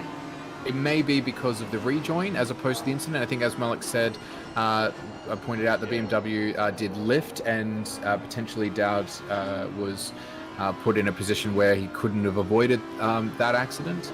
But that very close call with the rejoin, I'm sure it would have been a much bigger penalty. This is a great fight going on Yes, in it is. position now. Oh, the Honda just pushed. Is that Matt Frost? I think they're In out the Audi. wide. Yeah. So, I can't. My brain Might is have a not bit of a working. dive into I think the, that's hairpin Ryan there. Green. Is that Ryan Green in the Yes, Honda? it is in the Honda Yeah. ahead, and this is potentially a move at the end of the straight. Let's see how brave Frost is. He is not. He Yeah, looks that's like a fair. smart cookie. Or Yeah. is it actually brave not to go for it then? Yeah. Yeah, look, it's just what it is. There we go. Pickford's actually picked up a 15-second for... That'll be that incident on Levine. It's 15 seconds there. I don't think this race is over for between Frost and Green. I think they've still got a long way to go. 5 hours, 15 to go. Plenty of time to maybe try and go for an undercut later on if they do continue to fight for the rest of the race. I think just behind this group as well, there's a Lamborghini and a Bentley going at it, right behind them. But the Lambo has dropped down a little bit, and that is my problem for saying the wrong information. Don't provide us with false information. I apologise. It's not the end of the world, mate. So, I haven't really been watching the stream because I've been driving and spotting. Have we commented on any of the announcements made last night? I mean, the lack thereof. Yes, okay. We've Well, we won't go there extensively again. Over the Yep, first okay. couple hours, yep. I won't go there again then. I believe it was you, Bender, that referenced into the equivalent of the Blizzard conference. Yes, that's Yeah. right. It was on the same level there as, do you guys have phones? Last time I checked, I did. Still doesn't mean I'm going to play your game. Yeah, Nope. exactly right. Is this... The No, it's Dowd not going for a position. move here. Nah, it's a back marker, I think. Not quite sure who it is, who the car in front actually is. Steve Davis. There it is. So, Dowd is the back marker trying to get through. Davis technically doesn't actually have to let him through because, of course, he is a lap car, but Davis has a choice to let him through. I'm sure Dowd would love him to let him through right now, but It's interesting whether he's gonna because let that you don't lose a position for letting them through, but you can lose time for defending. yeah, correct. So I think it's just a case of what's going to happen next. This might be one of those cases that Dowd's teammates might be able to contact them and go, would it be kind just to let us through on this next turn, please? Yeah, look, You know, obviously, it's in their right to say no. but it's okay. Now we've got Izzard here in P7, looking for that P6 from Morier. One of the two, I'm hoping. Good enough, because I would have Well, butchered it far worse than you. One of them, but he's 8 tenths behind now. He's got the battle on both cams now. Didn't quite see what Brian's best lap was, but it looks like he's got a good handle on that Lambo. The Ferrari of yes. I think it's Well done, well done. Morier. Maria. I'm guessing it might be Mariah or Let's something. just but choose something and let's go with it. Stick with it. Go with But, car numbers, it's easier. Yeah, true. Car 8 has been very consistent the whole race. Started P4 there. Who was it? Teammate. Oh, can't even remember his name now. Harai. Pretty sure it was. Ken Harai put them on P4. Just a little bit salty about that one, losing that out by 6 1,000s, but that's okay. They've been doing a very good job, very consistent. Been in mostly in the 34s, sometimes in the 35s. Ferrari's looking very stable, a little bit wiggly in the rear end though. I'm sure Izzard Farr's got this under control, a very experienced driver he is. Just to confirm from earlier, Holmes, just saw a driver get a 10-second for speeding in the pits, so it is only 10 seconds. Thank you very much. Now, those Lamborghinis are doing quite well. There are 2 Lamborghinis in the top 10, and given how dominant the Bentleys are at this track, and the fact that there are 16 Bentleys in this field, 10 of whom are in Pro Class, the fact that you've got 2 Lamborghinis in the top 10 is a very, very strong effort. It is. It just shows how good, well, what should I say? What's the right words here? Just shows you don't have to have a good car to go fast. You've just got to be consistent and you'll be in the top 10. So very good job from both teams. BOP isn't everything. Well, yeah, that's basically in a nutshell what I mean. But, you know, it's driver and car, not necessarily BOP and track.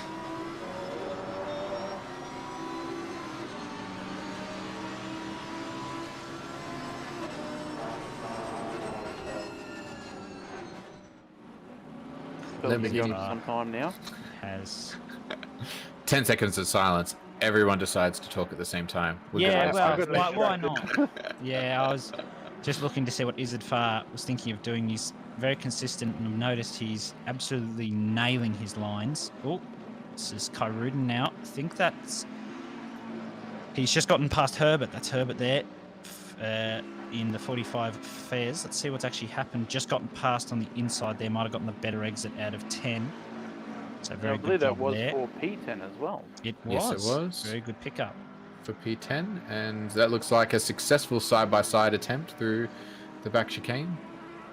Yeah, very well played. I think Regan just let him have that. No, he knows that he is the faster driver. Did a 35 that lap. Fastest 34-1 though, which is very good to see. Very good time for the Audi. It's not the strongest car in here. It's Pickford. Just gets past Mans now. I think Mans has let him have that nose. He's the faster driver. Just did a 35.7 last lap. 34.2 his best. There was some definite team orders there, I believe. Oh, look, I'd say so. I think Mans was just like, yeah, come on through, mate. They're both Kovacs teams, of course. So I think that was just to let them go, let them try and pull you ahead, maybe. Let's have a look. Kai Rudin on Herbert. See what actually happened. Looks like that's a lap Bentley there. Herbert forced to slow down on these. They not hit the Bentley. Ali takes full advantage of that. Yeah, just got a nice drive out of that corner there. Sets him up for the kinks in the straight. Yeah, I think Herbert was a little scared. I think he just let him have that. Looks like he may have lifted a little bit into here. He does there. So respectful thing to do there from Herbert. As you see, Dane Reith's picked up a 15-second pen for a collision on lap 97. So 10 laps ago. So it's good to see the stewards are doing their best to keep up with these incidents. There are quite a few, as you'll see, there are quite a few penalties at the moment. So apparently we've seen some carnage in Sector 1. Says Zach Smith in chat that we have not observed. Okay, I'm sure we'll get that tracked down for us and it will come up soon on the stream once it's been tracked down. But Izzard Farr still on the back of Mariah here. I think that's also... No, it's not. I thought it might have been the 13 Bentley behind, but it is a different Bentley behind. Can't quite tell who it is, but it's a Bentley. I think that might be one of the back markers down the rear end of the field, unfortunately. Yeah, looks like a 91... Oh, no, I can't even read. Yeah, 91 Bentley. Not quite sure who that is. Oh, it's Mans. There you go. Oh, it's my teammate. There we go. Yeah. Woohoo! Woohoo! He's doing a stellar job for us. Wow, have a look at this already. I've just seen Andy O'Hara 20 seconds ahead of Sirpiel. Hang on, wasn't he only like 9 seconds? He was ahead 9 seconds ahead ago? about, I'd probably say about 6-7 laps ago. He was about 9 seconds ahead. I actually probably have to be, yeah, probably about 9, 10, 11, 12 laps ago. It's just, O'Hara is disgustingly consistent. It just is unbelievable. Very, very good racer he is. So are there 2 or 3 members on the 515 team With O'Hara. 3. There is Andy O'Hara, Jake Baldwin, and Ben Floyd. Ben Floyd must be coming in the car next stint because I don't believe we haven't seen him Here we so go. far. This must be our lovely Sector 1 incident. So we're currently looking at the Bentley of Reith. Oh, it's a bit of a sad. Oh, sending it up the inside. Oh no. Oh, no. He's done the right thing by holding the Wow. brakes. Let's see what Oh, happens. wow. Reversing, that was Like, smart. reverse. That is Sad. actually really good. That Really good is- fun reverse there. Excellent rejoining. Yep. Fantastic effort. Unfortunate how many positions that he literally lost there. Yeah, so unfortunate dive and caused an incident, but I'm going to say that's best rejoin of the race I've seen so far. I would have to agree with that. Franco says the anti-bender. Yeah. The anti-bender. No, fair play to him. It was looking pretty disastrous after the first touch and the spin, but he managed to find reverse and everyone managed to navigate their way around him cleanly. So you love to see it. Well, you don't love to see the accident, but absolutely Oh, you no, love to no, see no, the no, rejoin. No. You know, talking about rejoins, you like That's you don't right. want to see people getting skittled and going everywhere like 10 pins in bowling. That's right. Washington in the chat says the best rejoins are the ones you don't need to make. Very true. Don't get in accidents in the first place. Good advice for some. That's just going back to like earlier, and when Mullet was saying, "Oh, I'll set you up a server, mate, when it's going to be all rain," and then I won't tell you the password for it. It's like, a tree falls in the forest, does it make a sound? You know, the best rejoins are the one you don't have to make. Yeah. You know how many great rejoins that haven't happened in this race are? Yeah. All of those cars who haven't done a spin so far. I think this might be lapped Bentley in front of the Fez here. Well, they're flashing them, so I'd say so. That might be... Looks like Pickford's car, maybe? Well, potentially. It was a green roof. This Lamborghini is chasing that Ferrari, though. This Bentley is a back marker. Yep, it's We're Pickford. currently in the Ferrari in front. 7/10 behind him is a Lamborghini that wants that position. He was done well there to let him through on that point. He wouldn't have lost much track time there at all coming into the braking zone. Is this Suzuki looking for a move on Davis? It is 2/10 behind for P17 now. Let's see what Davis can do for defence. Oh, Suzuki looks at the inside. Davis goes wide. Keeps it just in the track limits though, so very well defended there. Spooked him a little bit. You don't ever go down the inside there unless you're absolutely insane. So looks Sometimes like sticking a nose in income. can spook them enough to get something at the final hairpin. Seen that a few times in this race. Yeah, this is definitely a race more of a... I guess you can fake out your opponent or dummy your opponent into making that mistake. Very hard to get the job done otherwise.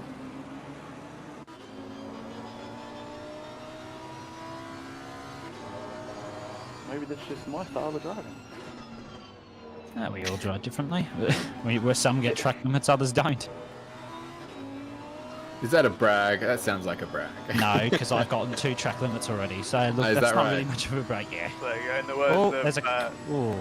words of Jeremy Washington, the best drive-throughs are the ones you don't have to serve. Yeah. Yep.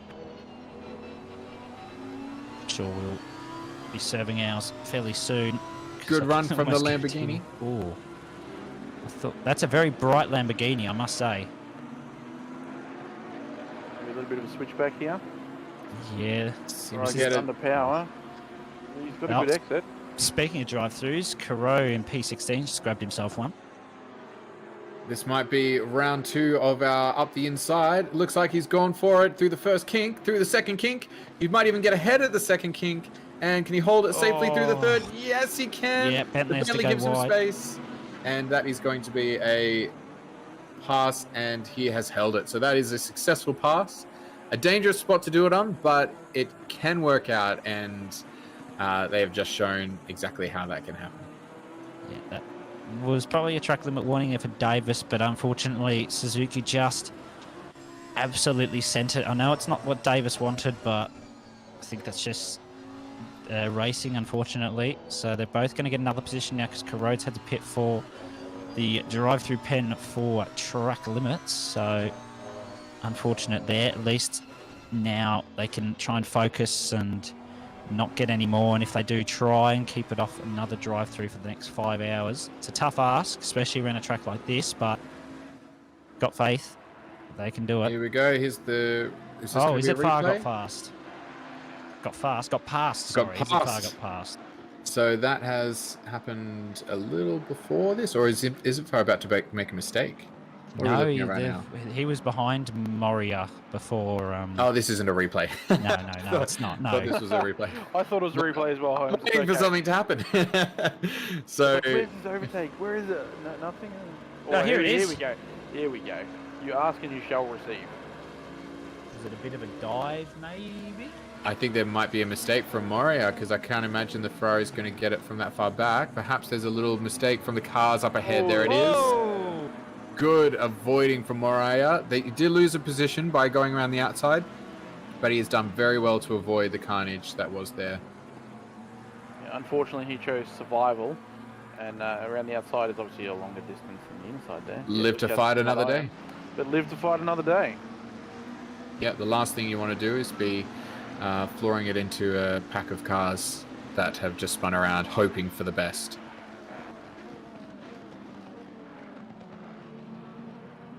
On that note, we have now basically ticked over the 3-hour mark, 5 hours to go. Doing well. There's been a few nice little battles we've observed, but it's my time done for the moment, lads. So I'm going to have to love yous and leave yous. I will return later on. It's been a pleasure. Yeah, I was about See to you on the track. see you later, Sean. I was about to say, on that note as well, I need to hurry off and get ready to go in the car again. So I'll see you all a bit later.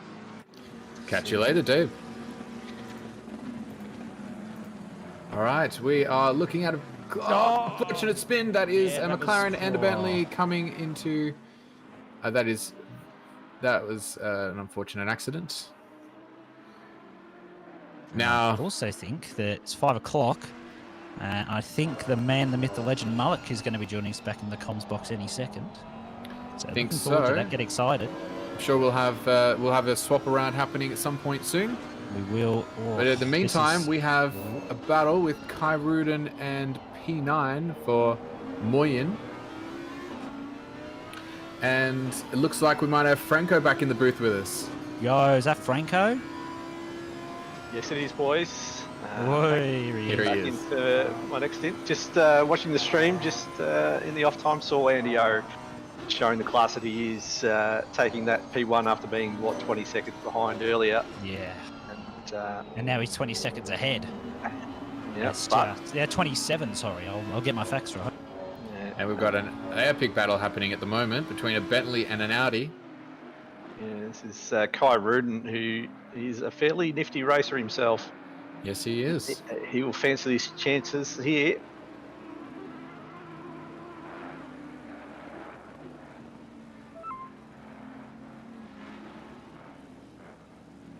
As we see Will's picking up a 15-second penalty for causing a collision. So, starting to see a lot of penalties being handed out at the moment.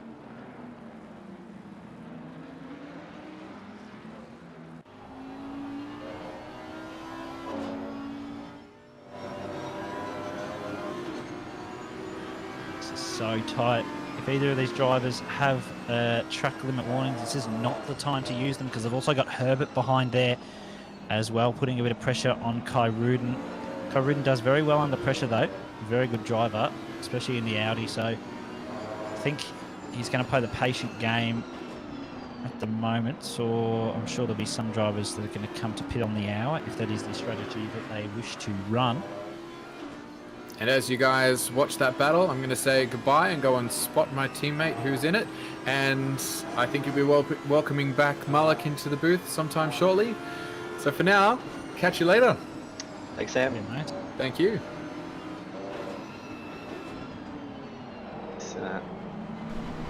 Box empties out a little bit as start to do a bit of a changeover of drivers too, I would imagine, very shortly with some pit stops. Hey, sweethearts. Welcome back. Babes, how are you? Yeah, good sorry. So, yeah, just Lots discussing going on. strategies. Well, Kyrudin at the moment, as we see, he's on Mahian. How you pronounce that? I'm not even going to try any more. But Moyen. Mahian, probably how you Car pronounce 619. it. But yeah, he's got Herbert behind as well, just lurking in the shadows, waiting for something to come of this battle. I'm sure. Oh, Will Cook, 15-second for collision on lap 106. Not quite sure whether we caught that on stream or not, but three-way battle at the moment. Herbert still there, just holding on. He's got a McLaren behind. I think that's a lap McLaren though, so he doesn't need to worry too much. Mohian has just got Kyrudin behind. Haven't quite seen what his lap times have been, but they're looking pretty consistent, pretty on point at the moment. So if anything's going to need to happen here for either driver, it's going to need to be a mistake from one of them. So, Moyen, his last lap was a 35.9, a 35.7 for Kyrudin, and a 35.6 for Herbert. So they're doing pretty similar lap times. Is someone going to try and get a move done, or are they thinking maybe a bit of an undercut in the pit, as we see Kyrudin showing the nose? Lucky not to get it taken off there, but he's also got to be very careful that Herbert is also sniffing around the rear wing. Very rare you get a three-way battle over 3 hours into an endurance race. This is great stuff from these three drivers. Who's the car lurking behind? That's Herbert. It's Scotty. Oh, it's Goat. Oh no, don't. Yeah. Please Don't. You've got beef. Oh, What type? oh. I feel it. A mistake there. Get it? Yeah. Nah, poor Scott's going to have a bit of pace, but he has to tap out and just sit and watch this. Well, it's a down send. inside. Oh, that's Oh, a it forces squeeze. him wide. That is a squeeze and a half, but that is... I wouldn't have gone for that myself, but somehow I tell you what, he's just pulled that up. Moyen there is awareness to open the steering up just because the dive for self-preservation. Not many drivers do that. Too many drivers are just too stubborn. I'd be pretty annoyed at Kyrudin though. That was a fair send. Yeah, look, it was, but so unfortunately these are just some of the hits that we take in these endurance races. We, of course, 4 hours 55 left to go, so anything can happen within that time. So Yeah, if I'm Moyen, I just put the pressure back on Kyrudin now. yeah, Herbert's hanging around too. Kyrudin's got a bit of pace, so that might have been inevitable anyway. Kyrudin, obviously that was a two-man overtake, because Moyen probably would have been well within his rights to slam that door shut, probably into Kyrudin, but as you said, Malik, he just opened up the steering, went wide, and just left the space. And Courteous, just another courteous Bentley driver. There's a lot of us. yeah, it's just something Yes. also we haven't seen overly too much of that. Everybody's been fairly aggressively defending moves early on in this race, so pretty good heads-up driving there. Yeah, so Moyen back onto the martinis. I think that's what we drive as Bentley drivers. Or was it cognac? This is the longest Brandy, sprint. isn't it? Is it? Oh, it's Herbert was nearly having a look to do the old Kyrudin there, but Moyen said, not happening second time in a row. yeah, I don't And think slams what's the up shed door shut. Tell you what, keep a close eye on Connor Kingston, who's 2.1 off the back of this group as well. Oh yeah, Yeah, the there is that Porsche. Porsche behind Scout. Just see him lurking in the shadows. Very dark car, so a bit hard to see for some drivers, but best lap for I don't know if it's for him or the whole team. I'd say it's a whole team, 34.4, so very good lap from them, especially in the Porsche. It's not a very strong car around here, the Porsche. I know originally our team had actually picked the car and then decided, nah, we want Double yellows. to be BIP merchant. Oh, yellow. That's Lawson just in the wall.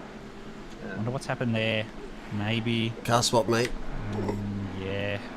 It's, from team double blue flags is now Yes. stopped yellow flags, so It has. unfortunate for them. I'm sure it'll be meatball flag in a minute if you hit the wall hard enough. probably not be a bad time to come into the pits and get that repaired. Yep, so 4 hours 52 left. Just looking at strategies of some drivers. Some drivers will just go 60-minute stints and do the 7 stops, but some drivers, and I say some because not all will do it, will go for push as long and as hard as you can for 68, even maybe 69 minutes if you can get it there, and try and reduce the or try and basically get rid of that 7th stop, and that will help you enormously. I have another point to raise, maybe a bit of a hot take. Andy O'Hara started the race, and he's been in for this stint as well. Has that team maybe burnt Andy's time up early? Well, maybe that's the strategy. Maybe they want to use Andy as much as possible, because I think they've got as a team of 3, so they've got 4 hours 20 worth of driving each. I think about 4:30 or something. So they've actually got plenty of time to burn on him. I'd say they've already burnt about half that, so he could do another stint or 2. I'm sure they'll be looking to use him again at some point. I'm very interested to see what they do with him. He's probably the strongest driver in the field, and there just may be a case to make that they would probably want him to at least do the last 2 stints. So it'll be very interesting to see what they do, but keep an eye on that as they you think somebody else will be coming into that team now. See, there he is. There's the man leading the race. Just tootling around on a Sunday drive, even though it's a Saturday. Yeah, I'm sure he's just having a nice stroll through the park. It's Sundays on the server. Yeah, correct. It's just ticked over 1:15. We had to change it to day 2 on the server files, because apparently once it gets past midnight on day 3, if it's on the server event, JSON can glitch the game, so we had to push it back a day. Oh, that's a bit rude. Yeah, but it doesn't change anything. It's still going to be optimum temps. Yeah, exactly. It's not the end of the world. I think actually that was it doesn't matter now, you've switched, but whoa! Whoa. How's he saved that? That car in front of O'Hara was actually the car of Houlihan, I believe. Hooly dooly. Oh, Sneakers picked up a drive through. Track limits. I'd say around that fast right-hander turn 13. I know I've copped one there, and it's not a good feeling, but you know, you keep moving. 4 hours 50 to go.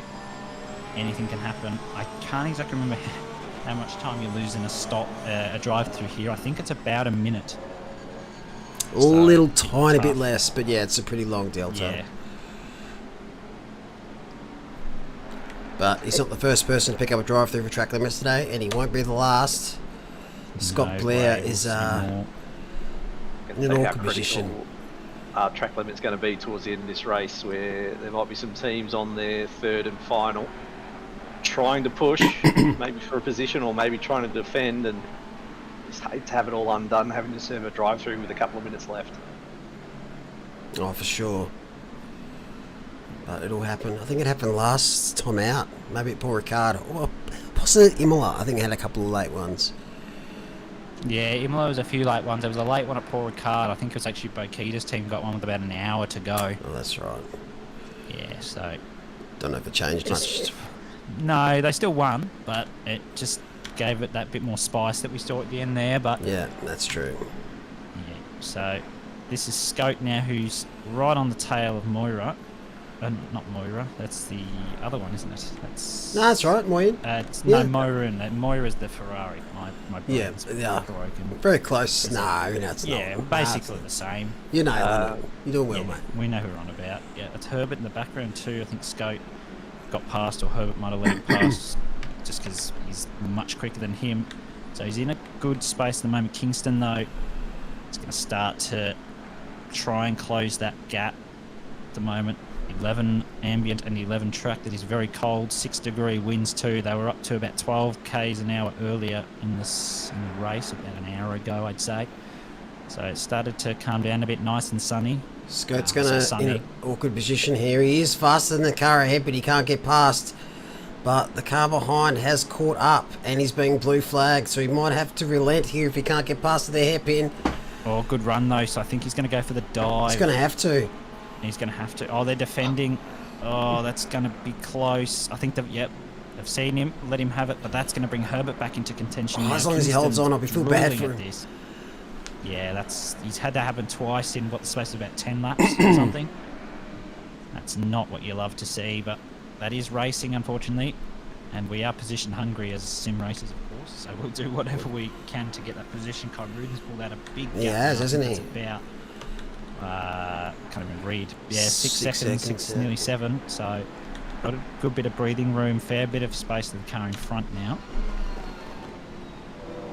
Yeah, it's a bit of a hard one because, as you mentioned, Scout trying to get the move done so he didn't have to let Herbert and lose more time. He's currently sitting about P4 overall in class. So if they want a shot at the podium, he's going to have to start bridging that gap. Oh no, and then they're blue flagged again because Scott's being pressured. Oh, he's in that awkward spot. He's got to push. Obviously be held up a bit by his own blue flag there. But he's Got been to be showing the careful not pace. to pick up a pen here for holding up under the blue flags. Yeah, I don't think he's holding them up. That's his only saving grace, is he's faster. It's the only circumstance where a blue flag can push is if you are lapping quicker and you kind of unlapped yourself. I think they're going to give him one lap to see if he can extend. What is it, the gap? We can't really tell. Can you confirm now also only the top 3 left on the lead lap now? Get good, Andy. Yeah, pretty much. Still got 3 to go, mate. How pathetic. Yeah, mate. Oh, dear.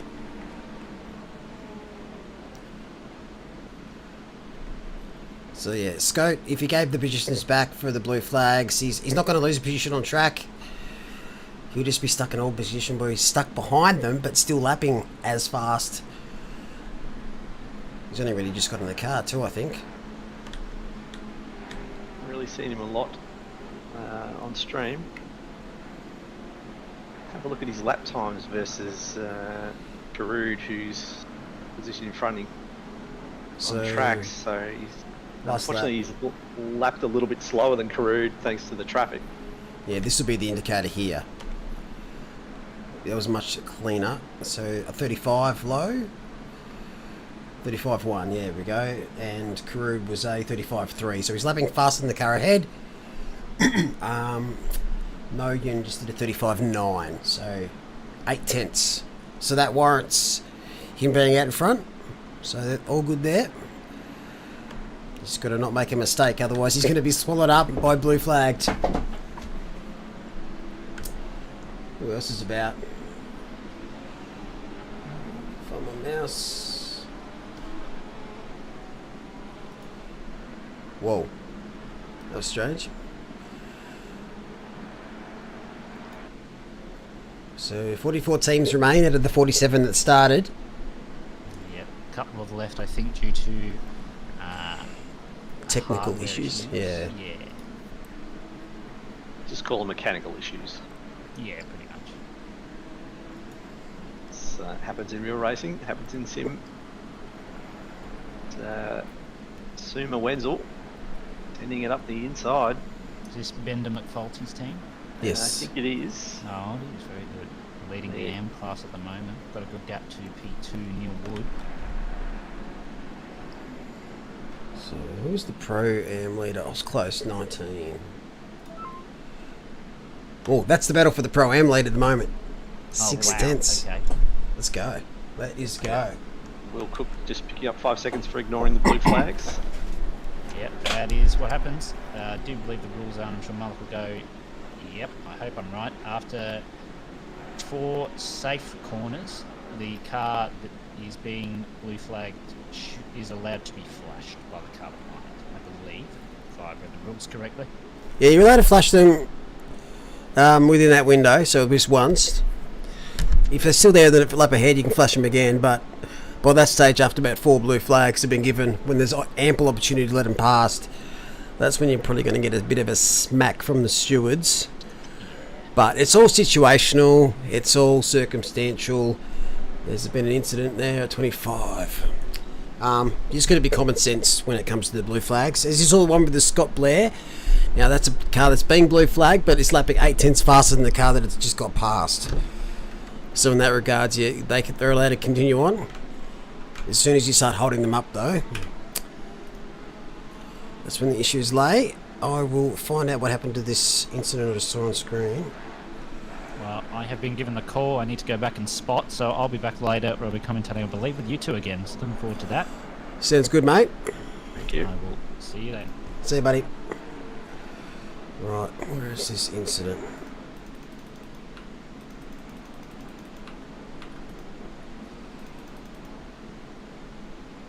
I think it's just you and me now for the next little bit, Malik, as we approach the halfway mark of this race.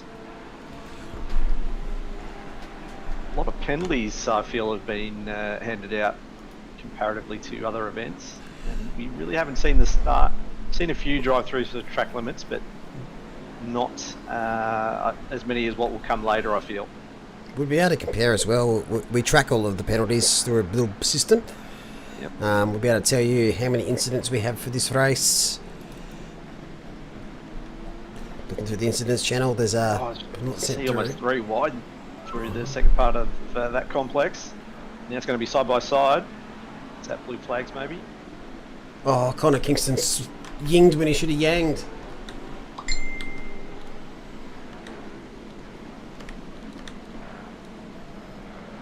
Now it's all just getting a little bit messy with cars trying to let people through and people not knowing what's going on. So this is P4. It's, Just got to have the right HUD up. Oh, it was a bit deep there from Will Cook. Connor Kingston lost that massively to these blue flags. Oh, also got Baxter Hopkinson sitting P5. Love to see it. yeah, quietly going about his work tonight. It's Herbert now. Oh, I lost out. Herbert, well aware of what was happening there and just nabbed that position. Brilliant little nifty move. Yeah, for old Moyen has really been in the battles. Nearly come out worse on all of them. Last sort of 20 minutes, half an hour. He's been very unlucky. He's got Baxter Hopkinson behind him now, so maybe this is a chance for Connor Kingston to get some of that time back he lost last lap. It's really hard to get into a rhythm when you're sort of just sitting there letting cars through and trying to avoid other traffic. You're just really hoping to get back in that sort of nice little bubble where you can just get your rhythm going. Oh, it is. Just work on your lap times and not everything else that's going on.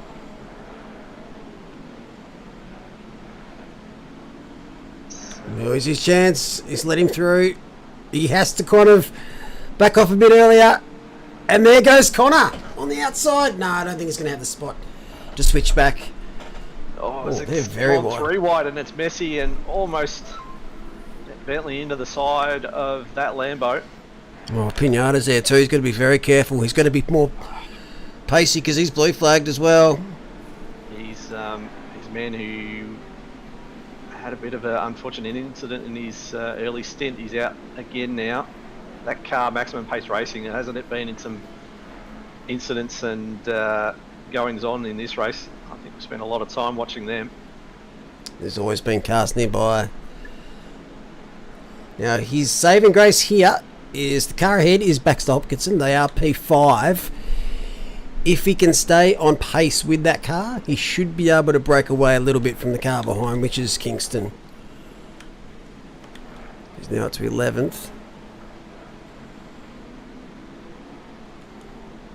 Rudin's off like a stabbed rat. Oh, who's that? That's Mason. Something else happened to someone. Not so much. There There's Baxter's dad, Richard. Great to see father and son racing in the same event. Yeah, no, it's wonderful to see. Baxter's kicked him out of his team though.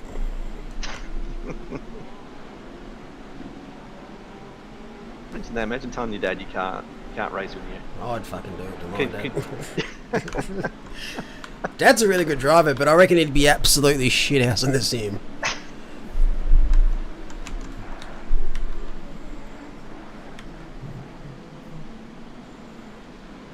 Look, a little battle here. This is Dowd and Bartlett, I think.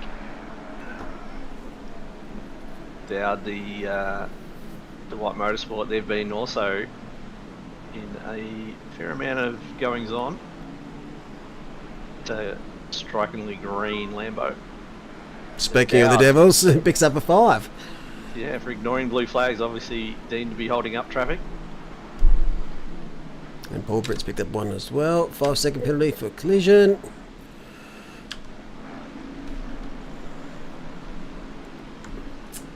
Right, next one. Zach Malloy. 5M Racing. They've been around the 17th to 22nd mark for the majority. The Bulls have been in the thick of it. Some nice battles around this area. Another one right here with the Ziggy. Katsua. That's the Stray Bulls team. I think the Stray Bulls team, all of them are streaming on Twitch. From what I saw earlier, doing the rounds and saying good day to some people. That's good. You see people throwing up their POVs. I'm not quite sure that... I definitely know English isn't their first language. It was all in Japanese. But they understood when I typed something, so... Doing a very good job. Can you speak any other languages, Franco? No. Barely speak English well, so haven't really thought about trying to add another language to murder. Did a tiny bit of Indonesian at school, but... Yeah, I think all of us went to school in the sort of 90s and early 2000s. It was Indonesian and that was it. Yeah. I speak a tiny bit of German, but I only did that to speak to an Austrian family that's like my in-laws. But they haven't been back for a while, so I stopped working on it. Yeah, language is definitely one of those things as soon as you stop using it. Yeah. It's not the day-to-day. Not like riding a bike. No, it's especially the opposite to riding a bike. I'll back in 1 sec. Not a problem. As Malik once again goes to yell at Nat. We'll watch Malloy in the Bentley. Currently, 0.2 of a second off the back, Katsuya.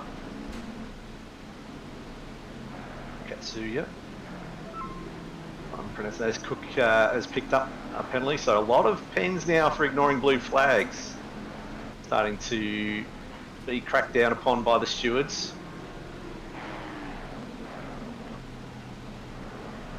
So, Katsuya currently trying to hold off Malloy. Zach Malloy in the OSM Racing Bentley.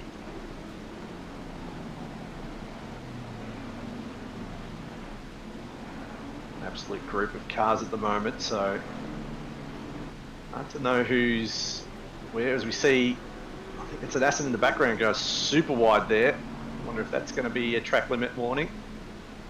A few of these teams I reckon will be on 3 already. I heard Smithy say they were on 3 after the first stint, which is a long time to be driving inside the track limits. And then we go Malloy right under the rear wing of that Lambo.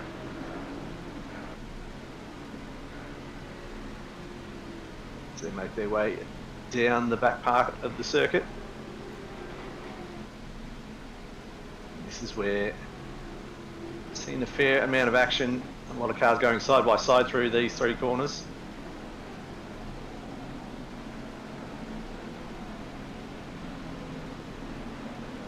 So yeah, managing to hold on, doing just enough at the moment, but knows if as soon as he makes a mistake, Malloy will take advantage and get that position.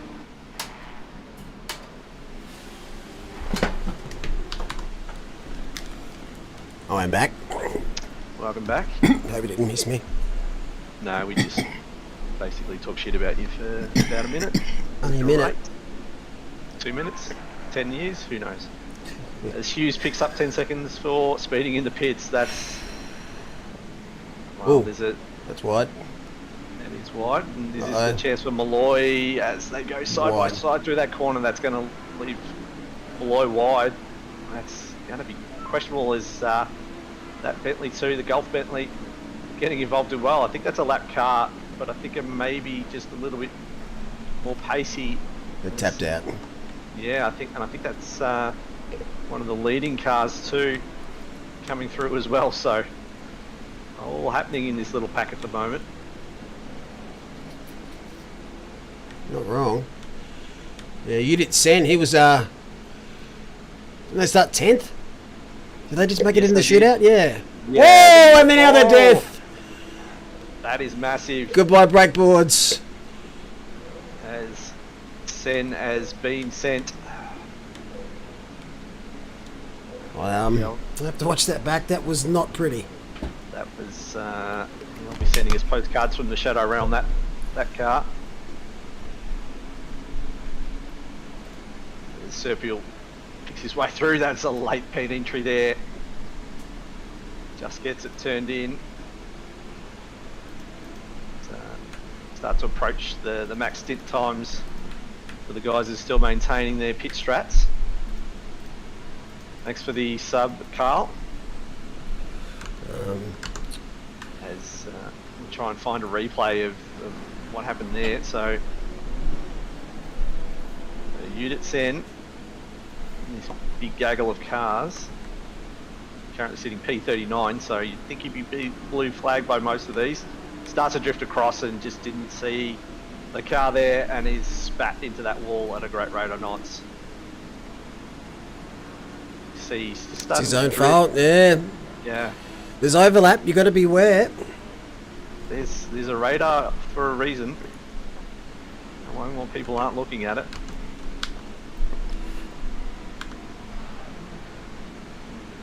There's Marcus Van Vliet. Who's that? Currently sitting in P11.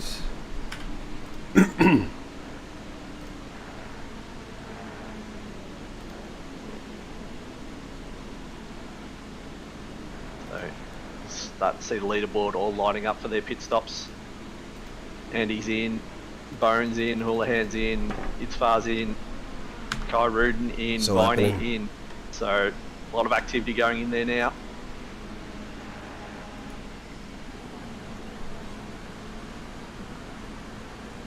We're jumping on board a replay of Jamie Saxon. Just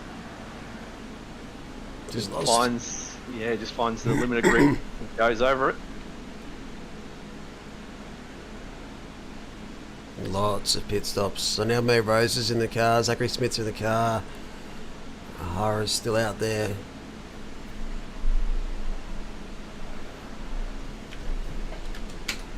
So, no, it looks like Benny Floyd has jumped in the car. Oh, bang. First stint for the day for Mr. Floyd. Yeah, very capable driver in his own right, but he's going to have a charging Mia Rose now. What can Mia do to bridge that gap that Andy managed to open up?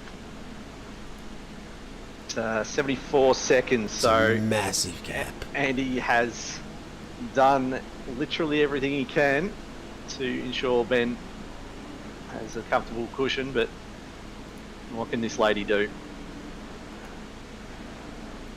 You know how quick Mia can be. It's crazy.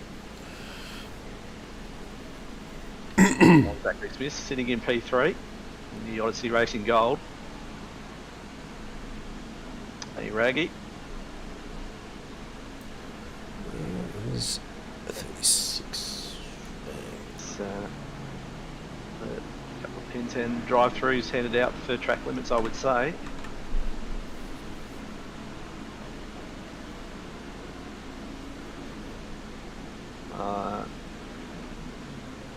I don't know what the gap is now, Howard. It says it's now 122 seconds, which to me seems fairly long. Only going off what this timing board's telling me. Well, if you look at the track map, he's in turn 4, and Mayer's round over here. So that gap closer to this at the rear of Rose than they are at the head of Rose.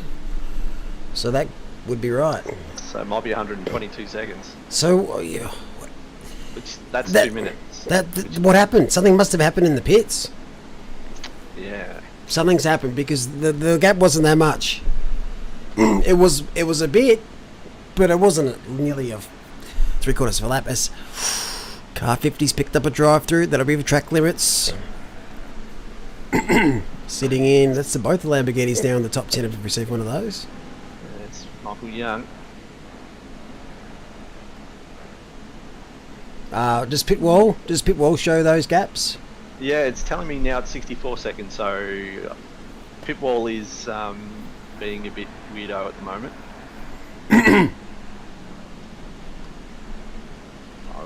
I'll let it settle and work itself out for a couple of minutes, and then we'll see what it says. Let it regroup. Have a think about life. And I'll pull Brett. Oh, diving around Katsuya. Katsuya's going to let him through, I feel. Does so. So Brett moves up a spot, but he does have 15 seconds to serve in the pits next time he's in.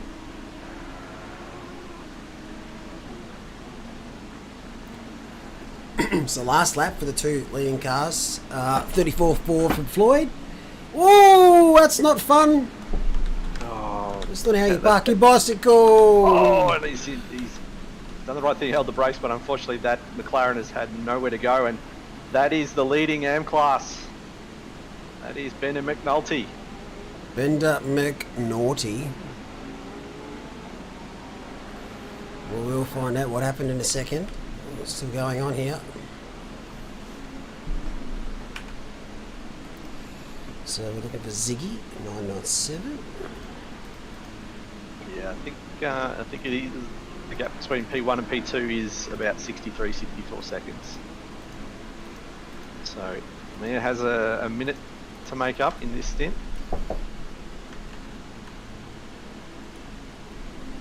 Here we go, Katsuya.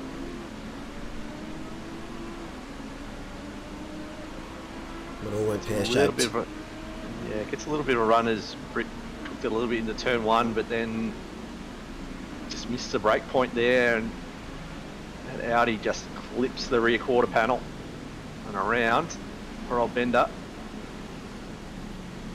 Nice of him to Slowing. turn the car around a little. Yeah, it was slowing up, and nice of him not to rejoin into the straight path of traffic coming through as well. Know how hard that would have been against his nature to do that. Yeah, never easy.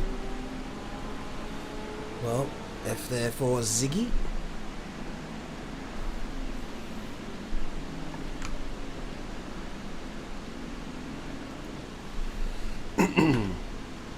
Not really sure what else Ziggy can do there, to be honest. Oh, I thought it was something else. So what have we got now? O'Donnell behind Van Vliet. 88's picked it. There you go. I reckon that was... Ooh, actually, that was last lap. So maybe... Or maybe it's their 131st lap. I'm not sure. It could have been another one. Stewards certainly have been busy tonight.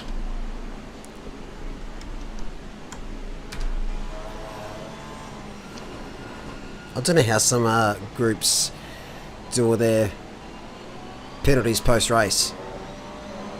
Like, that's another week worth of stuff to go through. That's overtime money. Because we get these... So the incidents that our competitors send through go to a certain channel on Discord.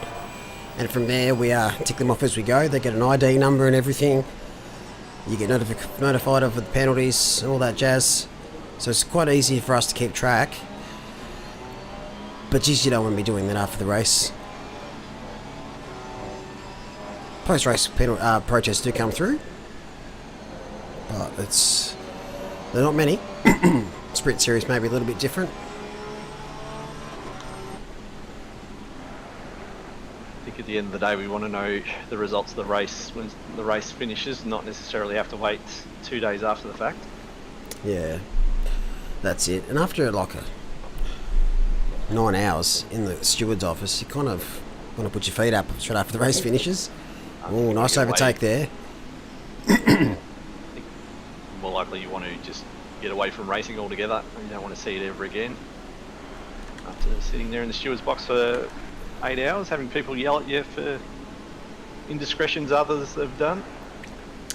It's a lot better for the special events and endurance racing. You can't talk on Discord. Well, I'm sure you get the impression from some of the text messages that get sent. Oh, can you hear that pretty loudly, Corey? If so, I'll move it. Yeah, I had a heater going far into the room. I've turned off just to make sure it's not that. Hello, Jan. How are we?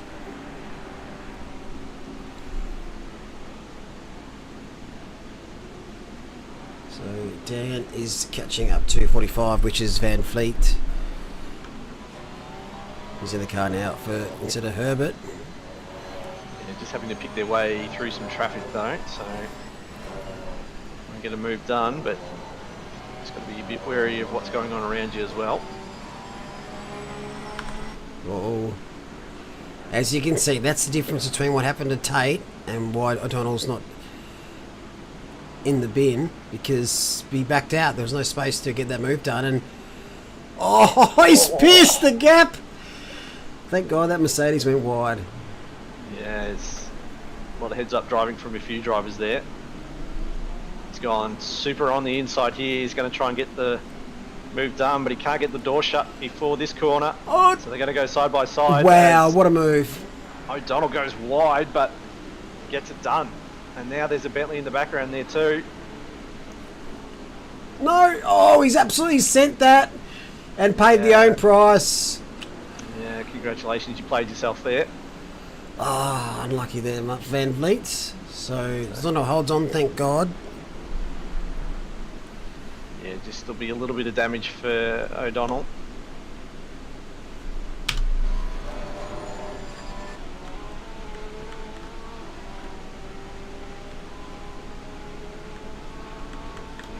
It's hard to tell.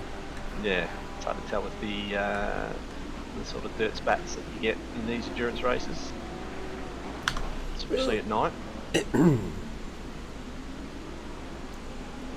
So last lap, 33.2 for May Rose, 34.1 for Floyd. Gap down to 61 seconds. You're telling me there's a chance? Yep, that's what I'm saying. Well, you've got to think Floyd's going to be doing at least 2 stints.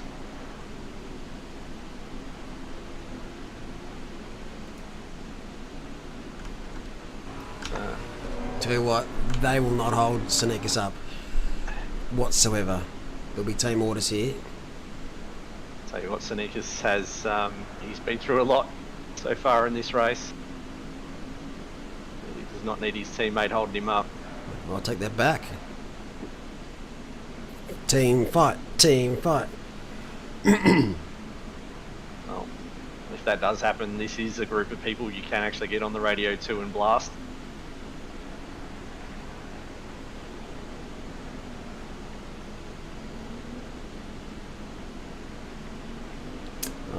Dan, is he at it again on Twitch? Is he? He needs to just chill.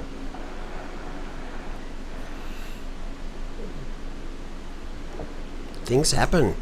It's part of life as Senekas gets through.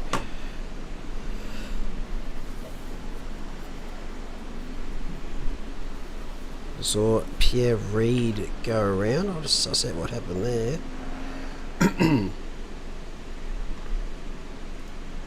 Somebody's saying it's actually suggesting it might be O'Donnell who's currently in the 919 car. Oh, it is. Yeah, it is. Just trying to find what happened to... Oh, there we go. It's another replay of an incident. Yeah, we're going pretty good, Connor. See here, looks like... Oh, sit through and then contact straight into the rear quarter panel. As soon as you get tagged there in any way, shape or form, it's around you go.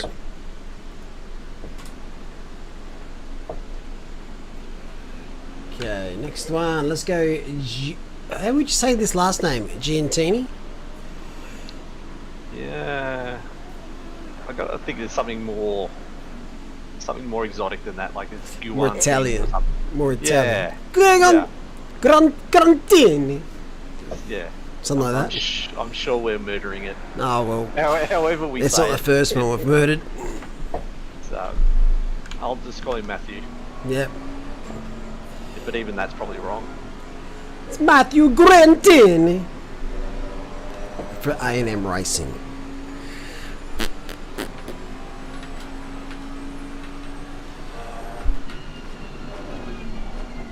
Currently looking in the back of Michael Young's Lamborghini. They were the team that just missed out on the shootout by a bee's dick. At 39,000, so they were off.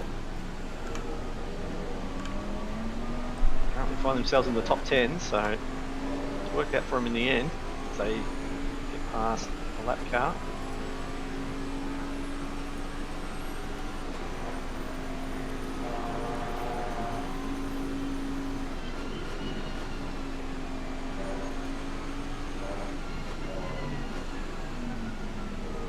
Good battle, though. Yeah, it is a good battle.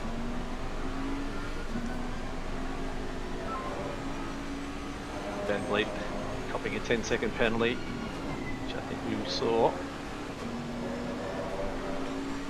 Bad run by Matthew here. But turn one is such a hard spot to get a move done.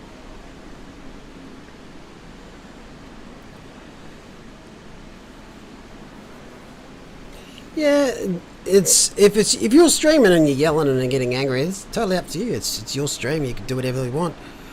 Only time we get annoyed is when there's abuse flung towards either drivers or stewards. Like, it's not your right to race an OR. It's a privilege. So if you want to race here, don't abuse people, because it becomes toxic pretty quickly.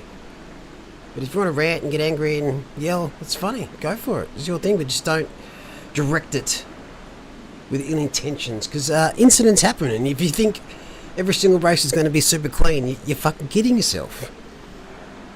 And if you think you're never going to be at fault for a racing incident, Exactly. you're fucking kidding yourself. Well, we've all been there. We all make mistakes. We're human. Yep. Fuck, I've made a few. Ask Mum. Don't ask her. You won't shut her up. Love you, Mum. Right, let's go another battle. Brits. No idea. Sitting behind Malloy, who is not long out of a battle. Oh. Just wondering if we can jump on Malloy's car and look from behind for a little bit, Malik, if is that possible? Mate, I can do that. For you, this one? Yeah. I like watching this. Yeah, it's good. Paints a good picture. Yeah, just watching the attitude of the car behind, what it's doing, what it's looking at. Closes right up under the brakes there. To see that exit from the Bentley though, it just steals meters every time they're coming out of the corners. Come on, Alty, you can at least spell my name right. Disappointing, mate. Yeah, this is a good view. I've always been a big fan of this view, unlike Jamie Saxon's chase cam. Yeah, this is the anti-chase cam. It's better in all ways and actually shows what's going on. Shout out to Jamie Saxon, long time broadcaster. Jamie's taking a season off next year. Oh, I'll tell you what, Malloy nearly cut the nose off Brits there. Now it looks like Brit's got a run. Malloy has gone defensive on the inside. Starts to drift back out. Brit's going to try and make it stick around the outside. We'll have the inside for this next corner. This is great. And he's going to get it done. So great move by Brits there. Oh, there's another car there as well. That's Stephen Ty. That's also for position, I think. Oh, here we go. 3-man party. They call that a menage a trois. Yeah, it's just... Alex Bowen in chat. What's that? Just worry about your email address as a 6-year-old. You probably already know what it is, mate. don't corrupt the young man. Too late, mate. Let him have innocence for a few more years and then ruin him. If he's had an email address for since he was 6, mate, he's not innocent. You know what he signed up for. Well, if he had a... Penguin Party. Is it what was it? Club Penguin. Yeah. You don't know about Club... Even I know about Mate, Club. I am definitely out of the loop when it comes to penguins. Oh, and the clip there. Another car's involved. There's another one. Tom Bishnoff, Rising Phoenix. It's a 4-car battle now for P14. 14? Is it 14? And guess who's lurking a second off the back of this? Scotty Blair, the man, the myth. Wow, this is a... This is great. Yeah. Let's go. This is more than a party. This is a riot almost at this point. And there it is, Scott Blair looking at a move, and he's going to dive it up the inside, but he's gone wide and cooked himself. Dipped the toes in the Mediterranean there. He went that deep. But CD10, I mean, Scott's done well. He's brought himself up from a fair way back and just pumped in the lap times. What am I explaining? Penguin Party. Oh, look. Mr. Christian Stream. I don't know what Club Penguin is. You know what I'm doing after this, though. Getting a new email address. The reason I asked that, Franco, the very beginning was no one told me what the fucking email was. That was the whole funny bit. Because, my first one was Millennium, based on the whole 2K bug. Yeah. Good play on words, because I'm so clever, man. Who with? What do you mean? Like, Millennium, what email provider was it with? Penguin Party. Okay. At Penguin Party. As looks like Scotty Blair's moved up to 17th. Yeah, then there's an annihilation. I've had a lot of email addresses. I think I currently got 8. Only one that's my main one. The other ones are just like logins and stuff like that for multiple things. So I had a Hotmail one, as I think most kids of the 90s and early noughties did. And they gave you a massive, like, 2 megabytes of storage space or something like that. Yep. And then Gmail came out and said, we're going to give you a gig. Yeah, that's... So everybody was like, well, I'm jumping on that. So, but I was luckily enough able to get my name on my Gmail address without any numbers or letters. You've done very well. Like, that's how early I got on. But it's a double-edged sword because a lot of people sign up to stuff using their Gmail account and they forget to put the numbers or letters at the end of their email address on the sign-up form. Yep. So I get a lot of people's sign-ups and, you know, I've had contractors in the United States blow up at me for not paying them to build their deck for my house in, like, Michigan. Did you reply and sort it out for them? That would have been the right thing to do. Well, I did. I said, I'm not the guy, but he didn't believe me. So I just sent him an angry email telling him I was never going to pay his bill, and he did a horrible job and he can go screw himself. That's fair. Currently, the actual Frank's being sued. Yeah. He probably went to that guy's house and just ripped out his new patio or whatever it was. It's like, what's going on? Like, you never sent me a bill. He goes, yeah, I sent it via email like 3 times. Jeez, that's apparently, great. And apparently got a library book that I haven't returned for about 5 years as well. Wow. I think I've got a blockbuster game that I haven't returned. I try to return it, but apparently they're shut. Nice Yep. move, Scotty Blair, and the inside there gets past Bishna. And that moves him up position in the Pro-Am class as well. So they're important moves for Scotty Blair. Chasing down Brit's pitted, sorry, take that back. He's actually not letting me down for a change. Plenty of time for that, mate, plenty of time for that. Yeah, I know, you blow it at the end. He breaks my heart at the absolute last minute. I've heard whispers that Spidey's making the return to the Sprint Series next season. That'd be nice. I know he went over to iRacing to do some stuff, but I always found that he really enjoyed ACC. I think it suited him. Because I always loved his BMW plonked right up my back end. He's only done it once, but that's what everyone talks about. It's funny as. Kai Lamy last corner, I believe. I think I commentated that. Yes, that race. yes.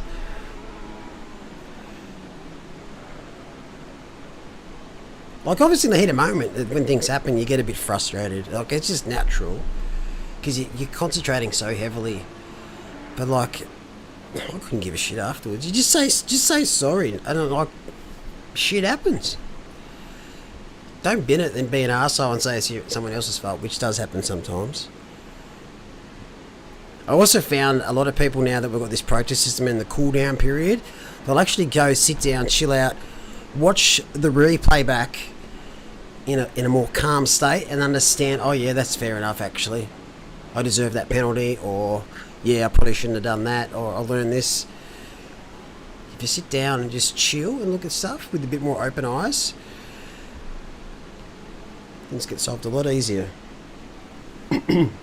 So, Scott Blair currently sitting behind Pete Chalmers, both in overall standings as well as the Pro-Am class. By my count, he's about 45 seconds off the back. It sounds like a lot, but with 4 hours to go. Half the race to go, anything can happen. That's right. Good evening, gentlemen. G'day, Sean. How are we, sir? Not too bad, mate. I'm all fueled up, ready to go for my sitting here with you lovely gentlemen. Bloody splendid.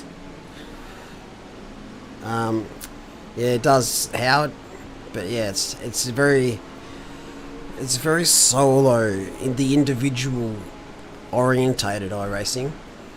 Obviously, you can do events and leagues and stuff, but it's just not the same.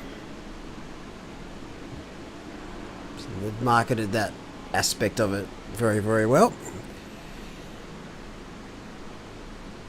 Corey wants to know, when are the sprint tracks announced? I've announced one. I've announced Spa's going to be in the 9. I'm not telling you when. And I've also said Brands Hatch is not in it. They're the hints I've given. I was going to ask. Water is also wet, or someone will say, no it's not. No it's not.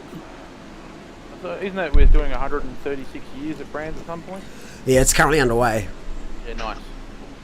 The 3 morons that just joined up, they're gone. Just in GT4s, yeah? Yeah, I wonder where my toaster went. GT4s. And we've got to wait for the GT2s that have been not announced. Yeah, speaking of GT4s, unless I'm talking the OWA chat about a potential car that's not the BMW. Supra? No. That if it does come in, I will be in every single GT4 race. Oh, yeah. I think you know what one I'm talking Yeah. about. I do If that, The Daihatsu Charade, yep. the Hyundai XL. Yeah, fuck Wait. yes. I'm in it. Seriously, honestly, if there's a Hyundai XL ever, I am going to create a series of that. It'd be funny as. Yeah, Lachlan Henderson chat's got it. He knows the reasons. Yeah. If It'd that be does sweet. happen, I will be in every single race that car is available. Even races that we're not even having it in. Yep. You could be the safety car for every single event. Oh, Oh, sorry, the unsafety car. But I'll try and peel out of the pits and race anyway. Make sure you're a lap down, it's fine. You can just be the medic car that follows the field. I've thought about putting one in. Oh really? That'd be awesome. Just as bad, yeah, it takes up a good slot and Obviously, it probably serves no purpose other than bans, but these guys have been really close to each other for a length of time. Got a P7, very nice. Yeah, I think people, when they come to endurance racing, don't realise how much the blue flag aspect of endurance racing is. Like, it's a massive part of it. It'll always be a massive part. You want to know how to help people with that though, Malik? Everybody must do a race in a multi-class race in the GT4, and that will teach you everything you need to know about blue flags. Oh, about moving when... Oh, okay, kind of knowing the distances between cars and shit. Because you'll be nothing but having the blue flag shown to you all the time. The only difference there is it won't really teach you how to not defend a corner and how to move over, because obviously with such a differential in pace between a GT3 and GT4, you don't have to get off the racing line. It's up to the faster car to use the car to get past you, much like with the LMP1s, the LMP2s and GTEs and all that. Is there a rumour here that the GTEs are being deleted? Yes, they are. The series as a whole, in real life, they're getting rid of it. So just going to GT3s? Exactly. Makes sense. Does that mean we'll see the Ford GT? Also, another reason I could come back is. Oh mate, if that car, whoa, getting hard thinking. Do you need a room or something? Yes. I will if I need to have that car. Yeah. If they get the Ford GT into the, as we see, to just go a little bit wide on the entry there, but it's away with it. There's just so much speculation after that announcement that they didn't announce. There's just so much speculation. Like, I'd rather they said, look, at this stage, there's no DLC coming at the moment. We'll check back in 3-6 months' time. At the moment, we're going to be working on the new gen consoles and a mobile game. But in the future, we are hoping to add DLC. But at this stage, there's nothing going to be confirmed for some. Oh my goodness! Oh, that's a bit of a send. They've done well to avoid an incident there. Yeah, Ford don't race the GT Ford anymore, do they? I'm not sure. Might be some independent teams that run it. But that was some heads-up driving from Michael Young there. We see a lot of drivers get caught out, have a car being thrown up the inside and just turn in without looking. But Michael Young, obviously, once again deciding it's not worth it trying to.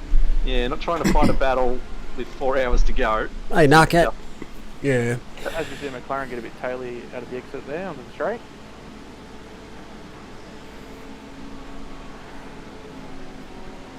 I just feel like the race has settled a little bit now. Yeah, we are at that. Our lovely 4-hour mark has just ticked over, so that maybe between stints or maybe potentially changing up of stint strategies be playing a factor at the moment. Also means my overtime pace kicked in. Yep. Wait, you're getting paid? What? Yeah. The wins actually died completely. Looks like your pay. The wind is my multiplier. It doesn't matter what the wind is. You can't multiply it by 0. With half the race gone, there's still half the race to go. Yes, there certainly is, Murray Walker. See a bit of lap traffic. Alex Crawford in chat, Franco says, is overtime an extra slice of pizza? If only they knew. If only they knew. I'd be defrauded. Extra slice? That would require a original slice. Oh dear. You just get the crust. Didn't I buy you pizza? I get his leftover crust, not even like cut off or anything. It's just whatever he chews off. Yeah, that's fair. And doesn't eat. That's what I get. The burnt bits. Well, is that you're getting it all? The Max is. Yeah, well, Max gets fed better than I, so. Look. Max deserves it. Exactly. You heard it here first. Ben Floyd gets past David McNulty. What an overtake. David McNulty is a hard man to pass. He's a literal block that's a track width wide. So. A 38 flat last lap. That's what blue flags will do. The extra slice has pineapple. It probably does, to be honest. Actually, there's a new pizza out at the local Wise Guys. It's I can't remember what it's called, but it contains jalapenos and pineapples. That just doesn't sound appealing in the slightest. Sweet and spicy. You know what? I kind of want to try it because I love jalapenos. That would mean ordering a piece with pineapple on it. Again. Yeah, it's. These deliveries look very similar. Yeah, there's a bit going on there. Again, I know Alex in chat. Oh, sorry, Alex in the commentary box earlier says he likes the Gulf livery. I just wouldn't mind it being away for a race or two. How much does the gap come down between Mayer and Floyd? Well, I couldn't tell you because the game doesn't want to show it anymore. But head to live timing, click on it, it'll tell you. I can tell you it's 55, all of 56 seconds bar about a tenth, so Another 5 slowly seconds. being chipped away, but not by a lot. No, don't spoil it for me, Andrew. Let me at least be competent in something. You're not going to go to the 100th here, Andrew? Very precise. I love it. I was expecting the thousands, to be honest. Well, I would expect Andrew to know it, and because he's literally perfect on everything he does in this game. Oh, no. Fucking mouse has died. Well, To the Benny backup Floyd. now. Well, that's it, guys. Thank you. Camera's just going to be on Benny Floyd for the entire race. You can just watch the masterclass that'll unfold, though, so that's okay. Everyone sure. get really good at looking at the Bentley. I'm sure Malik's got a Contingency mouse plan. change going on, similar to a pit stop. A couple of blokes just come out, unplug the mouse, put the new one in, send him on his way.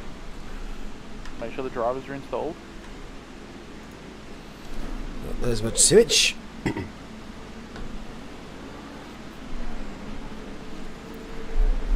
two back at it again.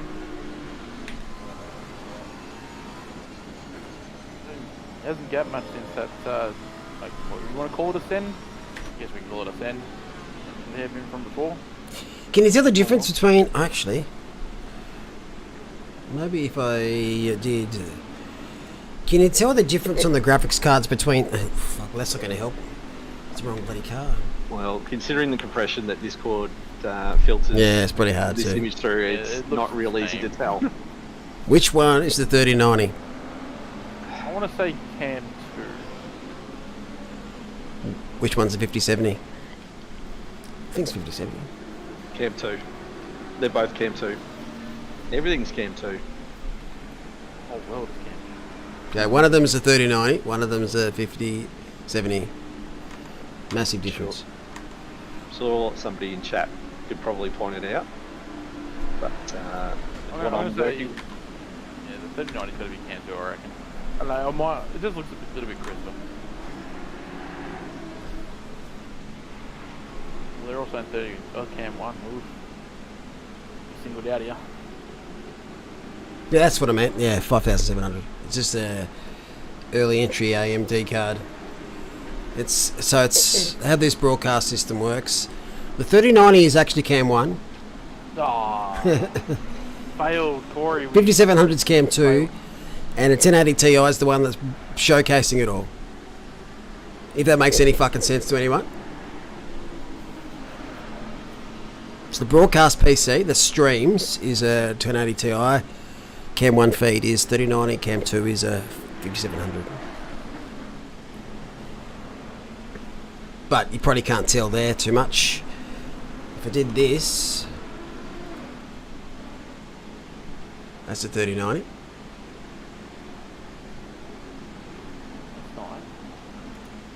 That's 5700. You can probably tell that this is smidgen, but as you said, it's a compression and it's a stream. If you're in this room, you can see the difference pretty easily. The only thing I can sort of make out of the difference is that this one's a bit more dull. You know? Yeah. Just shows you that 5700 is actually has a crack, but you wouldn't want to stream and race with it. F in chat. On a completely unrelated topic. It is unrelated. That car of Matthews, Giantini, I'm surprised they didn't go for the orange wheels on that, because then it would have been the Mystery Machine colours. Don't tempt them, mate. Like they've gone to all that effort and then just let it down at the end. Oh, has he gone wide there? It's just opened the door, but unfortunately Young had to check up himself, so it kind of threw him offline, but might open him up very shortly for an overtake. Although he's fallen off the back a little bit there.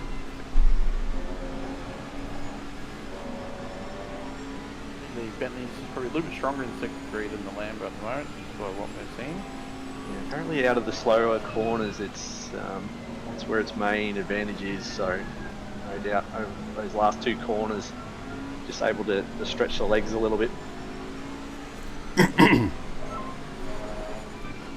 Oh, speeding into pits. Sticky. Yeah, it's AOB. I think that's his second penalty he's picked up so far. Also an incident at the first hairpin, potentially.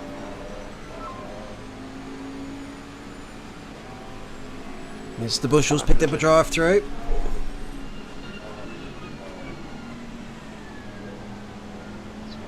Watch Young trying to get that spot back. He's not able to close that gap through this lap at the moment. Hairpin pile up. Can anyone tell me what car number? I'll have a look. I think it was this lap, but I couldn't tell you a car number. I just saw yellow, unfortunately. Fair enough. I hope these this mouse recharges quickly. Otherwise I'm going to have to get off my butt. Hey, right, Roger. Roger, bravo. 8 in front of 191.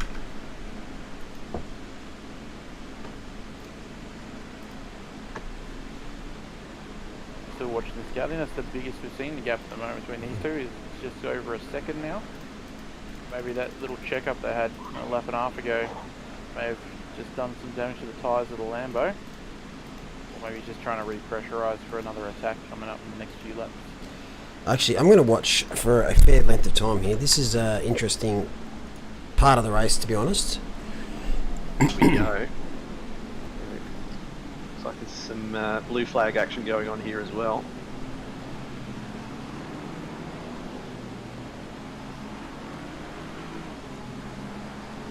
Oh, there's contact there. And another dive.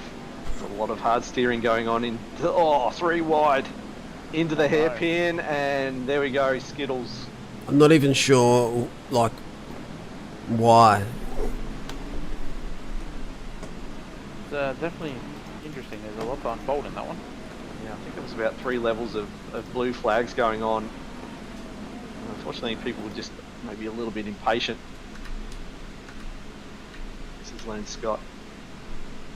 Ross. What? One of my race directors, naughty boy, Jason. Oh, no. Jason, that's something coming out of your pay. Am I allowed to comment on this one? Seems on part. Oh, Mia was in this too. Yeah, I thought She that was just Mia's car. dodged she's it. Got away. She's got away with it. Oh, very lucky. Is that Smith as well? Oh no. Nah. There's Mia diving to the inside to get a bit more of a tow. Has gone wide. Probably has looked in a mirror and gone, oh my god. Very lucky. And luckily enough, It's me. has avoided everything. Would have had massive implications for the race. That was allowed. If Mia had got caught up in that. Good luck to the stewards to sort that one out. You'll need some time on that one. I think Jason's been giving himself a penalty. Yeah, you're like, yeah, I know it's coming.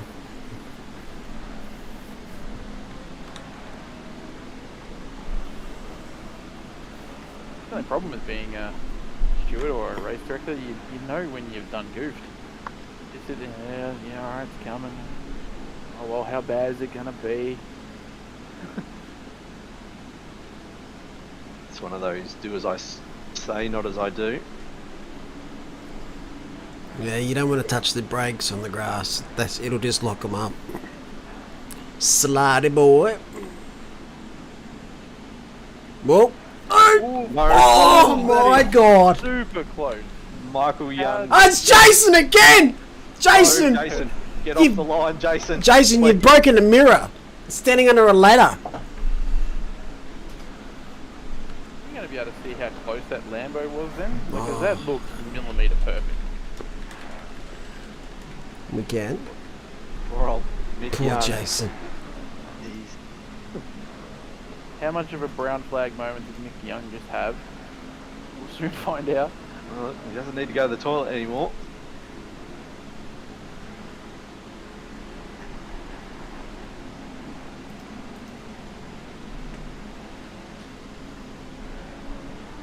Still on the back of chasing the Bentley though. He has actually closed that gap down. And a few laps ago, he was at 1.2, but now just 0.6 behind. And there's another yellow flag these guys are approaching right now as well. To see what happens here. Is this contact again?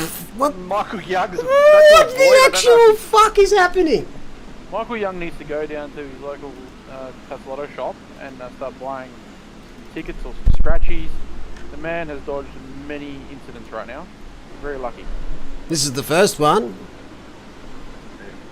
Scott, seeing the blue flags, has gone wide, but that's straight out on the marbles and there's zero grip there.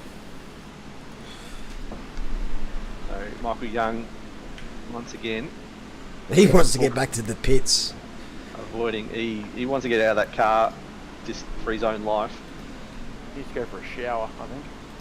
We're going to have to supply a social worker for this. Going to have PTSD after this stint, will Michael, and then we'll probably grab a replay of follow-up hairpin. I don't know if he actually made contact and then went wide, or he had to go wide just to avoid contact. I think he just went wide. It's a fucking lot worse. Wait till you see this. Yeah, I think he may have clipped the car on the inside if I'm just looking at it, but Ooh, almost had a snap there from the Bentley. yeah.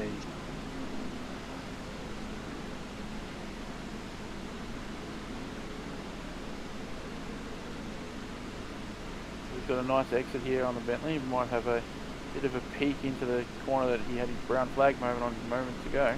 Yeah, there's no fear on him. He's going to send it, you feel, and he's going to get it done. He's just got to park it. Very nice. Got to just try and block it off, but he doesn't. Lets the Bentley come back at him through into the right-hander. Yeah, there we go. Oh, did he get the better exit? It looked like it was good. We're having a sneak peek into that hairpin again. This will be dangerous. Because if he misses the brake mark by any... Yeah, he's tucked in. He's just tucked in there. He's chosen safety over death. Move. So Van Vliet picking up a penalty for causing a collision. So 15-second time added onto his pit stop. Oh, the eternal debutant is Gracie's presence in the chat. How are you, Mr. Oliver? Here we go. So I think this is what actually caused that incident initially at the hairpin. Tom Fleming. Sorry in advance, Tom, for showing this. Yeah, he just tags it. So he's then gone to the inside as starting to see the cars come through. He's the he's bad rejoin, and no. that's going to be damage. Oh, that was messy. Gave the Bentley a bit too much beans, and it will do that with its massive torque. Mellow gears, unfortunately. Was that pun intentional? Because that was Beans Racing. Oh, I didn't even know, but I'll take it. Yeah, this. Oh, what's up? Oh, this is different. There's the unchafed rejoin. And so Fleming's been penned for that rejoin, but that has meant that Michael Young probably got car in a bit better shape than that Bentley, which is going to help him try and get another move done. That's probably why he's all over the back of him at the moment, that Bentley carrying a bit of damage.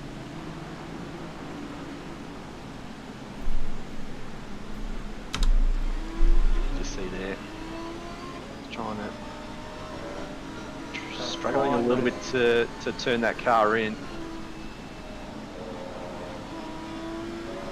Well, what's going to happen this lap? What incidents are they going to find? They're finding all of them at the moment, so let's just wait and see.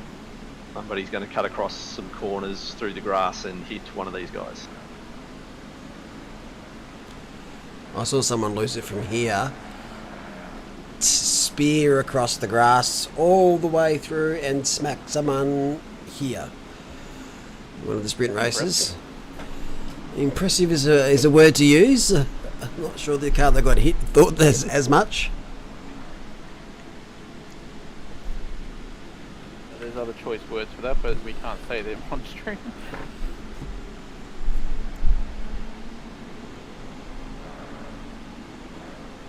Well, at least they've settled down a little bit for now. Probably just gone and cursed it, you know that, right, Mum? Look, you probably have. Look, Lambo got a better exit now, but probably not going to have an effort into the hairpin, depending on how much the gap closes.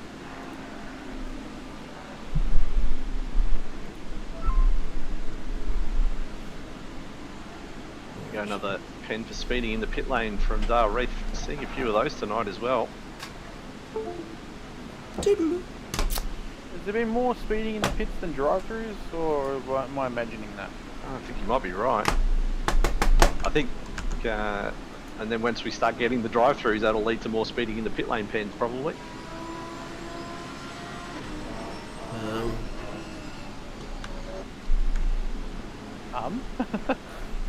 I didn't even know I could press that button. Press all the buttons. Meanwhile, I was about to mention this battle. Stephen Ty is almost onto the back of Scotty Blair.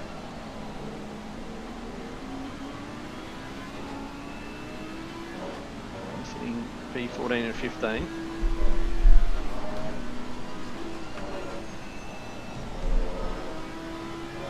Scope Blair's in P2 for AM at the moment, or Pro AM I should say. It's quite nice. He actually might be catching Chalmers there. I don't know how much the gap is, but it looks like it is closer than it was before. Yeah, I'm not quite sure. Was it? It was 50 seconds at one stage. Did you say, Franco? Yeah, it's hard.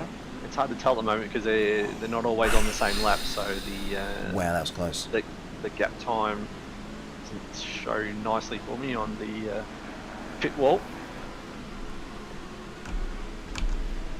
As they go too wide and too wide in front of these guys as well. Oh, through wide. That was. Bentley's tapped out. navigated. Oh, that's P4 having a bit of a spin. Dan Hunter. Yeah, it'd be pretty safe though. You had best part of a 20-second gap over P5. Should be okay. It'll be just whether or not he picked up damage. Scott Blair trying to hold off likes of Stephen Ty. Oh, as we see, Looked like it was a bit of aero wash. Yeah. Yeah, I think it's because Samwise backed off a little bit earlier on Scout. Stephen had to do the same. But that gives Scout an opportunity to let Samwise pass because of the blue flag if he's holding him up without at risk of losing the position. Yeah, I think that's what Scout was more worried about, was letting a position through and then losing the spot to Stephen. But Scout's got to be careful he doesn't get pinged for holding him up.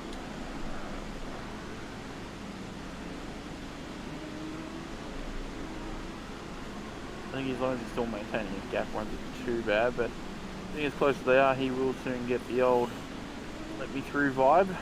This depends on the gap. If it's less than a second, then you've got to move.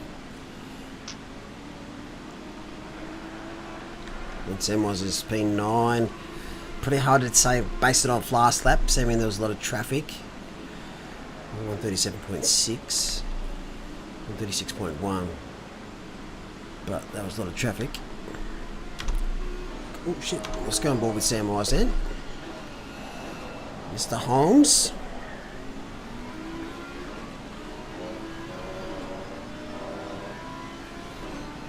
quite worked out that corner 100% yet in my driving technique. I either do it decently or I light up the rear tyres. It's good to watch the pointier end of the field, how they work. Always pointers to learn from. So, Blair currently off the back of Van Vliet. Yeah, he's got away. Yeah, he's got about, just trying to do the maths in my head, about 27 seconds. So last lap 34.6, Stephen Ty 34.9, and Holmes was at 35. But this is where the issues rise up. Blue flags for Scout. So Samwise will close right back in.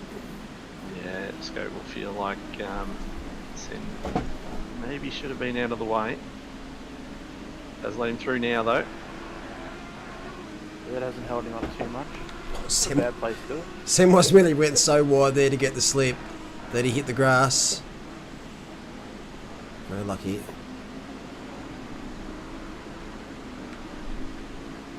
So 3.5 hours left. Usual suspect up ahead.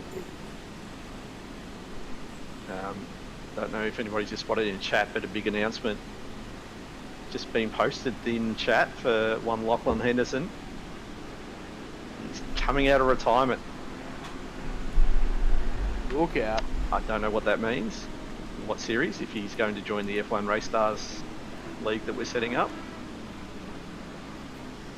But look out. And see, I knew once we announce Garfield Kart, they're going to come out of the woodwork. It's great to see you back in Garfield Kart, Henderson. Oh, what? That's a silly question. It's Lachlan. Is anything other than the Porsche? I'm not sure he's actually driven another car except the Ferrari. Henderson, do something different. Go the BMW. Go the Jag. I was just about to say that, but I don't know him that well, so I didn't know whether I was going to send him under the It's going to be bus. hard to go the Jag when it's not in the series. Remember, we've deleted it after this season. Why we have, yeah. We tried to make Jaguar great again. Hats off to all those that stuck to the Jag the entire season. You had your work cut out for you the entire season. All fucking three of you. Just quietly, was it Baggermans that was having looks like he had connection issues earlier? Yes. Looks like that sort of sorted itself out now. He's No one's ping's moving. Actually, let me look at the mother's monitor. Maybe we broke it. Maybe everyone's just decided to have perfect internet connection. It's still on the fritz on the other monitor. Yep. Okay. Never Just- mind me then. No, we looking at. Never hope for the best in anything. Always come out disappointed. That's my motto. You prepare for the worst, then you're never surprised or something. Is that the original saying, or am I screwing it up as well? Oh, well, I tried to go into that ACC announcement with that mindset, but I was still disappointed. I was expecting nothing and still got nothing, and still felt flat about it. You have a mobile phone, right? Well, that's where the direction OOR is going to take. Mobile mobile. gaming, here we go. And Alex going to sell us ads for an extra $2. He'll take 2 seconds off our lap times. Oh, fuck. Wouldn't do it to you. Just wouldn't do it. I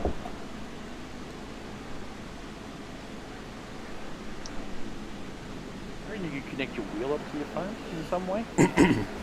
Well, Well, I Franco's... said to Malik, you may be able to do it if you can connect your wheel to a Bluetooth, broadcaster, and then your phone can pick it up. I don't know how good your lines and that would be trying to look at a tiny ass phone screen while sitting in your rig, but Yeah, I mean, it'd be tiny eye squinto vision, but yes. I mean, I've got a a controller that's Bluetooth enabled. It's very similar to like an Xbox or PlayStation controller. So that would work. 2 secs, Ted. Yeah, there we go. What, Boxel Oh, on Fleming. Oh, contact. Fleming just coming over. that's just not great. Odd. Oh no, was that going to be a No. real bad...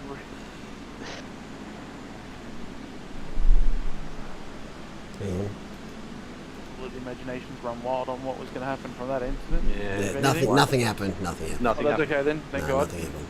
I just watched it back. No, she's all safe.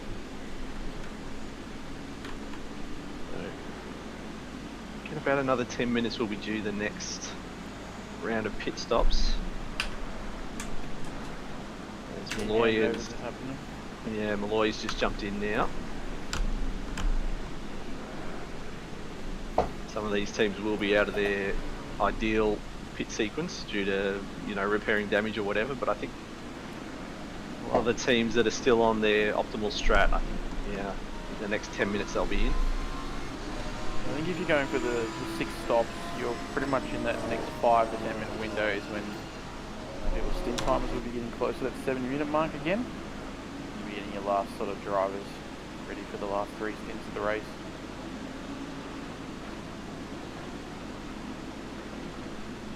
Nick Young still hasn't quite got the move done.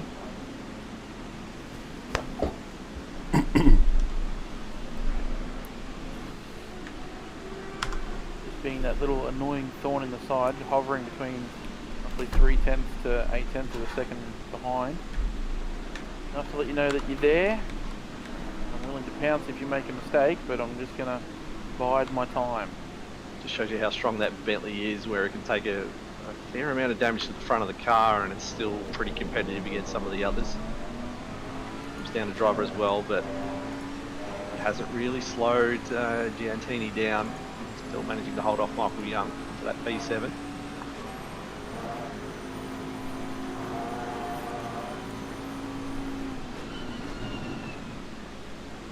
Thought that Audi was off the track into the heavens for a moment there, but that might have just been my connection to Discord.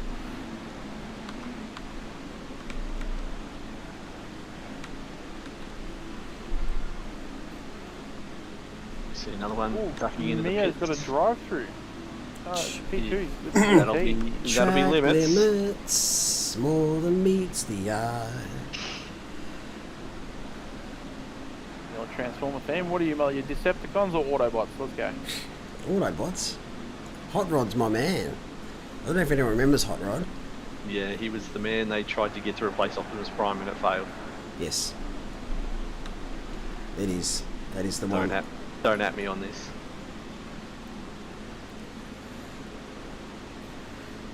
What about you, Sean? Oh, it's tough. I like Starscream, but you know, I'm a Bumblebee fan to be honest. He's my boy. Bumblebee. That should have been Hot Rod on the movies. For some reason. Oh, the standalone film. No, we're talking the first original animated film, are we, Malik? Yep. That might be before my time. You get into the Transformers. Mate, the original, so good. That's what it started, and then that made the movies, and the movies are pretty good. I like Mark Wahlberg as an actor. Who's the kid? Is it? Shia LaBeouf. Yeah, that's it. You're Just like, do it. And I think who's the Australian in the first movie? It wasn't the first one. Rachel Taylor was in the second or third one. Third one. You replaced Megan Fox, wasn't it? Yep. Do you know where- Megan called Michael Bay Hitler. Yes. Do you know where she's from? I'm going to say Tasmania, Malik. I was going to say, I'm sure you're going to tell us in a moment. Yes. Just let me Google this to confirm. I am actually. I don't want to look like an absolute muppet, but I'm pretty sure she was.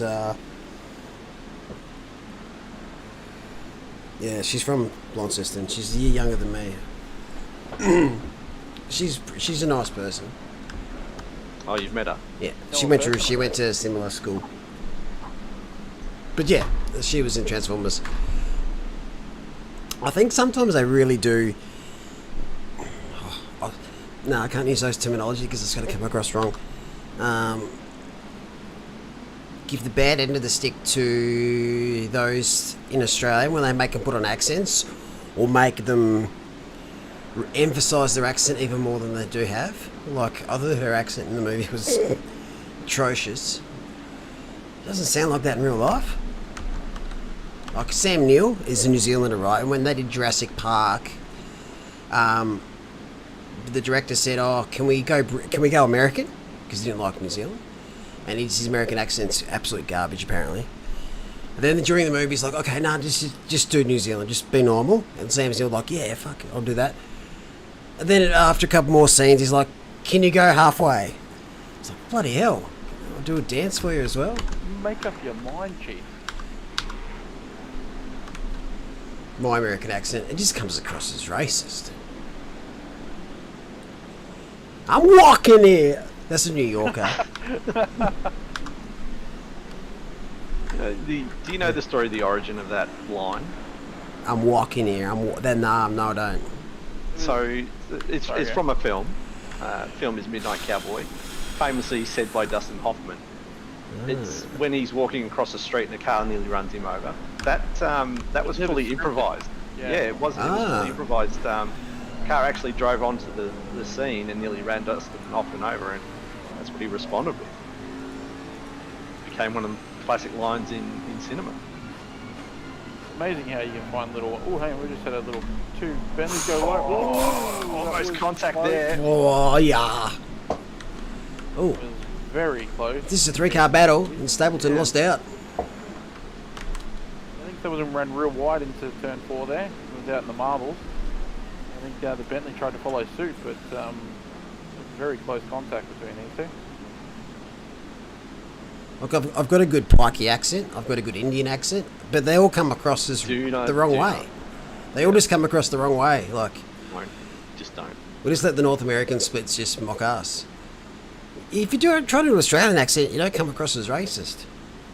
Why is that? What were we okay I with think we just don't care. Oh, couldn't care. Especially, I think if an American was trying to do an indigenous Australian accent, it may get them in I trouble. wouldn't even know how to try to do that. Yeah, that's fair.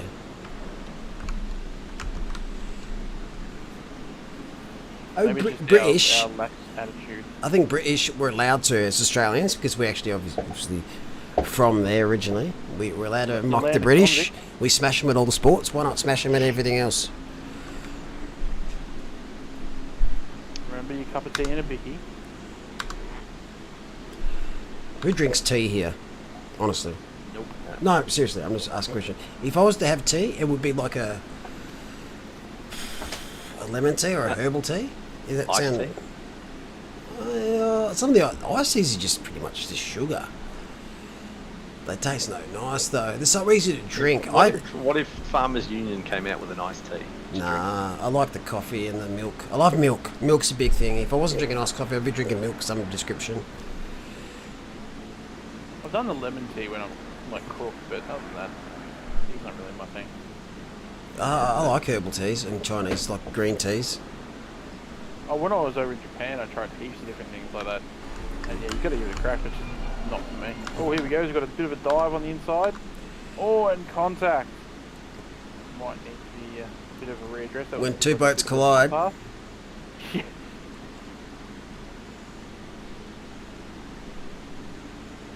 That one will be guaranteed to go to the steward's box, I'm afraid. I just had the wrong angle there to watch that. Yeah, before iced coffee, the reason why I drink iced coffee is quite amusing to myself. So I used to work in pubs. When I first started working in a pub as an 18-year-old, my boss said to me, "Are you welcome to drink as much as the post mixers you want? Like, just help yourself. If you're thirsty, just have a drink." And I like for one day, I had a few lemonades. I'm like, if this is what I'm going to be doing every single day, I'm going to get fat and really, really, really unhealthy. I don't like carbonated stuff's not good for me. So I'm like, oh, what am I going to have as my go-to? Because water's also boring as shit. And I didn't want to drink like proper coffee. So I walked to the shop and grabbed myself a Farmer's Union nice coffee, and I have not stopped since. But back then it was like one a shift. If I have one a day, I am going into meltdown. But it's essentially flavoured milk, and I actually took it to a dietitian one day. And I said, look, I'm drinking this. This is how much I'm drinking. With my health, are we good? And they were like, yeah, this is great. This is good for you. Just make sure you're moderated with other stuff. Got a thumbs up. Been on it since. I've never looked back. Before that, it was a chocolate Nesquik. Well, more of a strawberry Nesquik, man, myself. I cannot remember having strawberry Nesquik. And Milo. And Milo. Oh, yeah, Milo. I would have Milo over Nesquik. What is your ratio of Milo and milk? I have it. I have it like a coffee, so it's not a whole heap of Milo. I don't know how people have all the powder. I'd cough and splutter and carry on. Just quietly, that drive-through has brought Zach Smith's team to within 4/10 of P2. Me currently sitting 85 seconds off the back of Benny Floyd now, thanks to that pen. So, but here is the thing: they've got their pens cleared, so they've got all 3 warnings back now. How many pens is Floyd's team on? I'm not sure. I'm Like sure the about longer, tell us. the longer you go Wow. on. This, What an entry. Very close to that inside guardrail as they just wall it up and done. Smith looking for every advantage he can get in this pit. Now we'll see if there's any damage. That'll may determine who gets out first. And they're right. Oh, they got the pit boxes right next to each other too, so they'll know. All right, the race of the race. I love looking at the pits here. It's so bright. It's sweet. Yeah. Pits look Just as we awesome at night. expected. With 10 minutes on from when I called it, the pits have absolutely lit up with cars now. I fucking hate that the date's wrong on this thing. Oh, 217 away. Oh, it's gonna be. Oh no! They're gonna come together. They're gonna come together. Who's going to yield? Oh, McLaren's yielded. Oh. To be honest, it's probably a good thing. It could have ended in tears as they are. They're no longer ghosted as soon as the exit line, is that correct? I'm not sure. I think they stopped ghosting. If they're still ghosting inside each other, it waits until they're cleared and then it will solidify them. But it looks like Traffic is coming out. it's going to be Britt's in the car, and I think Jeremy Washington's in the, Yes, that's correct. in the P3 car. So change of drivers. See who's got the pace edge. Britt's getting a little bit lucky with the traffic there. Had a car between himself and Jezza. Take nothing away here from Brits, but I think Washington's probably the one to watch here. Brits does have the car advantage though, you got to say.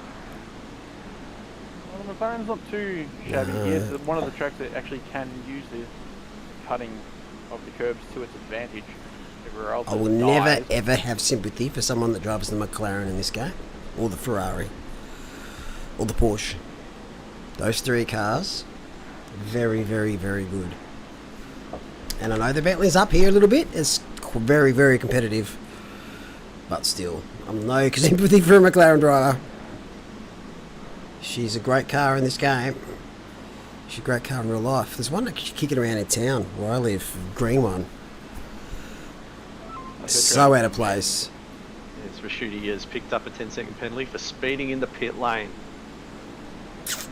50. They've been in the battle with Giuntini. Now that's interesting. What happened there? They were very close together heading into the pits. Did Giuntini have a 10-second pit stop they had to serve? Because they're 10 seconds back. But now they're back in it because Rashudi's got a 10-second. Oh, maybe damage. I think that. Yes, it did have a hit. Ton of damage at the front of it. That's a good shout. 9.1 seconds there. So they've cut a lot of time out of that. Undercut, I think. So who else is about? Lamb. Starting to see some positions change around thanks to the pit stops.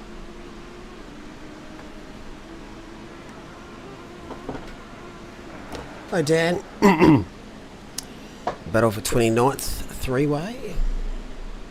Yes, Yes, we did. yes, mate, we got it.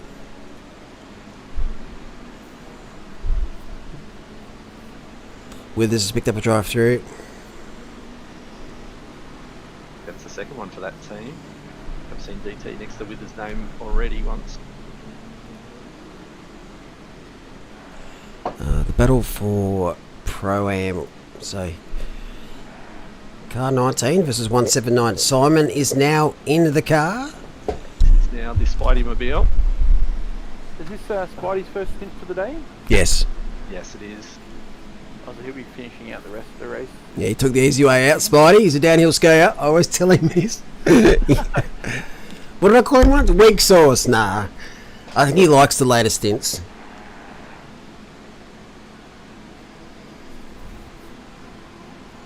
What do you prefer, Malik? Early stints? Mid stints? Oh, I like early.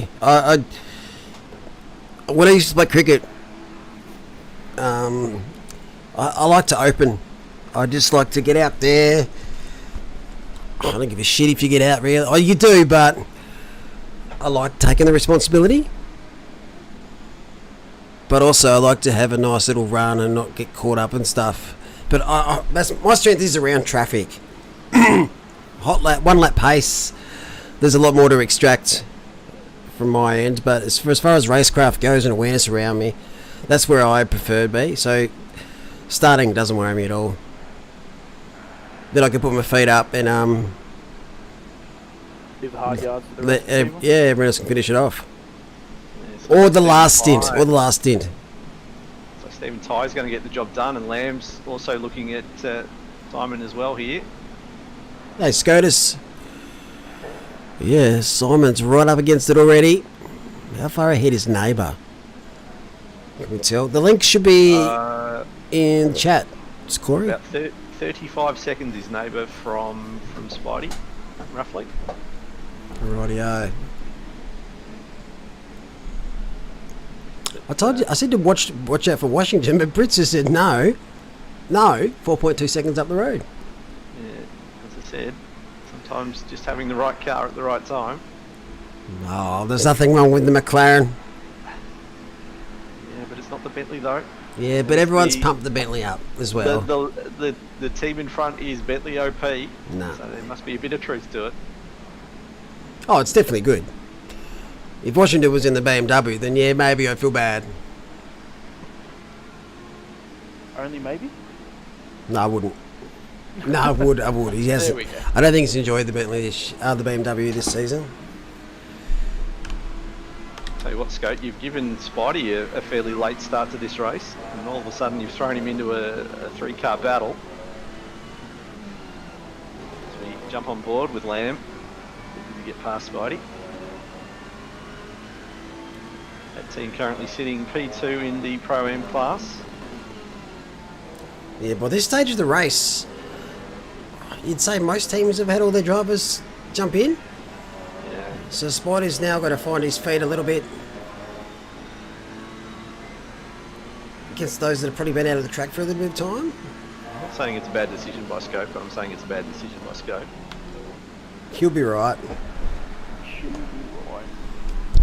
So most of everyone's team will have at least gone a single stint, if not doubles. A few people would already be in their rhythm where Spidey has to now find that. Up Ask sort of with 3 hours to go. Still, there's on pace already.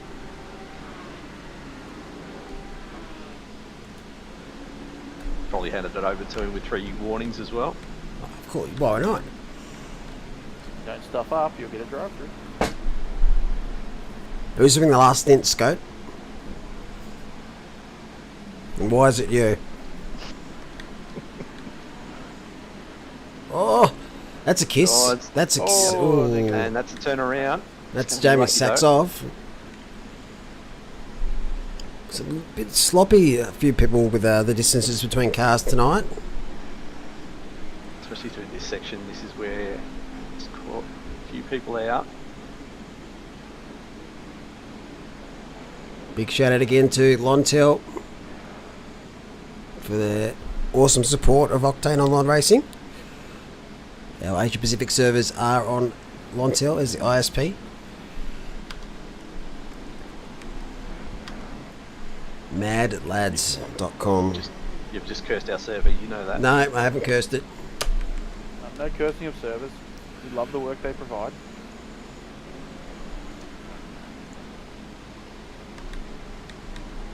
Jeez, a bit going on. Like, what the hell have Kurnos done to that flag? Many things. No, it's is it Nepal?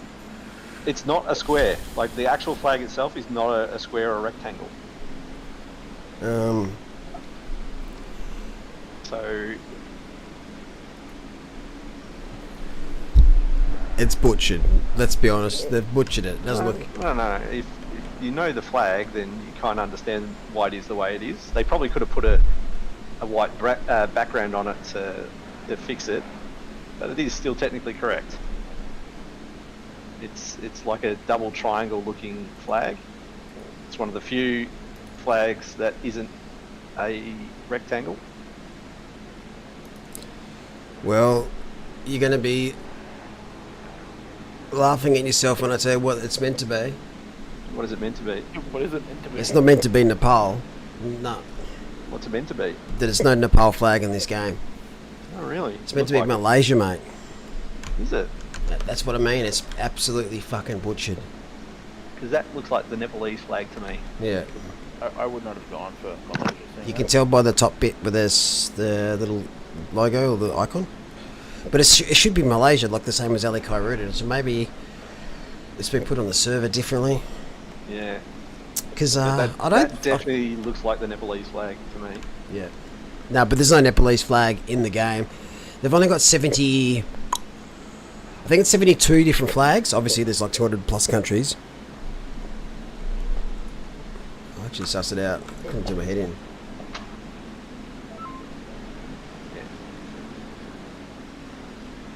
Is it? I didn't think Nepal was actually in the game. It might be. Car 72 just got a drive-through causing collision. Well, where was that? On lap 159. Couldn't see the car number because I was too busy reading the rest of the statement. What did you say? Car 72? I think it was 72 for causing a collision. That's Lockhart Brownlee. Currently sitting down in P40. See, Scote's backing me up. Now, if Scote's backing me up, then you know I must be right. If you think that looks similar to the Nepal flag and it hasn't been butchered, I feel sorry for all the Nepalese out there that have to look at that garbage when they're racing this game. I'll show you the UK flag as well. That's another one that's been butchered in this game. But Ollie Shoesmith's only went out there from the UK. What was I typing in? With the Malaysian flag, was it? Well, I'm seriously looking at the flags list on this. Well, fuck me, it's in there. 63. 1 second. 63 is occurred.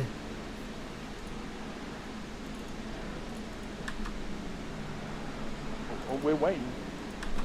Bated breath, apparently. We're still watching Spidey starting to get his rhythm by the look of it. I just don't understand why it's showing the Nepal flag and it's in here as Malaysia. That's what's doing my head in. I'll look at that later. I mean, they're the same continent at least. Yeah, I know it's a Nepal flag, but I'm just saying it just doesn't... Just the way they've done the folding of the flags in this game. Here we go, we love Montel.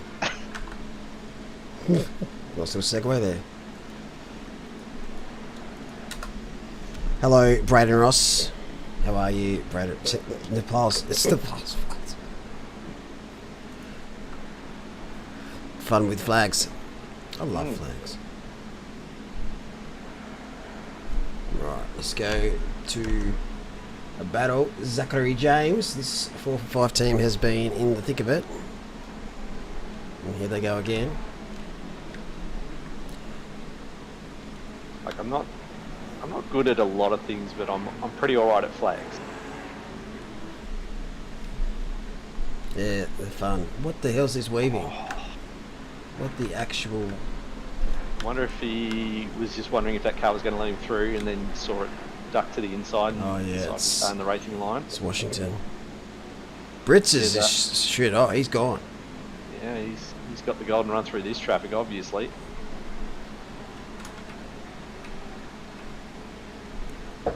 Welcome, Bob Ross. Watch on the ins. Oh, they've gone. Never mind. There was a car that had spun.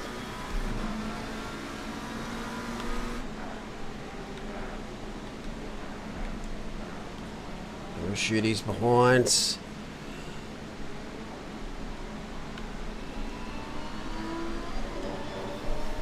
Judy carrying a 10-second pen.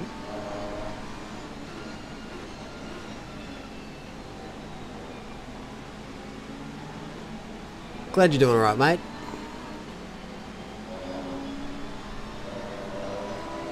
Oh, it happens. Oh, Wow. that was Close. that was a very quick jig to the left-hand side. Fortunately, Withers gets a 15-second penalty for causing a collision.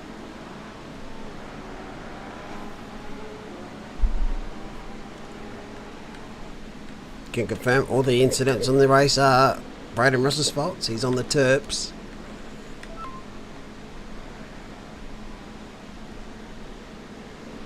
What's your drink of choice there, Braden?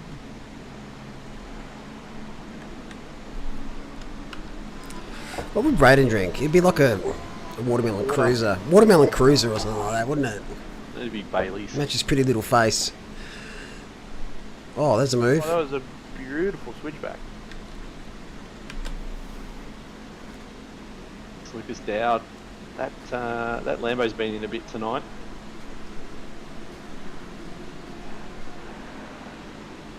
If it's not a watermelon cruiser, I'm going to be very disappointed. Oh, listen to these craft beers. Listen to this. Bent spoke crankshaft IPA. They look like three made-up words. Random name generator. For beer. Yeah. Like hipster beer name generator.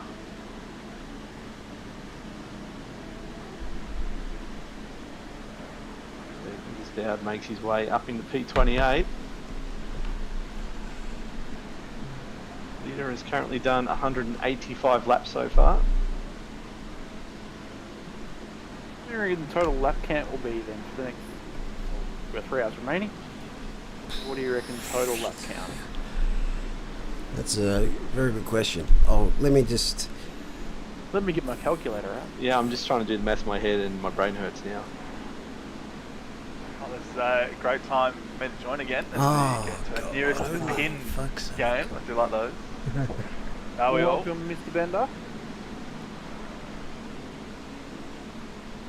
How was your stint, mate? We did catch some exciting times for you.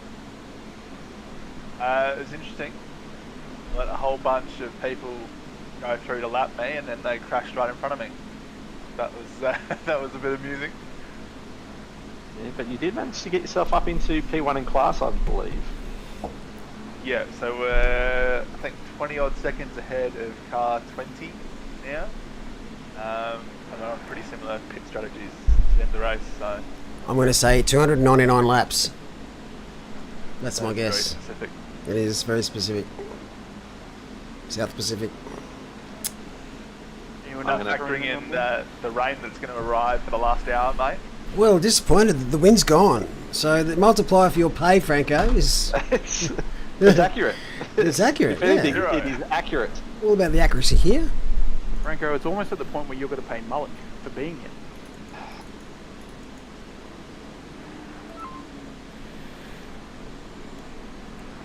I'm sure I'll send it via check, Mullock. I'm sure the banks and everything are open in this COVID times.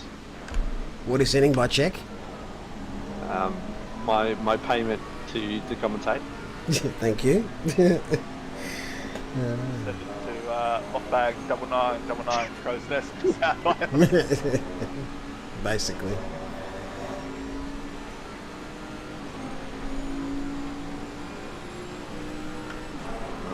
And with that, I will take my last scheduled break and I'll be back for the run home. No worries, mate. Good break, great. See you later, mate. Yeah, buddy. Nice We've little got train. 299 as a lap count. What are you going to go for, Bender? Well, factoring in the rain that's going to come the last hour, The man wants his rain. it'll slow it down. So I'm going to say 294. Alright, what about you, Sean? I'd love to see the 300 mark just for a nice round number, but I Make it don't know simple. whether we're going to get there or not. But I'll just stick to my gun and go for 300. Would be aesthetically pleasing if we get to It 300. really would. It would be nice. We just need Andy to step up the pace a bit and make sure he gets it done.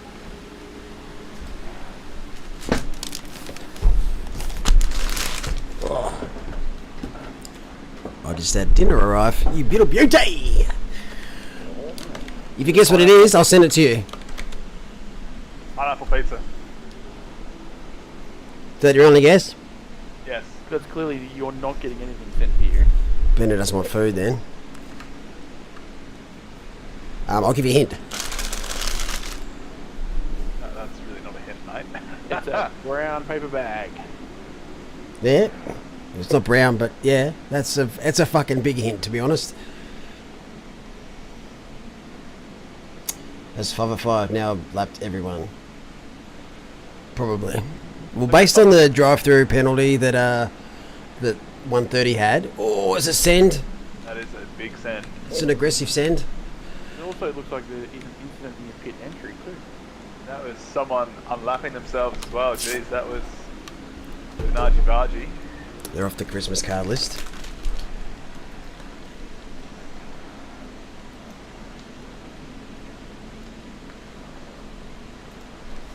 When's the last time you got a Christmas card? Last Christmas? Yeah. Last Christmas. Got one from Bender. Did you get one from Bender as well? I cannot confirm nor deny. And that information is for public disclosure. Didn't make the cut, mate. You got a stripogram again. Oh, we've had a big slide. Couldn't really tell if you hit the fence there because the solar panels were in the way. He didn't.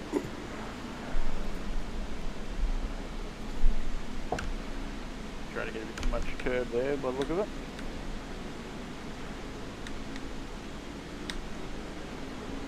This is a battle for position. Convoy v Withers. Withers does have that 15-second pen over his head though. Probably wouldn't want him past him and trying to see if he can gap old convoy there. G'day, Samwise. Welcome back. Thank you very much. How's it going? Fan bloody tastic. I'm going to tap out and quickly have my dinner. So Enjoy your noms, good sir. Samwise can pretend to be me. Oh, hang on. That's what you're having. Can't believe I've actually said that, but good luck. He said it. Oh, okay. You guys heard that, right? Hang on, I'll give you a hint. Samwise not right, I guess. Guess what I'm having for dinner. This is the hint. Is that it? Is that the whole hint? That's the That's hint. it. That's the hint. Do you want me to give you one ingredient? One more. Yeah. Oh, hang on. Oh, and it's not a brown paper bag. Jalapenos. It's not pineapple pizza. Wait, what the hell do you have jalapenos in? Is this burritos? Wait, what was the sound then? I have no idea. You're very close. Bit of kebab. Oh, hang on. Send Choi Bao. No. Thumbs up Okay. for sushi. So what do we get? Let's Choppers reckons McDonald's. Stewie Matthews, Subway. That's correct. Having a sub. Anyway, I hate eating on stream, so I'm gonna jump off. Enjoy, mate. See you soon. How was your stint, Sam? Not too bad, not too bad. Actually, a bit boring, which is, a good stint. That's not necessarily a bad thing. No, not at all. Just, working towards whatever our objective is. Catch somebody or something. Any inside information on track limits? No, yes, no? For our team or for other teams? Oh, I just meant you in general for the stint, but sure, I'll take it. I have not hit a track limit in either of my stints, thank you very much. Ooh. And neither have my team members, so we are playing the track limit game. Well done. Oh, there's a little bit of contact between these two. And a pit exit! That is so close. That is close. Well, congrats on the no track limits, but this is a bit more spicy, I think. I agree. Absolutely agree. Are any of these for position? I assume Withers versus Convoy is? Definitely position.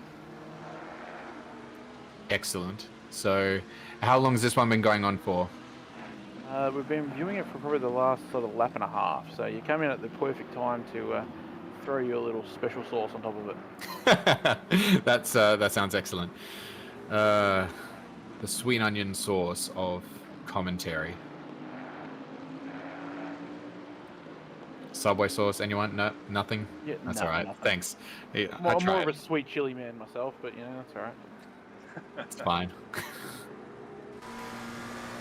Well, he's got to get him and then gap him, so that's to get that P30. So good luck to you, Chris Withers. Godspeed. So what exactly is Godspeed? What is the actual velocity of Godspeed? Wow. No, very good question, and I'm sure out there is a very good answer. But I do not have the answer. You saying this is a bender fact you don't know? Well, have we had a bender fact today? No, we haven't had a bender fact. And there's contact. Yeah, there's definite front to rear contact there. There's more contact as well. That was spicier than a bender fact, I've got to say. Yeah. I think that might be two separate incidents for the steward's box. I think he might be going wide with the intention of redressing. I think it's going to be a while. He's going to be waiting a little while yet. Yeah, it does look like that's not the readdress yet. Nope, still waiting. Still waiting? Yeah, no, he's going to be waiting a long time for that readdress, unfortunately. Yeah, and given that the other car did lose so much time, I'd say it's probably not worth it, Withers. Maybe just press on, because... Yeah. Damage is done. Foot down, let's go again. That's right, that's right. If it's just sort of a position gained, not that I want to try to assume how the stewards are going to... what are they going to make of that? But yeah, if there's no time lost, just a position gained and you redress, I'd say that's more likely to waive a penalty or reduce it significantly. I think if they've lost a good 20 seconds or more, and plus a redress, it's probably not going to do a heck of a lot. No, unfortunately. Oh, well, it got interesting right as I came back. Here's the... Oh, there it is again. There's the rear contact, and then the snapback. And the front contact. Yeah. Almost reset him, but that Bentley would have been hard to the right on the steering to try and recorrect that. So a little tap on the front probably actually did worse than good. I believe it was a BMW, not a Bentley, but yeah, same difference. Oh, same. Same, but different. That's fine. Look, I don't know any of what the cars are on track, but since there are 16 out of 48 or something in the field that are Bentleys, it's good bet that if I say Bentley, it's going to be correct. You're playing the odds game, and you're doing well. Yeah, if I say Bentley or McLaren, then I'm likely to be about 50-50 correct. Yeah, at least 50. So there we go. Stewards pretty slam dunk on that one. 15-second penalty for Chris Withers, car 220. In the Bentley / McLaren. Yeah, in the Bentley / McLaren. slash Audi / Porsche / That's the whole field. In fact, how many manufacturers do we have on track today? 5, 6? Is that it? Oh, No, I think there's 8, maybe. Well, let's count them. There's a Porsche, there's a Lambo, there's Yeah. a Honda, there's a McLaren, there's an Audi, there's a BMW, there's a Bentley, there's an 7, Aston, 8. there's a Ferrari. take away all the instances where there's only one. Mercedes and a Fez as well, so that's 10. 10. Okay, all right, so Not it's all bad. pretty good. All right, take away all the instances where there's only one. We're left with a lot fewer. I think there's only one Mercedes, at least that I can see here. Two BMWs. All right, maybe there is more variety than I'm giving credit for in this field, but looks like there's only one Honda. I don't think there's an Aston, but I could be wrong. There's a couple of Astons. Okay, all right. We could be up to 11 then, Jesus. There's some. Okay, the representation is there. There we go, there's the Aston. Aston's not used to being in the minority. Oh, and another one. Getting proven wrong here. All right, well, I'm just gonna shut my mouth. So there's no Nissans. And then you watch Malik flick to a Nissan just to screw us all over again. Yeah, that's right. There is one. I already checked, so you can't do that. Insider information, that's what it is. No Jags, no Lexus. A Jags and Lexus is allowed? The Jag would be allowed, but no one would pick it. Lexus, Yeah. I'm pretty sure it's not allowed. It's like, I think, is it right that Jag is not allowed to be picked for the next season of Sprint Series, I believe? Not that I would understand that anybody would pick it. Yes, that's right. So we saw the head bob there. So you can't pick the Jag.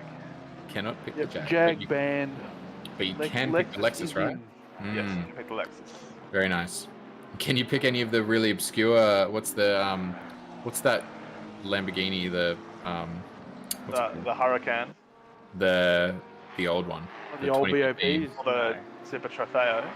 Or do you have to? Does it have to be one of the 2020 cars? It has to be one of the 2020 cars. There you go. The Lexus is allowed, Chopper. That one is in. The Jag is just getting retired.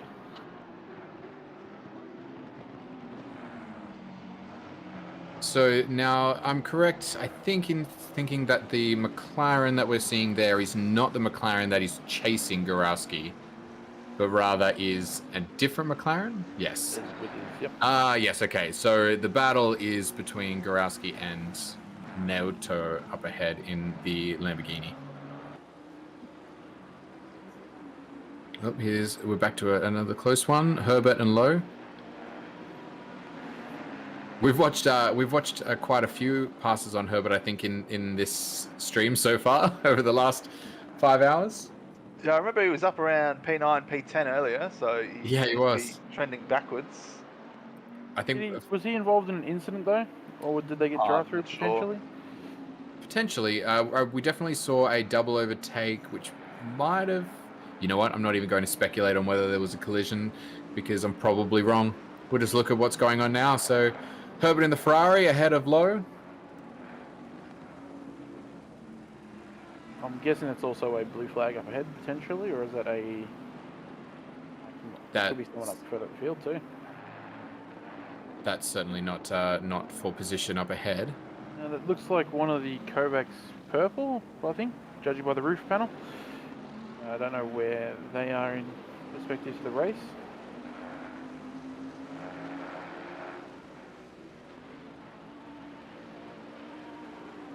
A massive defensive line there from Herbert.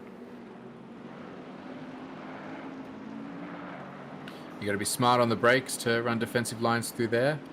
Got to brake early, touch that curb. There's a lot of great crisscross opportunities here if you get it wrong. This is another one of those turns where that can happen. And down the end of the straight is another one. So if you want to defend, you've got to be good at defending. What makes a good defender, Holmes? Knowing how early to brake. That is what I would say is a good defender.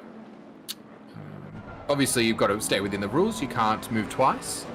But a bad defender does not know how early they need to brake on the inside line. Yeah, that's fair. I'm probably a bad defender then. If you're the kind of defender who brakes and then overshoots the corner, then that is where you've done wrong. You need to brake early, make sure you stick it on the apex, and get your exit, even though it's going to be slightly slower than normal, but they won't be able to get you. But if you overshoot, that's where they'll just slide on through on the inside. We are now showing the leader of the race, Baldwin. I'm not sure how far ahead of P2 they are. They've done an absolute masterclass today so far. There are only 4 or 5 cars, I believe. I believe 5 cars on the lead lap of the race. Nope. No? Not anymore. Not anymore? Up. I have a theory only P2 is on the lead lap still. Oh, wow. Okay. All right. I'll eat my words again. Well, I'm going off half-hour-old information. I think at last number they were thrown at, they were P1 was 85 seconds ahead of P2. That obviously could be quite wrong now. I don't have any live timing up, so I can't really. We're having a look now. So that's coming out of P, sort of turn as 8, I believe it is. And that is the leader on the straight. So they are not that far behind if they are on the same lap, which I believe they are, because that is coming onto the straight. Baldwin's only up the end of the straight. Unfortunately, the timing just says +1 lap on our little stream here, but yeah, hopefully that is the same lap, because that'd make it quite nice towards the end of the race for a nice little battle, hopefully. So Baldwin's coming around the final turn now, coming towards the line. And 515 just crossed the line just then. Yeah, and we're coming through the second last corner, coming towards the final turn. So it is not that big a gap between P1 and P2 right now. If we are not horribly mistaken. Like they actually are a lap down. Yeah, they're already a lap down. Okay. Well, there we go. So it doesn't, yeah. So it's okay. So that's it. It's done. I'm sure somehow Malik was trying to signal that to us via the shifting streams. Clearly, between the three of us, we don't even have one complete brain cell. That's right. All right. Well, that seems pretty in the bag in that case for P1. And yes, I am trying my best to curse that by being so confident. You've got to try anything at this point, don't you? P2 will be grateful. All right, back to the Low and Herbert Racing. Guys, takes a little bit of a wider line into the hairpin. Looks like Herbert's stuck behind a back marker at the moment, or at least traveling behind a back marker, whether or not he's actually, being I slowed down. believe that's car 191 ahead of them, which is actually in P10, so they can't yield the position. Okay. Yeah, there you go. They are P10, so that's actually, they'll be getting blue flagged if they do pass 191. If they are faster, they absolutely can pass. They then obviously have to pull away. They can't block that position. And if they're gaining on them, if they pull ahead, get ahead of 191, and then 191's chasing at their tail, they will be obliged to obey those blue flags. But you absolutely can overtake a car that is in front of you and unlap yourself if you are the faster car. Which is sometimes the case because you've got variety of skills in teams. So you might have a really fast driver who gets them to that position, and then a slower driver in the car who might have to give way to some people who are technically a lap down. But what you don't want to do is you don't want to fight somebody that you don't need to. So if you were Johnson here, you wouldn't want to be defending to Herbert, because then you're losing time to your actual battle, which is 20 seconds up the road in P9. But as we all know, making that decision while in the car, you go, no, I'm ahead of you, so I'm going to stay here. Yeah, you can get very stubborn about it. It's very hard to be able to have the right space of mind to make that decision while driving.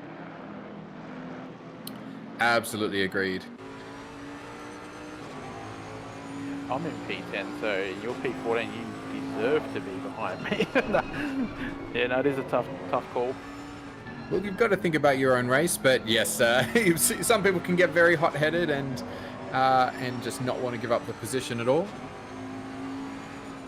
But ultimately, if you have to start taking defensive lines, you're potentially losing out in your own battle. You also don't want to get caught up in a little incident if the guys behind you end up having an incident themselves. Yeah, very hard to toss the coin which way to go with the decision on this.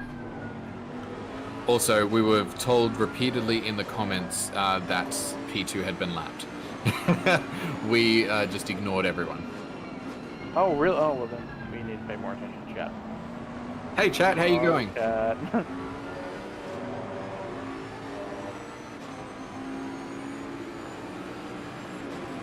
Juzzy asks, so you don't need to ask permission? I remember that used to be the case to unlap yourself.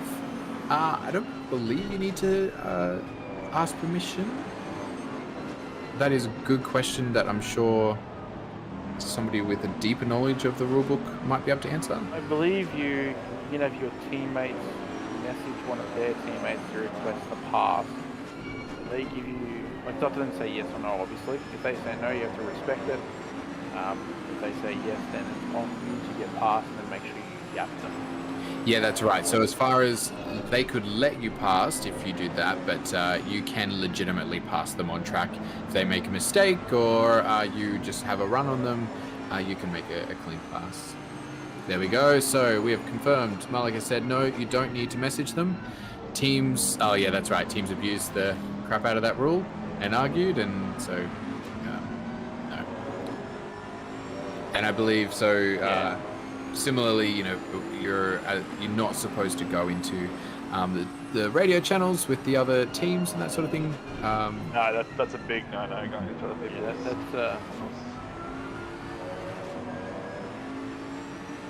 Yeah, their common sense is generally where it's at.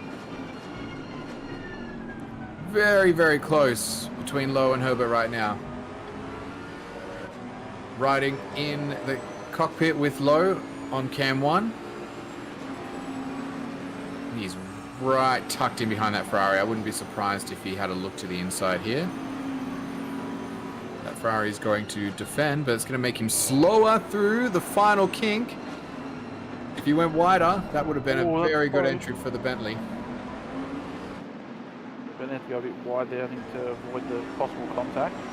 Ferrari tucked right in below P10 as well, so P10 might not officially be in this battle for position, but he's in it whether he wants to or not.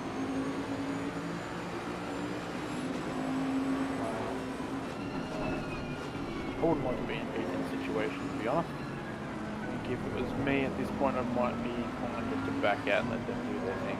Well, if they were faster and you were holding them up, you're actually potentially losing time that you could gain, right? It's not just a matter of losing time for defending even. If a faster car is behind you, you could get in their slipstream and help pull your way towards P9.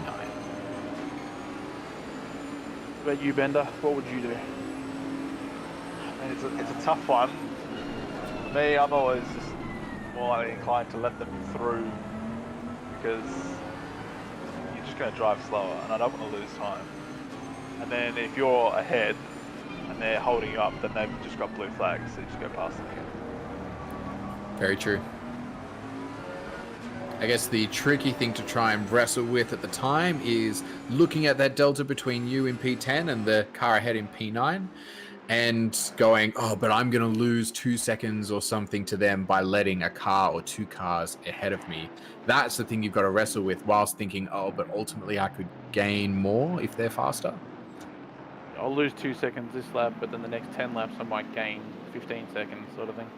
Yeah, you'd also look at it sort of in the context of Lowe and Herbert are racing each other right now. They're going to be potentially slow because they're battling. So I would probably say here as Johnson, you'd want to try and stay ahead until they start battling because they're going to lose time. Because if you let one ahead, you probably have to let both ahead.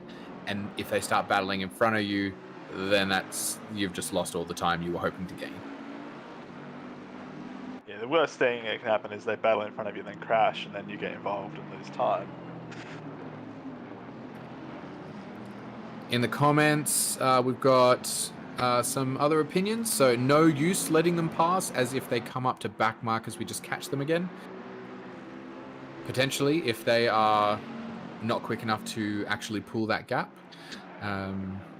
So that's absolutely a valid take on it. What do you guys think in the comments? What would you do in this situation? You're in P10, you've got 2 cars. Let's say, for argument's sake, that they are faster than you. Let's say that they're half a second a lap faster than you. What do you do? And they're a lap down.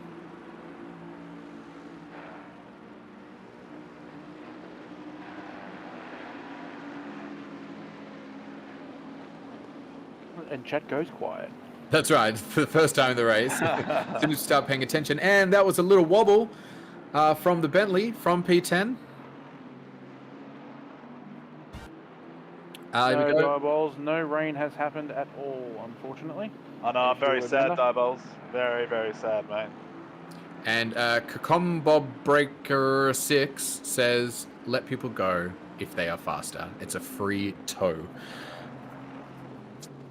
Now, here we go. Linton says, let them by. They might take you out if they battle too hard. Also, really good, good point there. Another person thanking another driver for letting them unlap. So it actually has happened during the race where a driver, Zach Smith specifically, has let somebody unlap themselves. Yeah, and Neil Malik makes a good point and just says, if I'm that car, I'm going to stay in P10 because they're going to battle. And I think that's the trickiest part, is that there are 2 of them and they're battling. If it's 1, I agree completely with letting them go and getting the free tow. But they're battling and you don't want to get stuck behind that battle. Yeah, fair point. It always comes down to situation as well, so... I suppose, look, right now, there's no real gap behind them that you could settle into a decent rhythm again. That would also be a factor that you probably wouldn't want to let them by. If there's more open track behind them, you'd probably go, yeah, we'll see how we go. Absolutely. Plus, it looks like he has nothing to worry about. He's pulling a little bit of space on them, so... So it looked really like he was going to have a bit of a sneak of his nose and a hairpin there for a moment. It was almost contact, I believe. Both drivers have been very consistent the last few laps. They've just been staying roughly that gap apart. The Ferrari in front hasn't made any big mistakes. Bentley behind, just staying there in that space. Not overdoing it, not underdoing it. Zach Smith says just drive faster. That's a good point. Why didn't we think of that? The final option for P10. Just do better.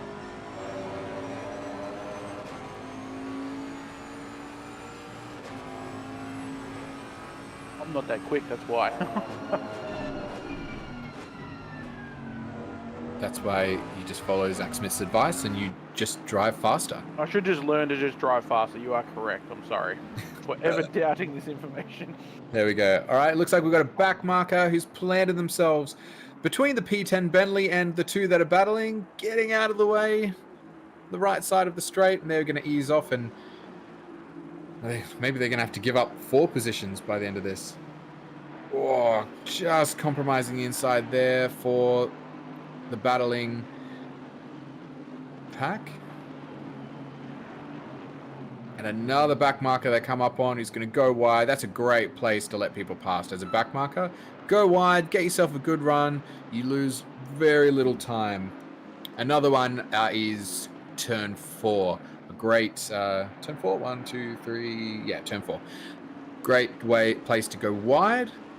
Get yourself turned in. Get ready to zoom yourself through turn 5, and you end up losing not too much time by letting people through there on the inside.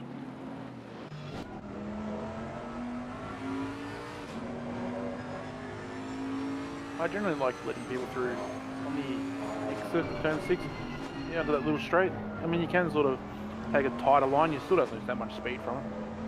Yeah, letting people go on a straight is obviously the safest and best thing, and of course, if you're not as experienced, then that's absolutely what you should do.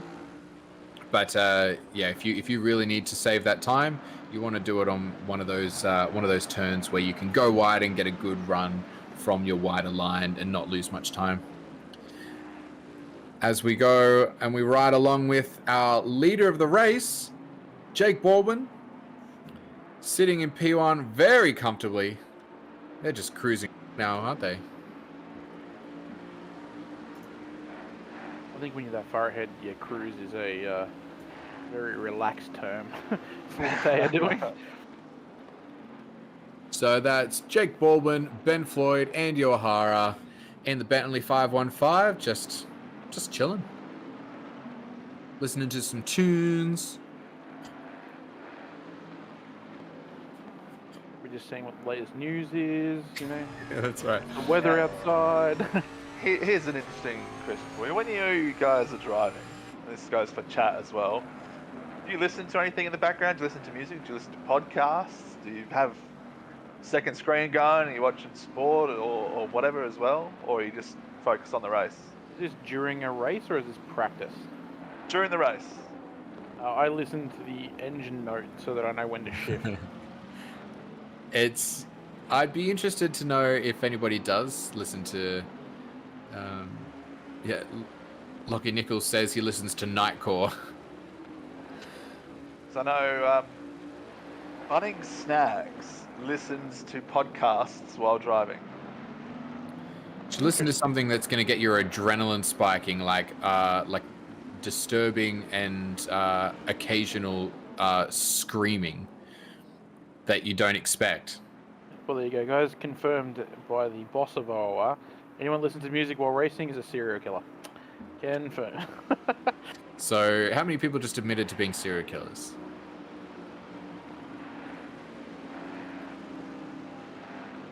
I find listening to anything else other than the car a bit too... Oh, we have a move. Oh, that was They was looking up the inside, so the Bentley... I'm just going to say is that a Bentley? Is that the... Oh, that's P1. We're looking at P1's Bentley, who I think is getting in the middle of that pack we were just watching. And they've gone a little wide.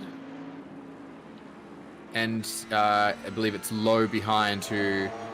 I thought he was going for an inside move on a back marker at the end of the straight. It was, and it was P1 that had clearly just gotten him. And Low backed out of it like a smart cookie.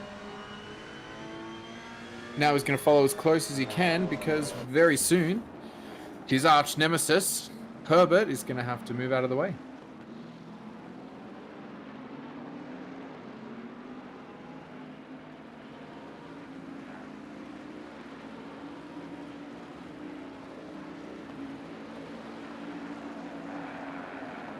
As much as it's been lovely commentating with you guys through this 8 hour, my team needs me in the next 5 to 10 minutes. So I'm going to sign off and get ready for my last stint of the night. And I'll see you on the track. Catch you later. Enjoy your stint. Oh, it's going to get spicy, I think. Good luck. Last 2 stints of the night, so we shall see what happens. Anyway, thanks again. I'll see you later, chat. We'll keep an eye on it. See you later. I think we might have just missed a replay, or we've skipped to a new battle. So, this is Battle 4, P30, Dale versus Convoy. We watched Convoy a little bit earlier in a scrap.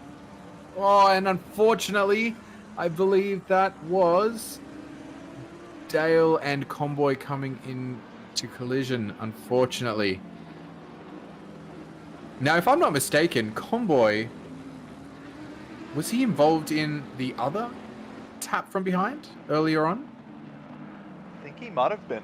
I think that was the one that we watched that ended very similarly. I think he's been in the wars. All right, back on another battle. This time for P24, Stimson in the Audi versus Zoo in the McLaren. Zoo having a peek up the inside, but he's a little bit too far back. He's just trying to scare him, maybe force him a little deep. Here's a replay of what just happened between Convoy and Dale. So Dale is in the middle. He's the McLaren sitting behind, and he is fighting the car up ahead of him in the BMW for position. And I think this might be almost the same corner. I think it was turn 1 last time, and unfortunately Convoy gets knock from behind. Was it not Convoy that the car was then trying to wait to try and rescind the position back? If I'm not horribly mistaken. I believe that's who it was when we were saying that there was a car, a collision that happened. And there was a car, and the car who caused the collision was waiting on track, but the car they collided with was a little bit too far back for them to really do that rescinding. I believe that might have been the same car. I could be wrong. Yeah, there's been a few collisions like that during the race. I think it was the same one. I think it was the same car. Convoy.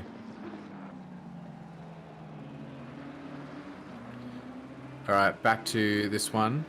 I think it looks like Zoo has gotten Simpson. That has happened now. So I think that McLaren is going to pull away now. Pull a gap.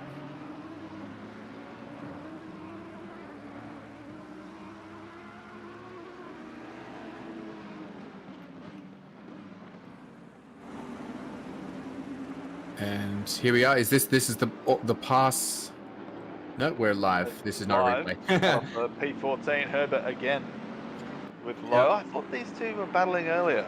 I thought it was the replay. I thought we missed it, and I was very disappointed. This battle's been going on for a little while. Oh, and Herbert's got a couple of back markers to deal with. And that's always very scary when you're that close behind because you don't know how early they're going to brake. If they brake too early and you have to check up. Oh, and that is the pass. Finally, Lowe is going to get it done at the hairpin. And he pulls it up, and he's now going to go into P14. That was a big, long battle that has ended very unfortunately for Herbert. But he did a stellar job in keeping it in front of him for so long. Yeah, I wonder if there's a little tap on Herbert there as he was coming back across the lap traffic. From the lap traffic? Yeah, he just got very squirrely coming into the corner there. It looked like he might have been a little bit of a tap, but it looked like he had to go very wide, or maybe had to pull it in really tight, and trying to get on the accelerator, trying to not lose too much to the position ahead. yeah, that might have just gotten a little squirrely, but maybe we'll see a replay of that schmozzle as we've got a car going slow through turn 6. That's a dangerous spot to be.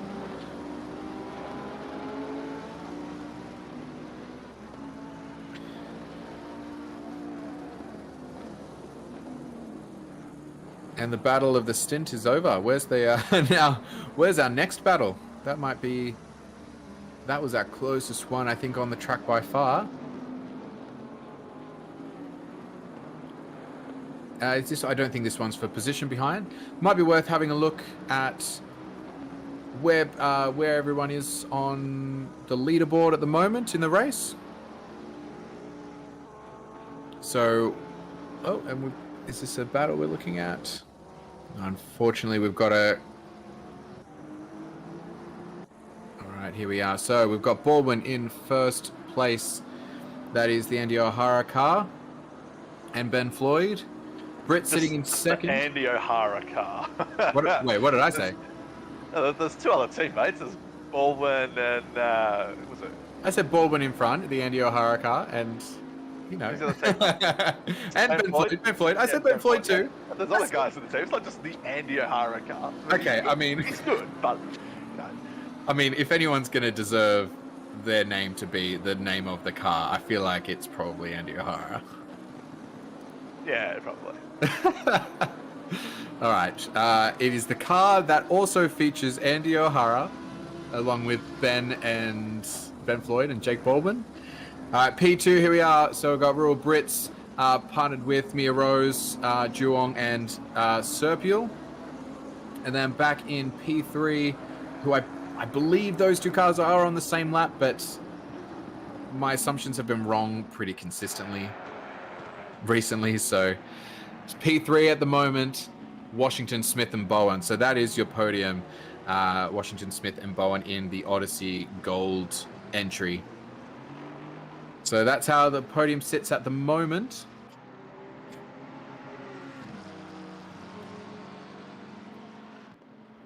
as we jump on board with Withers again. With a 30-second penalty. Yeah, he had 15 before, and then he had that penalty. Oh, it's probably about 20 minutes ago now. That's a shame. Hasn't pit since then.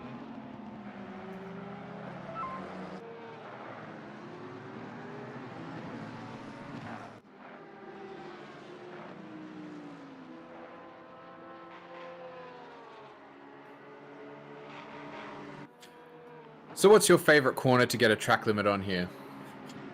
That's a good question. I haven't actually gotten any, so don't know. Excellent. Well, this is one of those tracks that just has so many opportunities.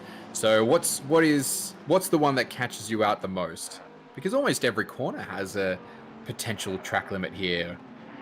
Look, I appreciate the question, but you're asking the guy that has done like 30 laps leading into the weekend. So I don't know. And I don't really drive fast enough to pick up track limit penalties, so I'm not a good exact reference. That's a quick question. Okay, so you're telling me you've got no track limits at all at Misano? Correct. Oh, now that is a hell of a feat, and I think you're a bloody liar. Well, you would be wrong. I am impressed. If you don't drive fast enough, it's hard to get them. Trundle around at 137, 138, you don't really get a chance to cut corners. So I think we're looking at P4, who's only 2.2 seconds, 1.7 seconds now behind P3. Yeah, Jeremy Washington in the McLaren up ahead. I would not like to be in the McLaren facing Bentley right now.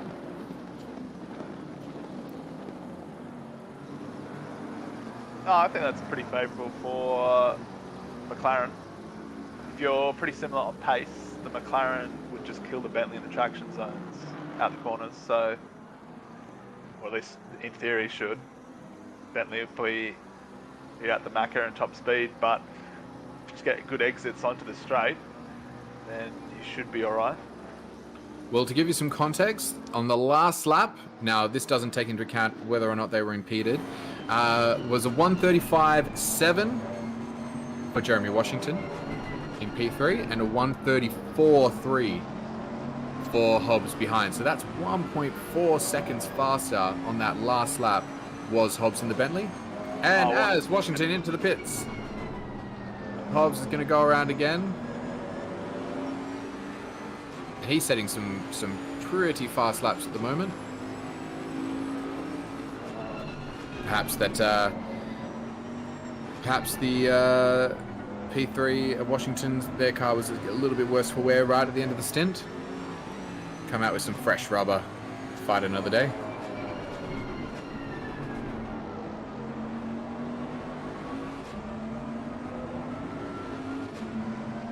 It's so hard to keep up with what cycle everyone's on in terms of when they're peeing and where they are on track compared to others.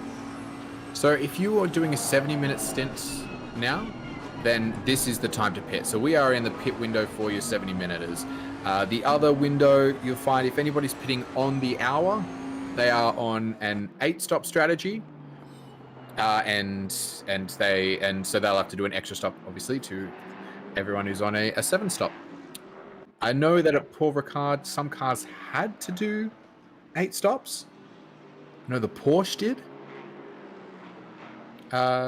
I don't know if that's the case. I don't think any cars here have to do, like, who can't do 70 minutes on their fuel tank. Yeah, was that due to fuel at Paul Ricard? Yeah, that's right. They actually couldn't even do 70 minutes, so they had to do 60-minute stints. And that was so Bakita, who ended up doing an extra stint and still caught up everybody who got to do who had one less stop to do. So at 2:18, so 2 hours 20, that is 2 stints of 70 minutes. So you'll definitely see people coming into the pits this lap to stay on target with that. As a 5-second penalty comes in for an unsafe rejoin for car 199.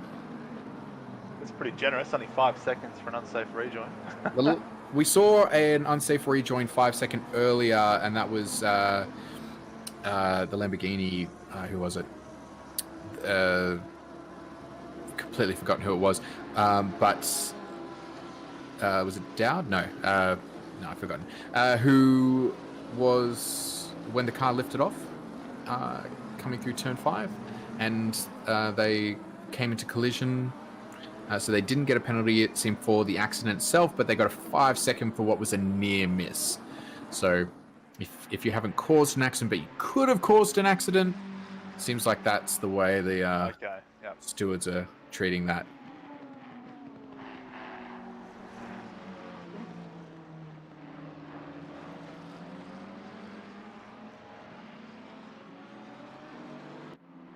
Now, if you've been doing consistent sort of 68 to 70 minute stints this whole time, your pit window will be a little bit later because so you might be more. They might be more like in 5 or 6 minutes time, and they'll have that sort of extra time at the end because people aren't.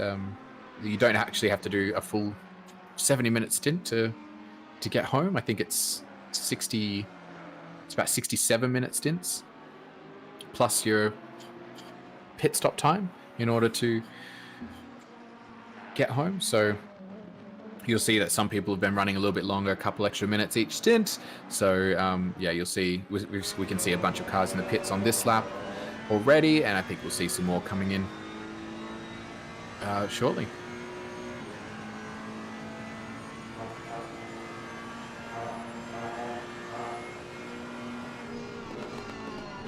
It's all about to kick off and get interesting then.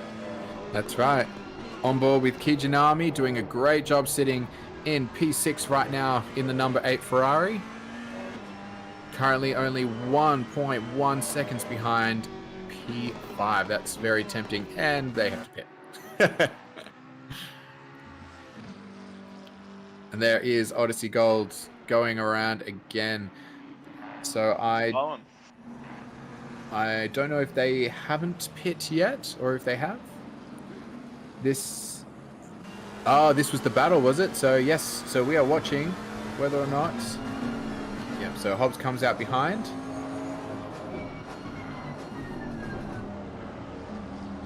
Looks like. Yes. Timing board can get very confusing at times. And the battle is on for P4.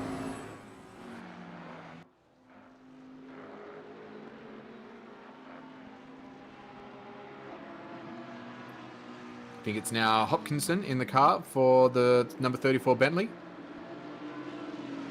Currently 4.9 seconds behind Bowen in the McLaren in P4.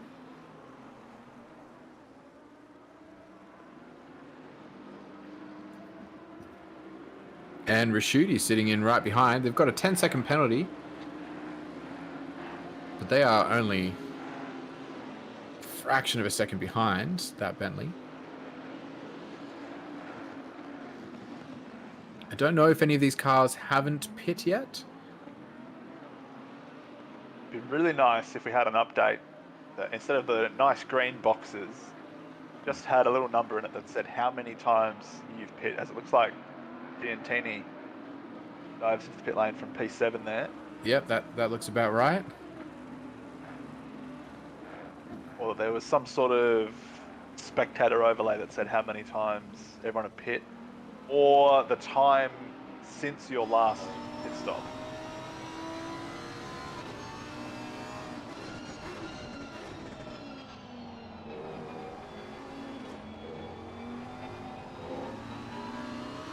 And I always find it interesting that out there's so many different sim racing games or racing games in general that have esports on them, but none of them have nailed the spectator or viewer experience, yet they all do different things well.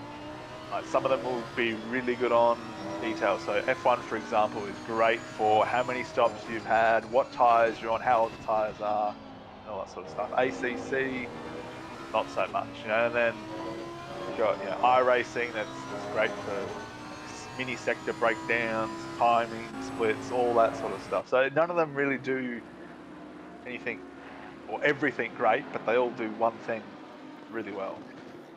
I completely agree, and I feel like that's such an essential part of that viewing experience.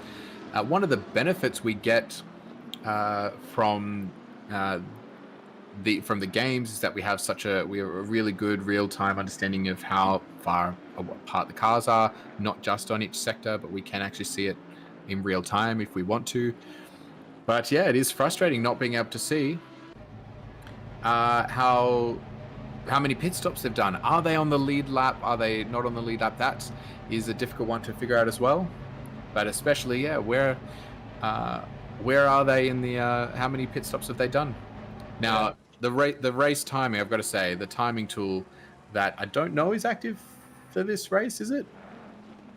I think it is. It is? Yep. Well, there we go. Has a great function where you can actually see how many stints each person has done. You can see the length of their stints when they came in the pits. You can see all that sort of thing in that one.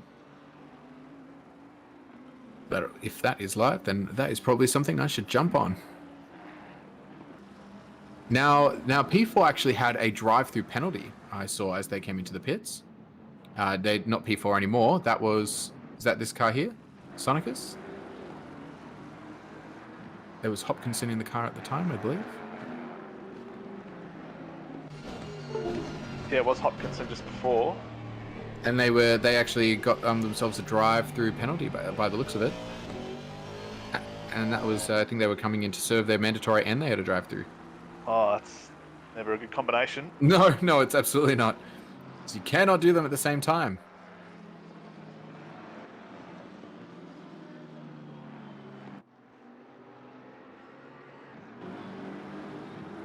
As we welcome back Mitch Hobbs to the commentary box. Hello there, how are we, gents? Not too bad. That's good. How's your race going? We just got a drive-through, so yeah, look, not good. We were in P3 momentarily, and then just something apparently happened on the outlap. I went to get food, and we got a drive-through, so it's whatever. It's Misano. Just keep going. Top 5 possibly still in reach, but we'll see. Still 2 hours 10 to go. From track limits, or...? Yeah. I just gotta live in hope that someone else picks one up. Yeah, there's 2 drivers ahead of us that we know have got 3 warnings, so we can only hope and pray. Because we're good friends with one, and we were told by the other. So. Oh, there you go. That always helps. But yeah, we'll just keep looking ahead, just see how we go. This is looking like. Is this a spicy battle I'm seeing? We have just come on a battle. At least between these two, that was a backmarker getting in the midst of it, making it look a lot more spicy. But I believe it's a battle between Jones and O'Donnell. Yeah, but also Franco's here again. Yes, welcome back. Man with 2 first names, Frank Frankfurt. Yes, thank you, everyone. Just having a look at the pit wall, which is giving a bit of the information that you guys are saying is sorely missing from the ACC standard broadcast. Just noticing our race leader, they have not made their pit, but everyone pretty much down to car 245, which is P9. They've all made their next lot of pit stops, so everybody's pretty much sticking to the formula at the moment. Excellent. Pitwall.live, an excellent tool that I need to re-download to my new computer.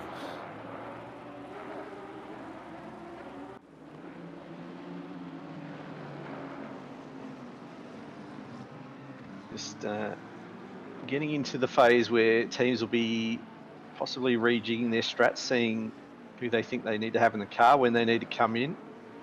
Trying to make sure they don't come in and have to make another pit stop due to stint times. That's right. So coming to the business end now.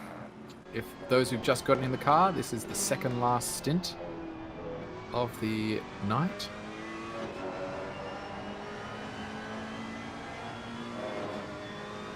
Yep, my team's got 2 stops to go, and we're about to pit soon. Excellent, very nice. Yep, I believe we should see the last stops pretty well now. If they're on the 70-minute strategy.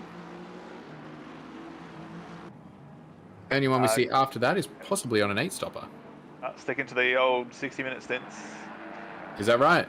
Yep. May I ask why that is? Just so everyone gets a go. Great. Excellent. Not really playing for sheep stations when you're running around in 37th, 35th, whatever position is, you know. Just having a bash. Excellent. That's what we like to see here. Do you have a class win potentially in the window though? Yeah, potentially. We'll have to wait and see. See what the other team's doing.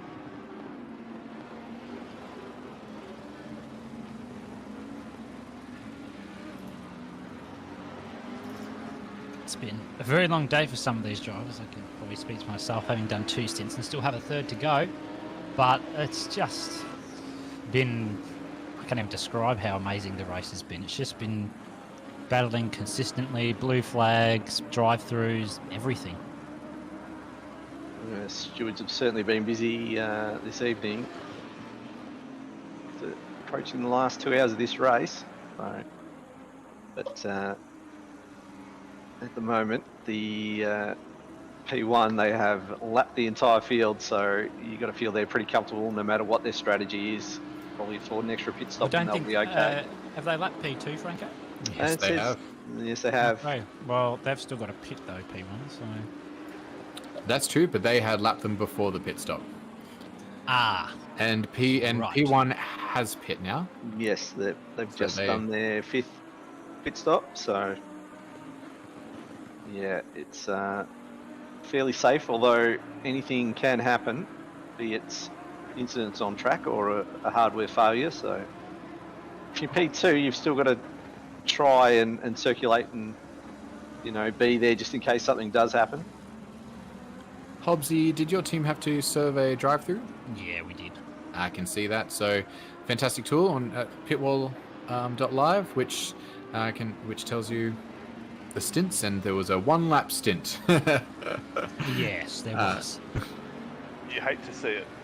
Yes, sorry to bring it up. Just rubbing in. Well, I think we'd sort of banked for it, to be honest, and to be honest, it probably helps us out because we weren't sure whether we were actually going to make the 6th pit stop, whether we had to do like a splash and dash, but I think we should be okay now.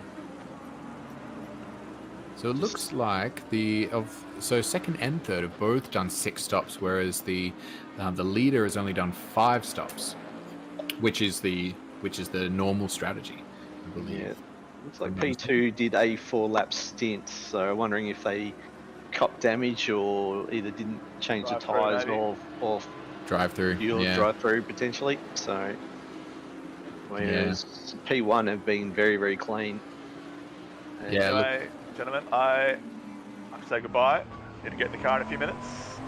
Enjoy the rest of the race. Goodbye. See you, mate. Yeah, we had a 9-lap stint from from car 191 as well. So yeah, there's been quite a few cars in that top 10 who've had to do an extra little stop for a drive-through. I'll just give you an example on how well-oiled P1 is. This is their stint times for their 5 stints. Oh no. Our time, 1 hour and 8 minutes for the first stint. 1 hour and 9 minutes for the second stint. 1 hour and 8 minutes for the third stint. 1 hour 9 minutes for the 4th. 1 hour 9 minutes for the 5th. So that is a very well-drilled team to get that stint time, absolutely maximising it and nailing when they've got to come in. Yeah, that's insane. Yep, clearly they're doing something right there.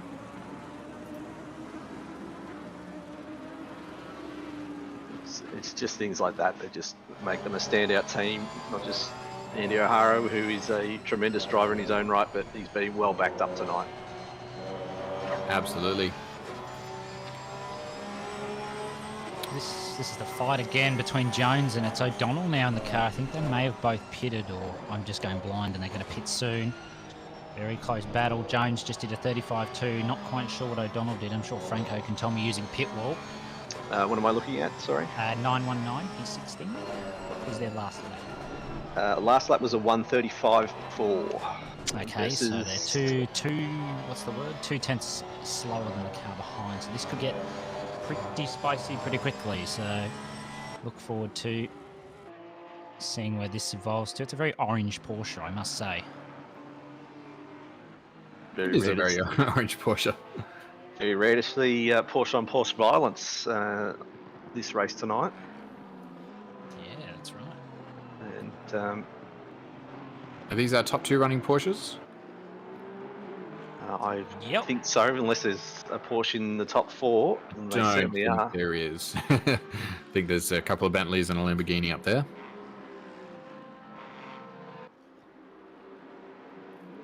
Somebody's chat's pointed out Jones has already come out of the pits. O'Donnell is about to pit, so that There we battle go. may come to an abrupt end very shortly. Good to know. Yes, I can see that on the pitwall.live. It's not going to be this lap though. He's going to go around again.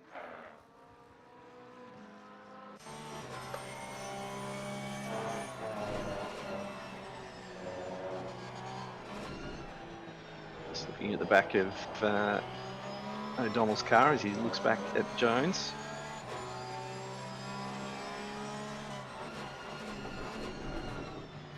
Oh, actually, no. It looks like no, both cars have pit. So Jones only pit 9 laps ago. O'Donnell has done 38 laps. Okay, so O'Donnell will need to pit sometime in the next 10 laps or so. I think it's about 47 laps thereabouts. It looks like they're on more like a 1 hour strategy, so he might even come in a little bit sooner.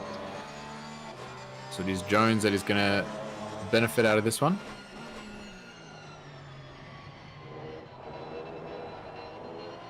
Jones's team running a tight 7-stop strategy, doing their 70-minute stints.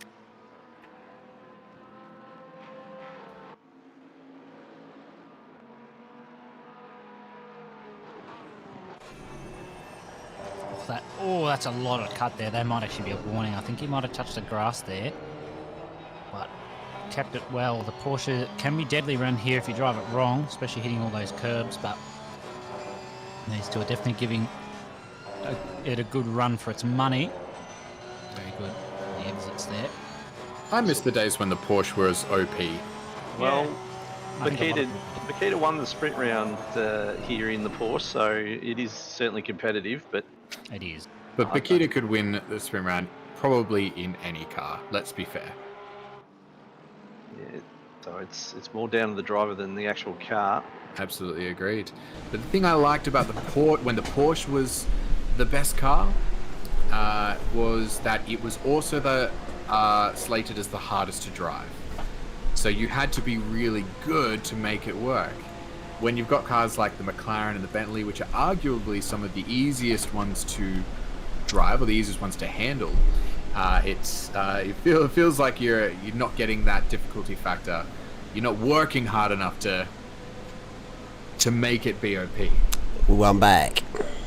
Hello. Right, back on those car topics. Where would you place the Porsche in the top 12 for next season? That also includes the Lexus.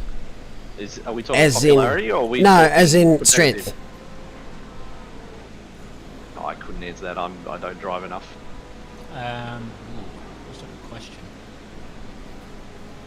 I guess you'd have to know the tracks like that are coming up mid-season. Okay, but if we raced at all 19 circuits, every single track, where would you rate the Porsche?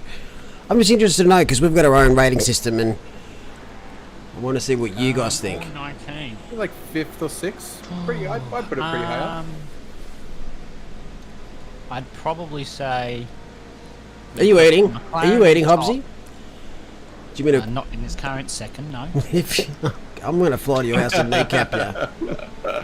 Alright, and with that, I'm heading off, guys. No worries, Sam. Enjoy the rest of the race. Thank you. By the way, you're wrong. 5-6.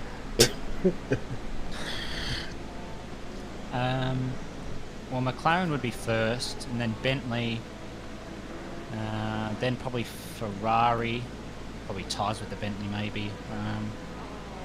So probably Porsche 5th, I'd say. Based on our rating system, Porsche's actually higher than that. I won't say the actual number. Bentley's a bit lower than that. Wow. Okay. Ferrari's a bit higher than that. Fair. Basically, Yeah, there's no, that 1, makes 2, sense. 3, 4, 5, probably 5, 6. I'd say 7 cars, which are quite competitive in their own right. And then there's a couple of cars that, depending who the driver is, and then there's a couple of cars which need a little bit more oomph. If you guess the oomph cars, then you know what not to pick at times. That's across all 19 tracks though, so we can kind of pick balancing on that for the 9 tracks we do next year, which is what we've done. Next year, you mean Porsche, this season, this coming season. Yeah. I'll say next year, but Yeah, wow. next season.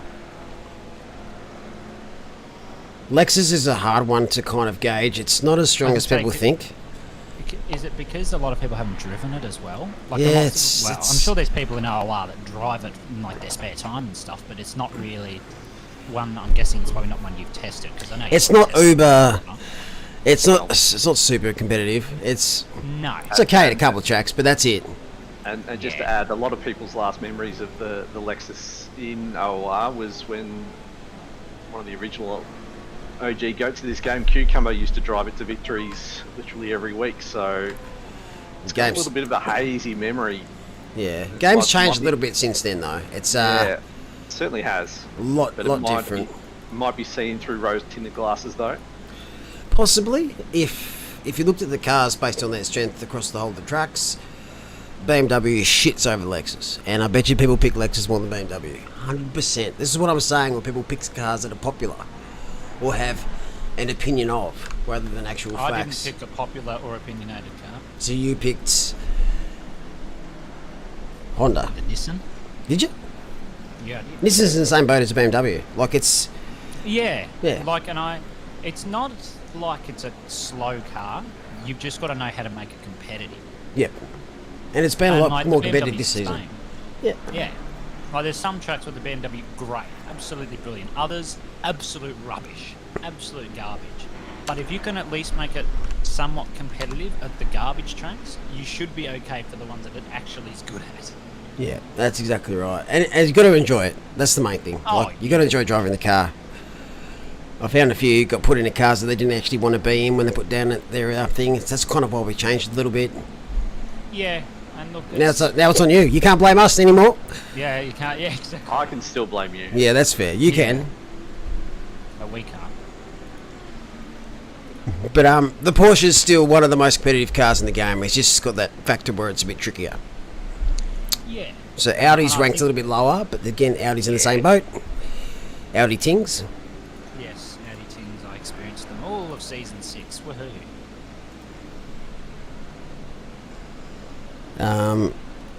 One of the people that did our ranking system actually rates the Honda just as hard to drive as the Audi. What the 3 toughest cars to drive? Audi, Honda, Porsche.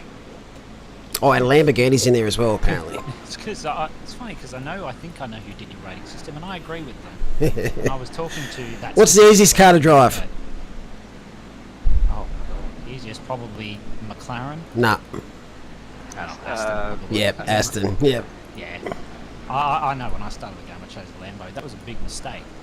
But yeah, look, if it's your first time in sprint, that's a little bit wide there from Is It Far. It was definitely probably a track limit there. Still a 34.7 though, very good lap even with that mistake.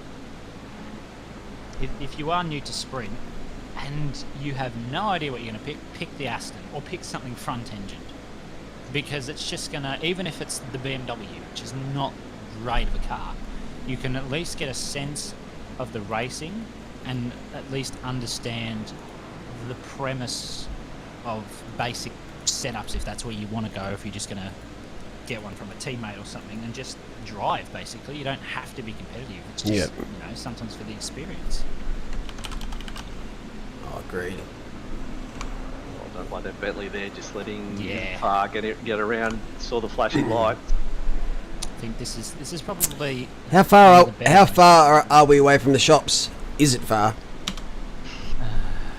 Yeah, thank you. I'm here all week. Yeah, Let's open that one up. How funny was that joke off the mark? Isn't far. Can we mute him? Oh, geez, that the Subway was nice. What sub did you have? What do you think I have? I'm going to say you. If it's choose something with pineapple, get out. What did you say? I'm going to say something equally disgusting like seafood or something. Nah, yuck, fuck that. That's disgusting. Meatball sub? Not quite. Nah, that's basic. Italian BMT? No. Steak and cheese. Yes. Ooh, nice. Lots of olives. Oh, olives are the best. Don't know. Jalapenos. They're good too. Oh, what is this? There's lots of mess here. There's just lots of blue flags. I must say, I think this has probably been one of the best races for blue flags. It's just been unbelievable. Yeah, been very accepting. To be fair, it is a more open track than other tracks that we've had special events at. But I don't know. Paul Ricard was pretty easy just because you could give a lot of room on the long straight. So yeah, but for the track that this is, I think it's been great. people still complain, Franco. Yeah. Oh yeah. I think the second runway. half of this race has been a lot better. I think earlier on we saw a lot of penalties handed out for not giving way to blue flags. So I think a lot more nerves as well. I think everyone's sort of settled a bit now and realised that. Yeah, I think everybody knows where they are. Not a lot of close battles going on, so they're not racing as hard. These two are battling. Sorry, that one and that one. 4 on 20, 220. But this is going to be interesting.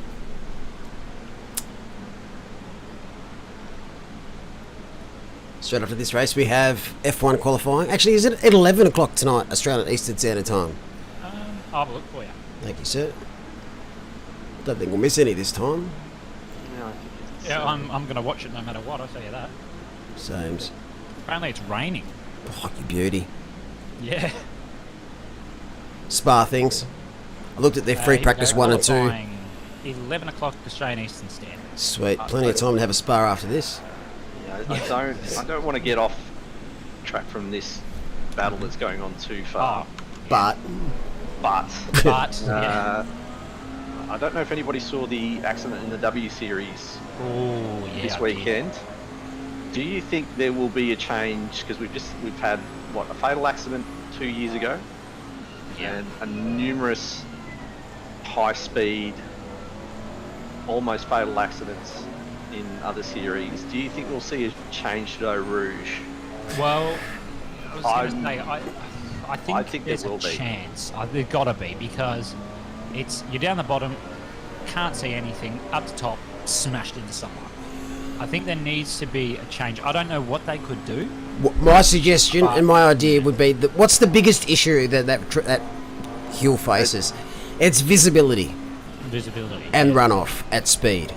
So the first thing you do, you don't know what's ahead, so you have to kind of take it pinned a little bit to have a competitive lap time as these guys carry out it. So they might have to just cut the top out of the corner. Well, here's my suggestion. The bottom part, because you want to try and limit the speed so they're not going flat. Why don't they make the actual Eau Rouge, which is the sort of chicane of the bridge, not a chicane, but just increase the corner. Make it so that you have to take that part slower. Yep. And then you're not carrying the speed up the hill. I'm not saying make it a full-blown bus stop chicane type of deal, but I think reprofiling that corner so that you can't take it flat in some of these cars, or not be tempted to, will potentially save you the odd life. What about just taking out that kind of left kink a little bit, so it's more just run straight up the hill? Straight up the hill. It's just pinned the whole time, Yeah, but then you haven't got a lot of room to the run off of the barrier and escape room, so I don't know. I think, but the reason why people are sort of losing the car there is because it goes left-right. If it's just slight left, up the hill, onto Camel, I don't know. It's still a racetrack. You look at, there's longer straights than that are a lot more dangerous, like Baku. There's no runoff there. As you saw, what was scary at Baku was when Verstappen's tyre blew. If his car went left towards that pit wall, I'm sorry, but I don't think that guy's around anymore. That's more dangerous than a Rouge, but I think any track has this little strange, but obviously Rouge is notorious and has lost lives there, but I don't know. You slow it down or you speed it up. I don't know. If they could, they should be able to, in some way, like, remodel it, like, you know, change the steepness of the hill or something, just so that you, at least from a certain distance, even if it's from, like, La Source or something, have a clear view of what's on top if anything goes wrong. It's just so hard in those F1 cars, isn't it? I know. You're just so low to the ground. I don't know what the answer is. Has there been any suggestions? Because I think they do need to make a slight change. Yeah, apparently they're reprofiling barriers, but I think they are discussing what they can do. But the issue is cars hitting cars. It isn't the barrier thing. It's the car sitting in the middle of the track. No, I think it's potentially just to give more room for cars to go around. But I think they're going to have to slow that part of the track down. Yeah. Yeah. Because these cars, I mean, they've only been going flat there through probably a decade and a half. Because I can remember, I think it was Montoya and Villeneuve had a bet to try and see who could go through their flat, and they both failed and flung their cars into the barriers. Yeah. If anybody can remember that. So just with the amount of downforce these cars have now, they can just take it flat, and it's Well, they like that slight kink at the bottom of it. Could they like? Ooh, that's a bit close to the person behind there. Could you in some way tighten that a little bit, just so? Yeah, that's what I'm suggesting. That's like, or somehow. Yeah, you either slow it down or you flatten it out and make it easier. Yeah. There's no like alternative unless they're just like, oh, screw it, let's burn it and start again. But they're not going to do that, of course. No. It's tough. It's very, I don't know. Fixing the barriers isn't going to change anything. No. Maybe install it. Oh no! I think that was Herbert. No, it's not Herbert. It's Bryce Meddings. F. We'll stand ball with the battle for 29th here. Radion is getting a gravel trap, apparently. Ooh, okay. Don't know if that would do a lot, but okay. That does increase the risk of cars flipping, though, if you're hitting that gravel. Yeah. At speed, yeah, especially. And that's the snap of the weight transfer up that hill. I've never driven an F1 car, but I can only imagine how many G-forces are going through your body at the time. And the car, obviously. Oh. But now trying to get a move done on Jones. So we'll go to Baggermans instead? Yep. Still existing with the dodgy looking internet. We saw earlier with his merging with another car. So Pinata wants some rain. We've got 1 hour 44. Wind is picking up.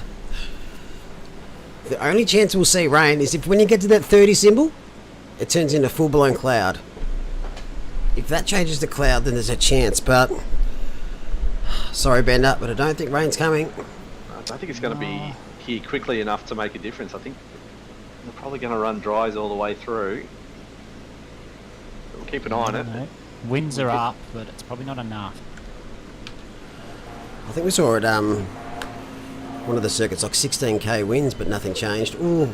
That was. We did get rain at Imola. It could be Ricard. I feel like it was. Yeah, it was Paul Ricard because it was cloudy and windy, and we thought it was going to rain and stay dry for the rest of the race. Do we know if the wind also affects things like, brake distancing? And yeah, it does. Yes. Yeah, 100%. It does all that as well. Yeah, the race in Donington I had, the wind had picked up, and it was just the car hated it for me. Well, I hated it. Yeah. Turn 4, I think, or 3.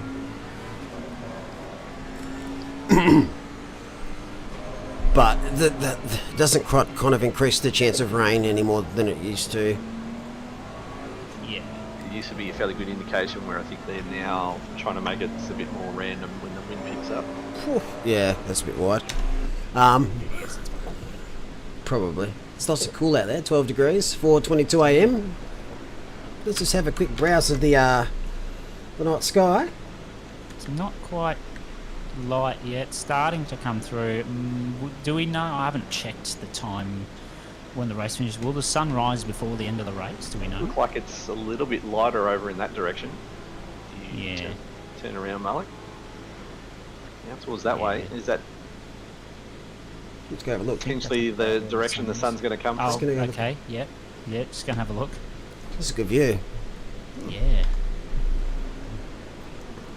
I'll tell you what, it does look nice actually. This at night time when you get close enough. Oh wow. Yeah. Welcome to Micro Machines Racing. The sun will, it'll get lighter. Should It'll definitely get rise, lighter. yeah. I don't know how. I don't know when the normal sun rises for Italy. Is there such thing as a Monday in Italy, as Scott said? Depends if they've got daylight savings. It's very true. Which they do actually, I think, over there. So, I'm sure we'll soon see. P3 getting held up by a bunch of blue flags at the moment. Oh dear. That's not what you love to see. Ooh, it is too. That's a lot of cars. That is a lot of blue flags. Hopefully they are courteous enough to let them through. Inside goes Bowens, followed by Bentley. I think that's a lap Bentley though.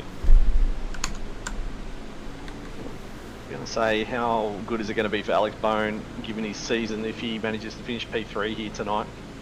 Oh, that would just be the icing on the cake for him. I think he was talking to me the other day and was just like, I haven't had a podium all season, and then immediately got one at Spa, and if he gets another one here, I'm sure he'll be absolutely over the moon, and it's looking pretty good. They've got 17 seconds to Madison in the Lambo. How could you do him like this, Franco? Quite easily, he lives close, deserves it. He's good. I'll tell him where you live. He knows where, well, he knows the town I live. What, there's only two houses there? No, There's a fair bit of door my knock. town has houses, his town has none. Yeah, I was going to say, his town's got none. The boy from Repugnant. Yep. Our That's him. West Victoria tourism guide, minister? Sorry? Yeah, something like that. Is that what he was? No, Western Victoria Tourism spokesperson and minister? Yes, you are correct. Yeah, Okay, that's cool. Knows everything about what's going on in the area. What happened to Bakita? Drive Well, that's through. Madison's Just- car. She decided to be fair and give someone else a race in the car? Yeah. This she's is doing their last car? stint, though. Yeah, Corvette Lambo fan. Yeah, I think they were up in P3, and I think they had a drive-through, and that's why they're currently sitting No, in P4. that was No? that was my car, Franco. Oh, was it? We were P3 and then drive through put us down to P5. But I can tell you now, this team is on 3 track warnings, and so is P3. How nervous would you be on Very. a single track warning for the next hour and 39 minutes? Who's that? It's Bowen and Madison. Bowen's been on it. I think their team's been on it since about 5.5 hours to go. And Madison's team, fairly similar to, I think might have been about 4 hours to go since they've been on the 3 around that time. So they're. Oh yeah, Philip is saying damage for 2 stints. I forgot to mention that bit. Oh, there you go. Diabols. Car 217 has been on 3 track limits since 20 minutes into the race. Lols. Oh, good one, Zach. Nice job. Well done to get this far. This is just incredible work. Speaking of incredible work, 191 car, the Kovacs Racing Purple. In the thick of it early, unfortunately, but they've battled their way back up to the top 10. Still another stint Great after effort. this. Yeah, we heard in the chat in their first stint they copped damage and were about 2 seconds a lap slower. Yeah, they were. We're lucky to see that. Yeah, that whole stint, no leaking time. Yeah, they were about P5, I think, and they were outside the 10 by the time they got to fix that damage. Whoa! Oh, that's an avoid. Oh, he was trying to catch Moria and just that McLaren, don't know who it is. It's Bryce Meddings. Just got a little bit too much in the way. I think he was going to try and let Izafar past and just Yeah, you can't lift on the racing line. It's asking for trouble. That's not what you like to see, but got past unscathed, nearly spun the car, but it's okay. He's back. He's about a 1.5 second gap to Moria now.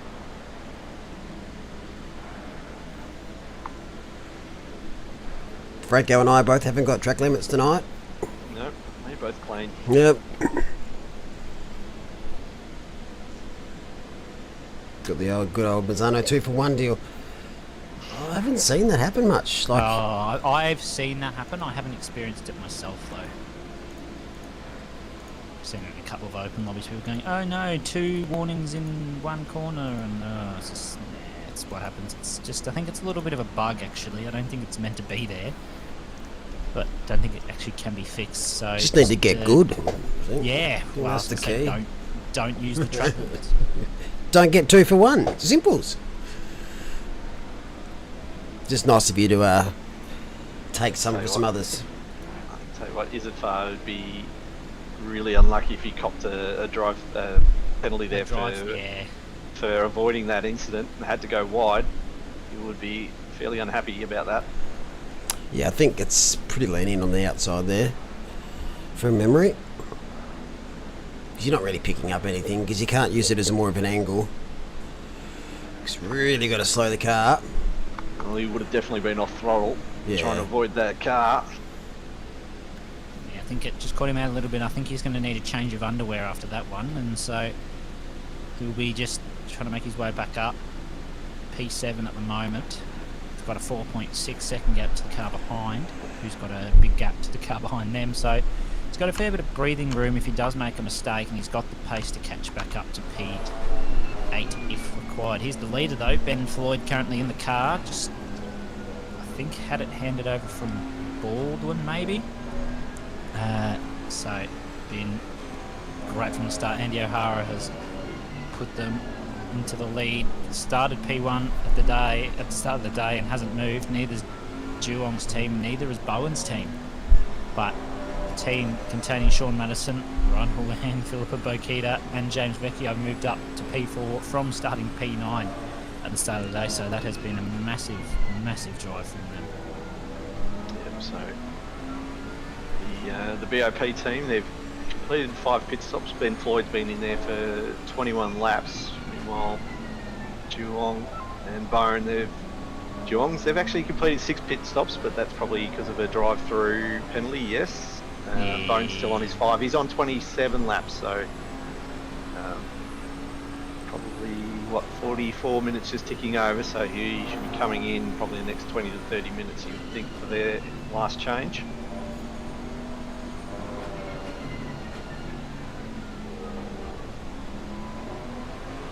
I think they're more just driving to avoid track limits now. They're not really interested in pace. Still going to try and keep it up, but they're just more trying to avoid those track limits. It's not easy to keep it on the track for, as Floyd nearly demonstrates what I'm talking about, trying to keep it within the track limits for a stint of just under 70 minutes. It is not an easy task at all. Duong being let through there. Yeah, just talking about the lap times. Floyd and Duong, they're both in the 34s. Bowen currently sitting in the 35s. So as you said, Bowen obviously just trying to keep it safe and hold on to that podium. What's the gap between P11? Sorry, I think it's 20.1 seconds between P11 and P13, mate. Can't tell because there's a lap in there and it throws the numbers. About 21 seconds. It's about 21. Excellent. Yeah. That's coming in a bit. Do they have enough time to get that Pro-Am battle going head to head? Be great to see. Wondered who does the last stint. Spidey Scanlon in the seat for that team. Obviously trying to undo all the damage Scout did in his stint.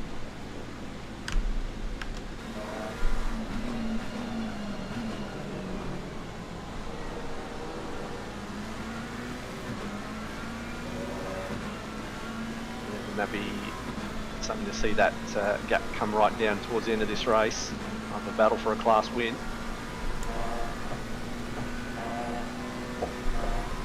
Last lap for Vining was a 38.3, so obviously a bit of traffic there. The best lap of the race is the 34.4. Best lap of the race so far overall is a 32.670. We've only had 2 cars into the 32s, and they're the front 2 cars. Surprise, surprise.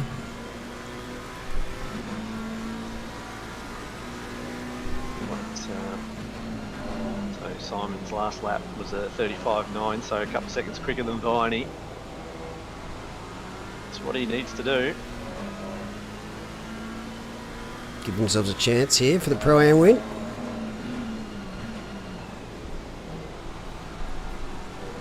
So Simon Scanlon, Spidey 1155 on Twitch. Justin Tate's Ultimate Sacrifice on Twitch. Both of them Twitch partners. They're part of our Twitch team. And then we've got Scout, who's just too cool to stream for anybody. Yeah, he's just. But he has his OnlyFans. No, he's banned from Twitch. He's been banned 3 times, I think. Yeah, too many hot tub streams. Sounds like a scope.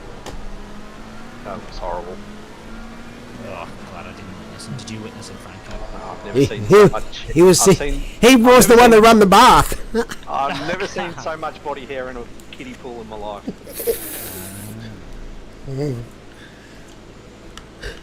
Shit. That's funny.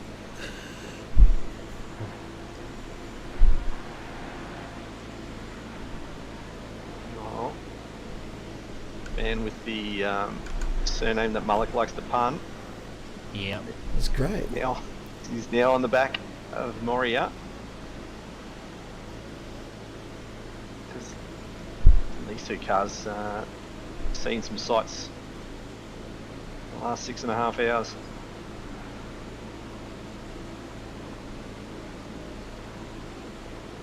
Who's that behind? Van Vliet.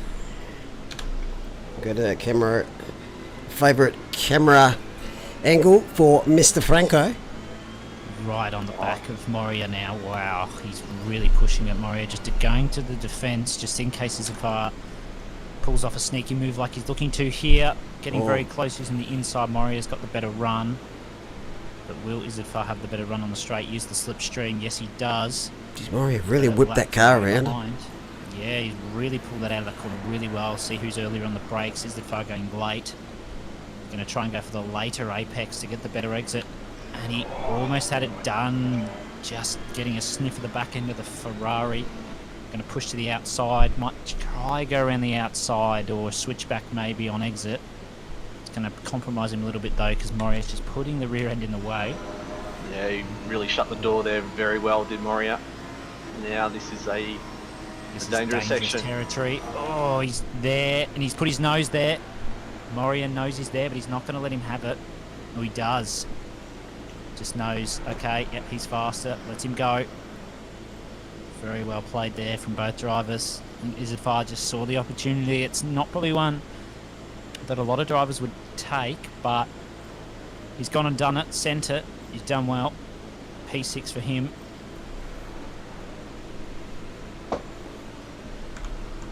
Nice move. Let's get a bit further down the order. Thanks for the follow, Aussie Pretzel.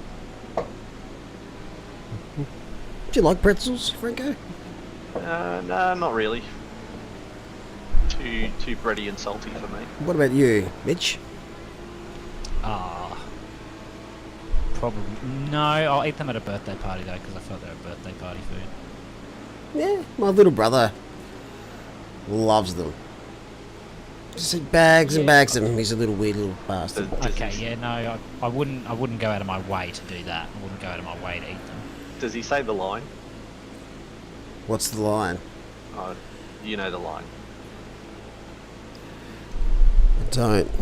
I probably do when I hear it now. Yeah. I got About how these pretzels are making him thirsty. Yes. No, he doesn't say the line because I'd smack him. I've yet to meet anyone that eats a pretzel and then doesn't say that. It's like contractual. Yeah. Like standing in a phone booth, drinking milk. What do you say? Probably don't even have any idea what I'm talking about. Nope. I think I'm too young for this. No, not at all. Milk was a bad choice. No? Anchorman? Ah, yeah. Oh, I think I've seen that, yeah. It's a fucking hilarious scene. Not very often you'll stand in a phone booth in the blazing hot sun drinking a carton of milk, so it's a very limited opportunity to say it, but next time you're standing in a phone booth in the middle of the day, think of me. Meanwhile, Ryan Duong in the Racing Prince team. Very much entrenched in that P2. They are about 40 seconds in front of Alex Bone and his team.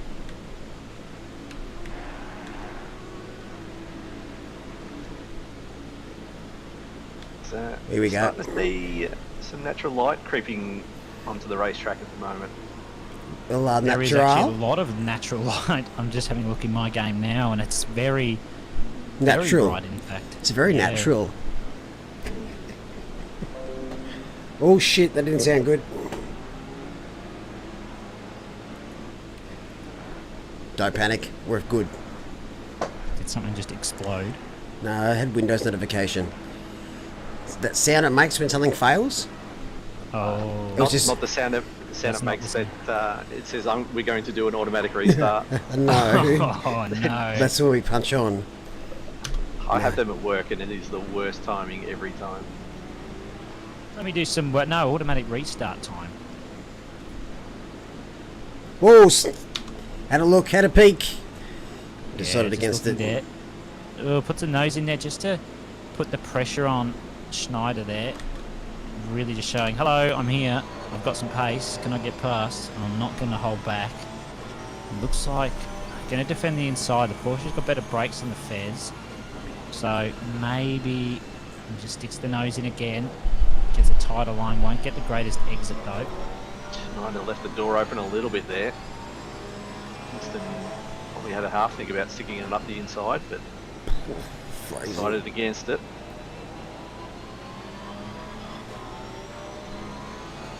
So this Porsche was in the battle with the other Porsche. 5 positions up the road. Is that a stint differential, like a stop? Was there a penalty? Maybe I think it's a stint differential. Because Yes. So Kingston, they've still got another pit stop to make, and so does Jones. So they were just their team hadn't made the pit stop yet. Okay. just to expand on that further, Kingston's on his 20th lap on his stint, whereas Jones is on his 32nd. So they're definitely out of sequence at the moment. Yep, makes sense. So he'll be pitting soon. I'd say Jones probably about 10 laps or so. So they might. What's that? They might just make it to the 70-minute mark. They'll be lucky though. Yeah, he's got They might 50. actually- Tucks it in, tucks it out. Yeah. Sorry to cut you off. He's got 52 minutes in the car at the moment, so he's got another 20 minutes up his sleeve, so he can Okay. definitely get inside that 70-minute window to pick one more time and go to the end. Yep. G'day, Mr. Jacques. Robert Jacques. One of our amazing North American commentators. How are you, sir? What time is it where you are? It's got to be early-ish. Late or early? Oh, actually, it might be midday. Oh, hang on. They've got 3 time zones, so it depends on where he Yeah. is. I bet you he's eating a pretzel. Definitely all pumped for the F1 this weekend, Pingu. Let's go Arrows. Or Minardi. Who we got, Franco? Simtech. Done.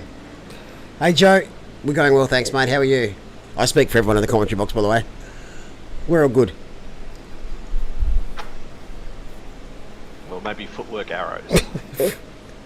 And there's the pit stop for Stig. Speaking of F1. Just releases Connor Kingston now, so he can start putting in some lap times. Couldn't be any more wrong. It's 6:44 a.m. for Robert.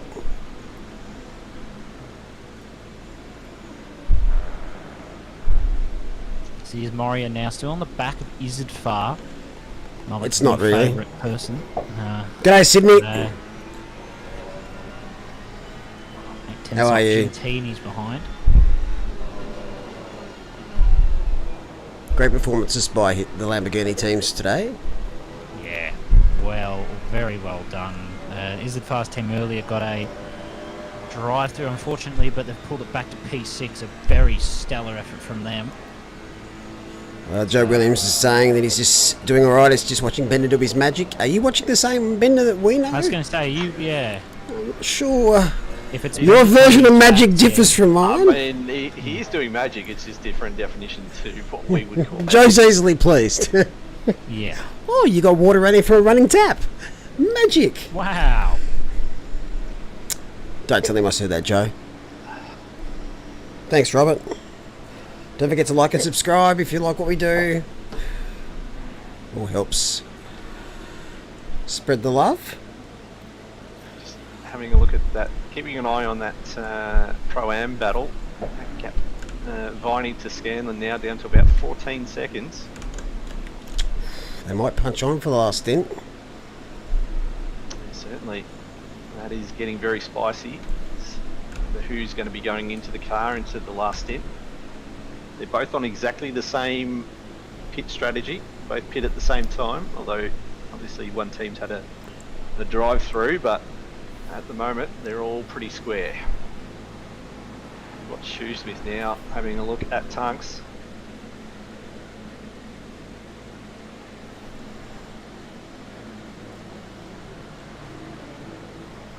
Are you guys neighbours? So who's cooking breakfast? I'll have avocado on toast if it's right, with some goat cheese and some lemon. Please, thank you. What do you want, guys? Something that doesn't make me look like a hipster. Yeah. So you got to ride your fixie down to pick that up? I might actually. Has he got his fairy wings on? I'm going to go grab a caramel latte. You can get that one up, yeah? Is that where on your way to go get your moustache waxed? I don't know. It's hard going to the shop every day and going out for drinks and cafes and... What's that like over there? Pretty much the same. Reclusive shut-in. We're fucking locked down by default because all you bastards are locked down. Yeah. Don't get me started on Victorian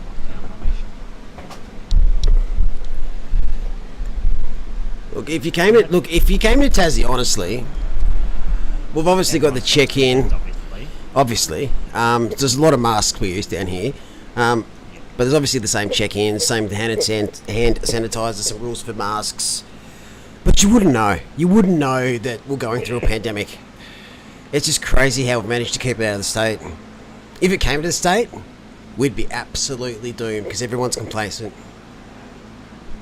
But our vaccination rate's amazing.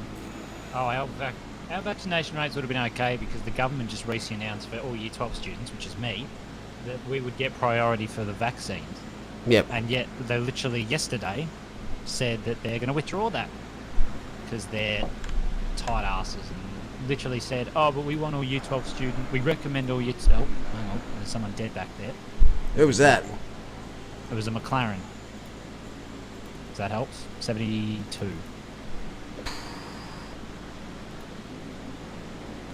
Brownlee. Oh, my favourite livery. Jeez, it's actually got quite bright from this natural light. Maybe that's what's tricking a lot of these drivers. They're actually going back to visual brake markers that they didn't have before. Maybe. Yeah, I think the difference with Tassie though is we literally don't have any cases. Yeah. We had, So you literally have a moat. Yeah, I was Yeah. going to say, yeah. but we've got a premier that doesn't fuck round. Like literally, bang, he'll make a decision real quick. Doesn't half-ass thing. We stop the planes, stop the boats. Massive big gun turrets on the side of the island. We've got 2 heads, so there's twice as many people deciding. I was wondering what that scar was. You ever wonder if they cut the wrong one off? Most days, mate. Sometimes I wonder why they didn't just do both. Yeah, a lot of these, I mean, you know, these states like WA and We might have a moat, mate, but WA is about Tasmania, 15. They're definitely sort of got advantages in regards to curtailing it, and especially spreading from other states. Unfortunately, when you share a border with a state that does have a massive outbreak, it's by the time. But South Australia have done alright though. Yeah. Yeah, but who lives in South Australia really? Fuck. It's like half the fucking chat, I think. Bender, and that's it. Oh, good No one point. else. Seriously, the issues we've had in Tassie is people coming over, trying to sneak in with their caravans, on the boats, on the...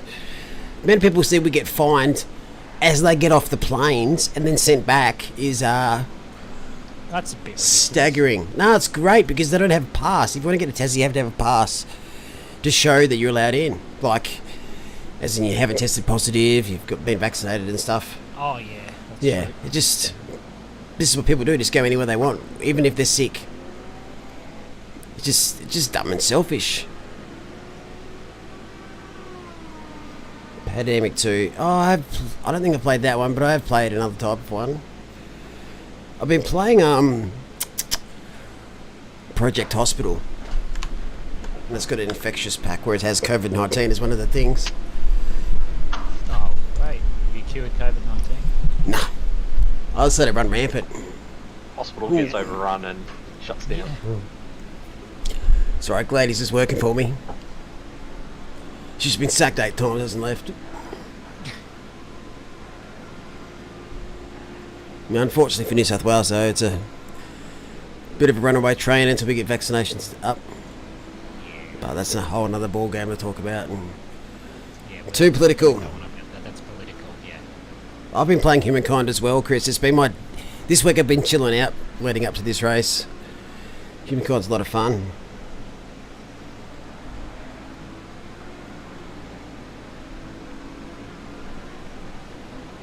Shoulder's been playing up too. I haven't been able to race. Bastard. But what was, mate? Oh, Connor. Good save.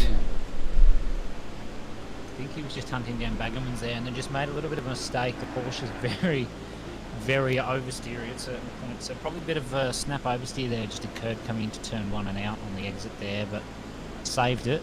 Not too far back now, 1.6. So hasn't lost all the time in the world. Lost about just under a second, I think. So you can definitely make that back up. Baggerman's has got 21 seconds to the next car he's fighting with. So he's got time to try and just make his way through up to them, and if he makes a mistake, he's only really going to lose out a position to Kingston. So if he does make a mistake, it's not the end of the world. So just on that, we saw the numbers. Zanchin is only 1 second off the back of Viney.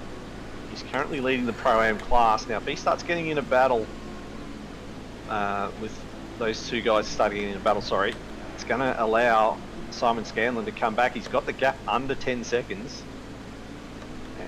And He's just here. This is him here. yeah, the battle for the Pro-Am class is very much alive. Will we see an historic overtake to seal the Pro-Am? I'd love to see it.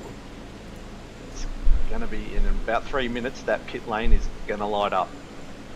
Absolutely. I think it'll be a little bit later though, because if you do pit on like a minute 10, you might not actually make it to the end, because if there's that extra lap, you're in trouble. So maybe about the minute 9 mark, should be able to pit.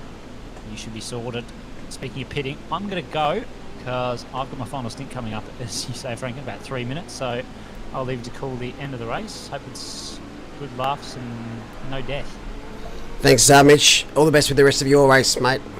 Thank you, Mitch. No worries. Have a good one. It is spicing up here at Misano. Yeah. It's amazing. After 7 hours of racing nearly, some of these battles are going to come down right to the end.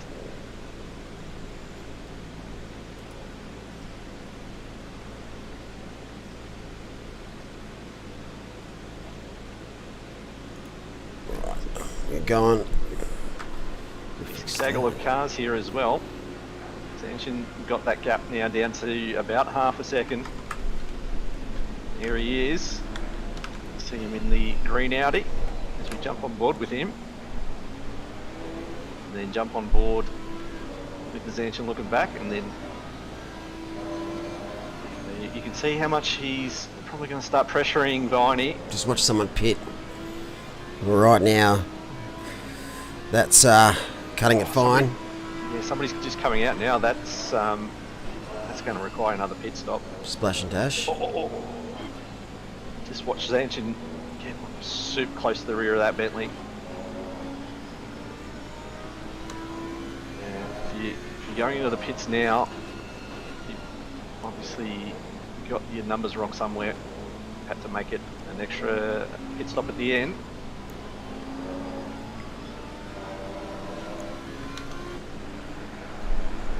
Who we got behind here? Got Baggerman's 18th, Kingston in 19th. So we've got 2 battles here, head to head. Front 2 cars are battling for 11th. 2 cars behind are battling for 18th position. And just in the background, you'll see Simon Scanlon, who's trying to chase down this 12th posse. And that's the battle for the Pro-Am win. Ooh, Zanchin, he's gone a bit wide there. And 18th is going to have a crack. Who's that behind? I've got Sneakers in P10 as well.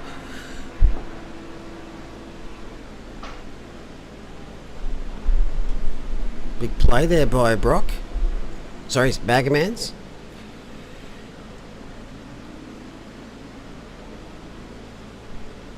Baggerman's sort of the last in this train, trying to keep out of it. It's a good thing that he's pitted. Yeah. He's decided that now's the right time. Tell you what, when you want to make sure you're under that pit limit coming in now, especially if you're Viney or Scanlon. I might just do the picture-in-picture here to show you the pit lane. It's going to start filling up.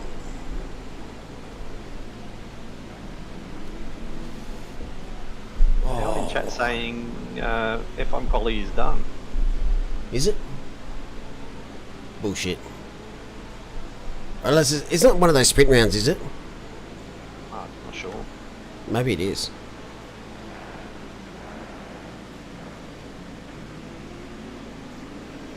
Maybe it's one of them super sprints again. Oh no, free practice 3. They got a free practice 3 before. Oh, Howard, get in the bin. Who cares about practice? Dan's going to struggle with that car the whole time. It's not going to change. Unfortunately. As Scanlon has pitted this lap, who's going to be the final driver for the 179 team? Loudest Howard's timed it by Franco. Fucking hell. It wasn't me. Do you not play with my emotions, Malik? That's fair. That is fair. It tested me as well. I thought we had missed qualifying. Rightio, so Scotty Blair will be the final driver for Team Lontel. Well, this is going to be mega. Not to say there's going to be pressure on that man, but good lord, I'm going to put pressure on that man. So I got to try and find the old-fashioned way.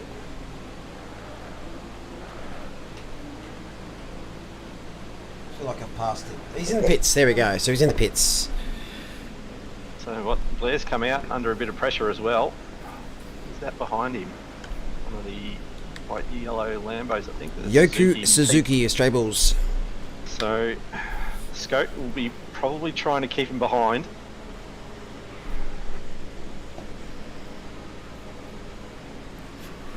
One thing he does not need is to get tangled up with Suzuki. Oh, he's gone wide. Is that going to be a cut? Oh, that'll be a big one if it's a drive-through here. Just about to hit the hour mark.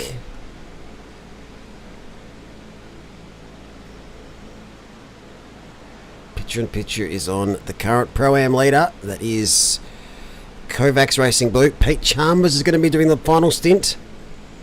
So Viney's out of the car. And Scotty Blair has got him. Yeah, great effort there. There's obviously another pit stop, and That's a massive. They weren't in ahead though. yeah, I wonder if Chalmers has had to repair some damage on that car. But they have absolutely made out like bandits here. Look how far ahead he is. Has the Scope team. Kovacs Racing Blue just getting up to speed now. What have I missed? We have to investigate that pit stop to find out what's happened, because there's 20 seconds in that. Yeah, it says 16 seconds on the timer at the moment. We'll just give it a couple of sectors just to make sure, but yeah, you're right, it's a massive amount of time lost there from Chalmers. Yeah, there's got to be more to it. I will suss it out.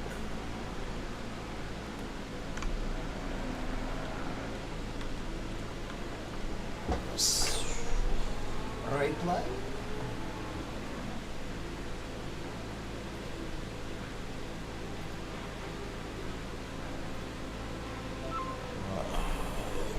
Oh, I thought that was about to be 19. I'm like, oh no. So that's a team that's had a fair run at the penalties so far today. Well, very early on in a couple of incidents. Okay, so they've come into the pits right behind a car, so it's nearly impossible to see your pit box.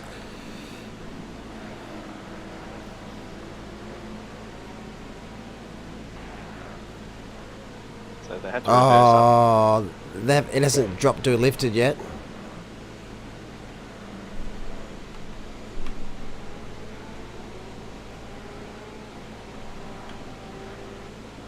I don't know, that's weird. They just missed their pit box and spend time getting it back in position. Thanks for the subscription there, Huds. McLaren in the background goes super wide there.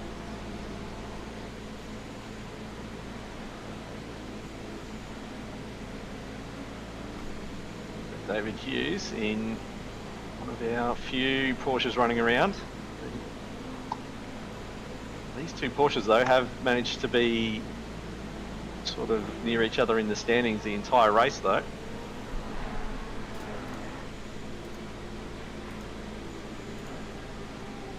Can't work it out. I can't work out what's happened. Oh, Glenn Jones has picked up a 10-second penalty now too. Speeding in the pit lane.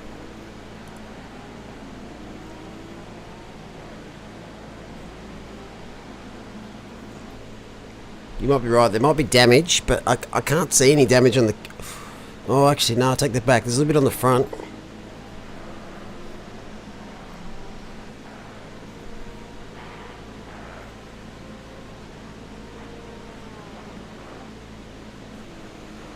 Mo, what's the next? Oh, special event. Kyle Army 9.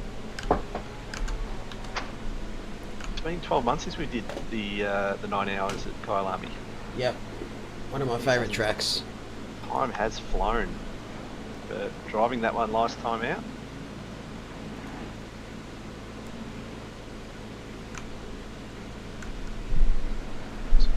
Jump up to Sean Madison in P4.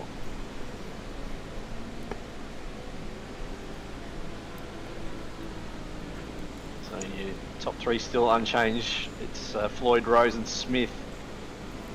I wonder if Floyd is going to do the last stint. Has Andy decided he's done enough?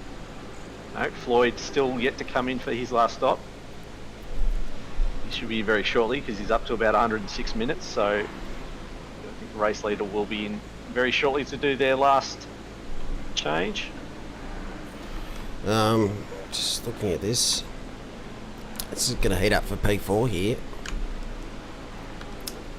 Does car 50 need another stop? Car 50. Never mind. So Madison's had to come back into the pits. It must have picked up a drive through, was it? Yeah. No, he still has to. Oh yeah, he's had to do a drive through because he's done pit stop 6 and 7 in quick succession. So the first one would have been drive through, yeah. Yeah, Floyd still to pit. Zafar still also to pit. Okay, so that makes sense.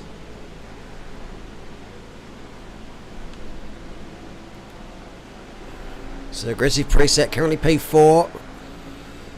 Still need to pit. Hobbsy is in for the final stint for Team Happy Laps. What about 245? Chat asking about car 4, which is currently being piloted by Bryce Meddings.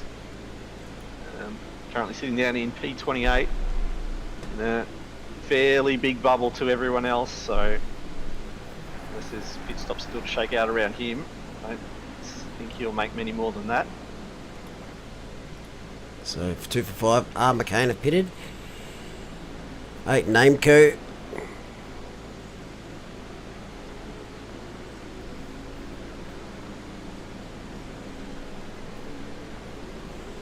They've done a great race today in the Ferrari. So for these guys, A&M Racing. Can you check if they need to stop again? Franco? Who's that car? 13. They're fantastic loudest.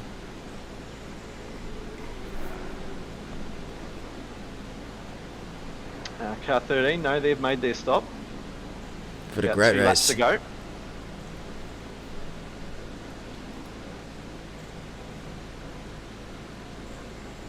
A gaggle of cars here. Oh, that's awkward. Look at the cars behind. They've come in at the same time and they share a pit box. Oh, shit. That is unfortunate timing. Not a bad delivery though, they aren't they? Nah, it's disgusting now. Far out. Oh, you got the Phoenix Suns and pineapple. It's the best of all your favourite worlds. It is. As the race leader has come in. They could have a... They could cook a roast. Little picnic.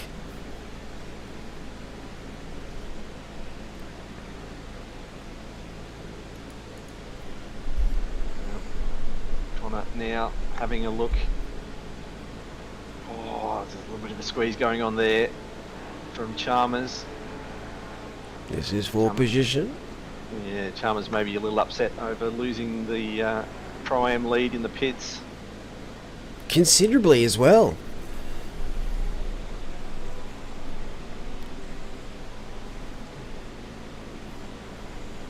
Really, maybe it just didn't stop. Yeah, sometimes it just won't lift the car for whatever reason. I've heard of that happening before. Just spam on and off. That's what I was told. Not sure if it does anything. It could be a feature. If you don't have it bound though, it's and you don't know what's going on. But anyway, technical issues affect as well as real life mechanical issues. Mitch Hobbs currently sitting in P4, Smithy in 3. Young in 5th. Houlihan, this is the one I was looking for. So the Battle of the Lamborghinis for 5th. So Ryan Houlihan partnering Keita in that team as well. Started P9, now up to P6, and like they want to try and nab P5.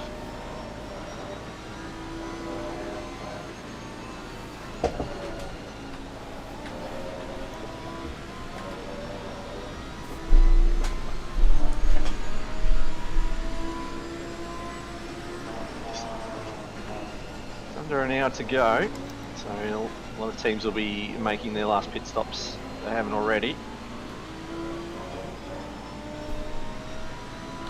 And for a little bit of help from the traffic, has a look, shows the nose, but unaware of it, cutting it off. See what sort of run Houlihan gets here, down this back straight. Yep, lots of Bentleys today. 16 out of the 47. How many retirements have we had?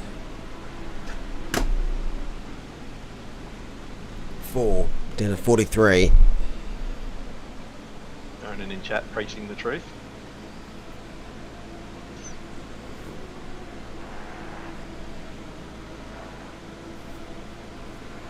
More scope. I'm going to be honest and say they've done a wonderful job today, that team.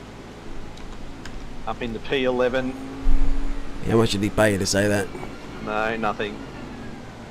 But, we have a relationship built on mutual trust and abject disdain for each other. Conan, did your rig rock up yet? I think you got a TR8, from what I heard.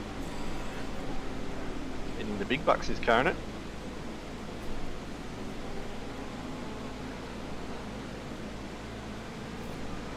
No, delayed. Yeah, I think he snapped a brake plate or something. Okay. Must have raged when I lost control of my piece of shit car at Donington. Accidentally hit him.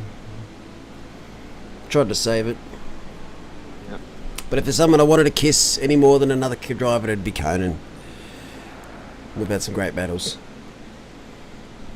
Very good driver in his own right is Conan. But Scote's doing the business at the moment.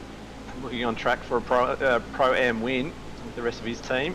But look at these cars that are starting to bunch up. So Chalmers is holding off Kingston low. Hughes is coming close. Britt's there. Ty's there. Tell you what, you can't get these Porsches away from each other. They've been around each other the entire race. It's pretty cute, to be honest. It's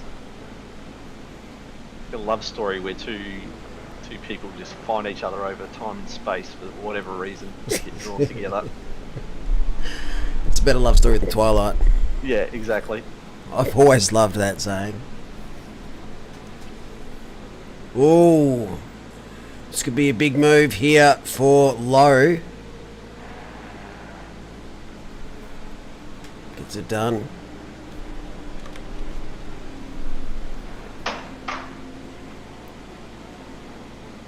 Yeah, great move there, done by Lowe. Chalmers just judging that exit onto the straight and just allowed Bit deep. Lowe to stroll right past.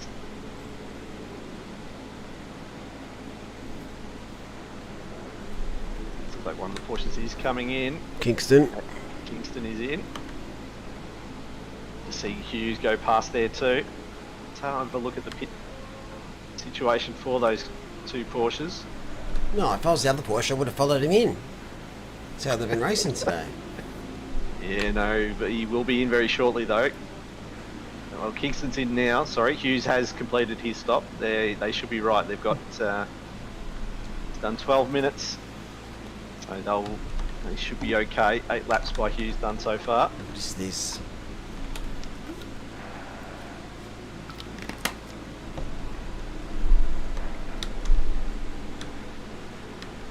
We also might have a look at the what's going on in the AM class battle. McNulty leads the way. Only a 13-second gap Yeah, so 14.3, sorry. Wood has pit. I think McNulty needs to pit again, though. They do. Wood is in the box seat here. They have completed all their pit stops. McNulty, 45 minutes into his stint.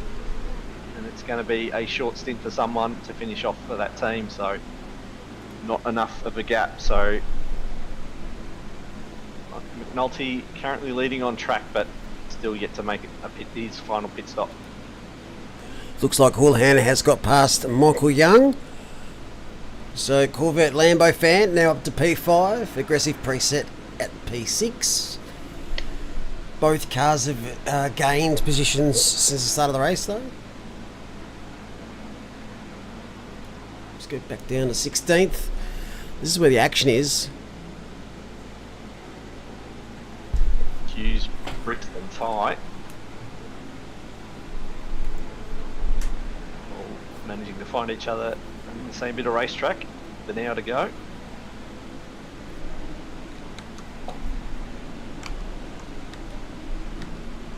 That's Dowd in P26 coming through as well now too. Howard's saying their white McLaren has killed so many bugs. And also my dreams. Yes, that as well. Mainly that though.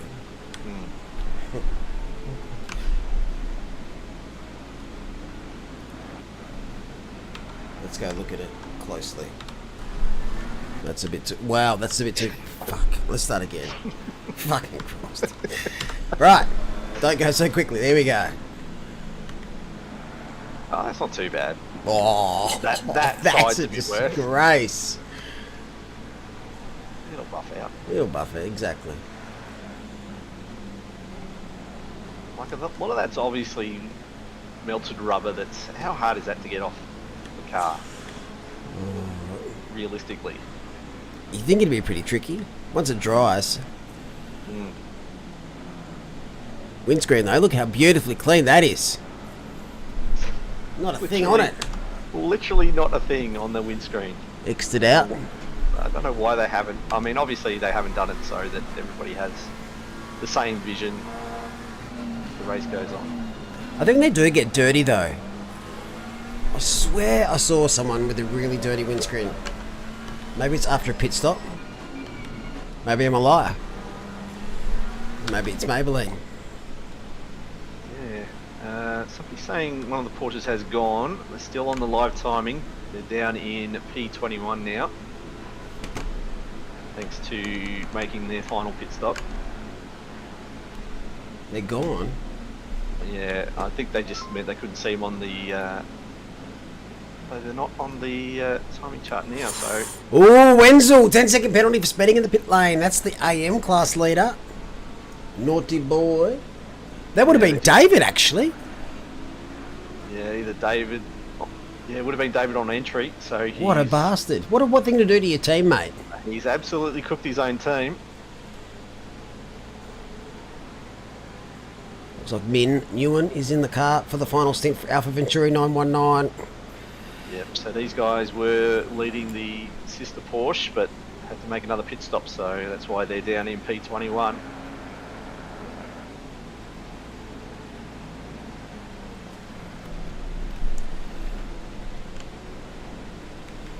Gaggle of cars going on up ahead. Zachary Smith in P3. Last thing he needs is trying to pick his way through some cars that could potentially be battling at the moment.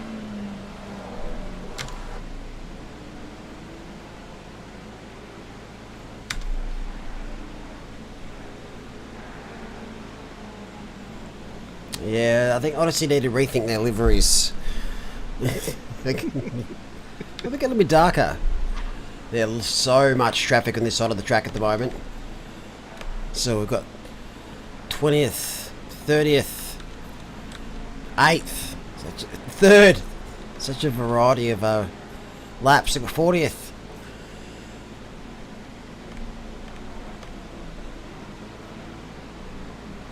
So we're going to try and keep half an eye on this mid-pack once these final stops are done. Just to see where the lay of the land is.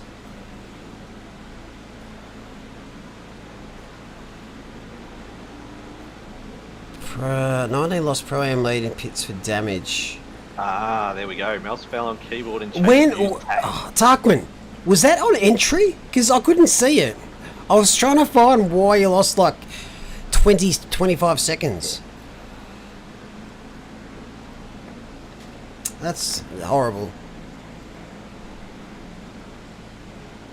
I have to suss it out too. I would love to have a look at it.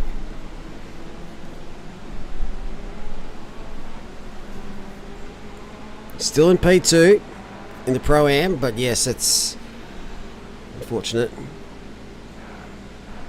If we can find out though, if it was just before the pit entry, I'll have a look at it and watch it back just to give you guys some PTSD. Mid-lap, mid-stint. Should be able to find it, Franco. No worries. Meanwhile,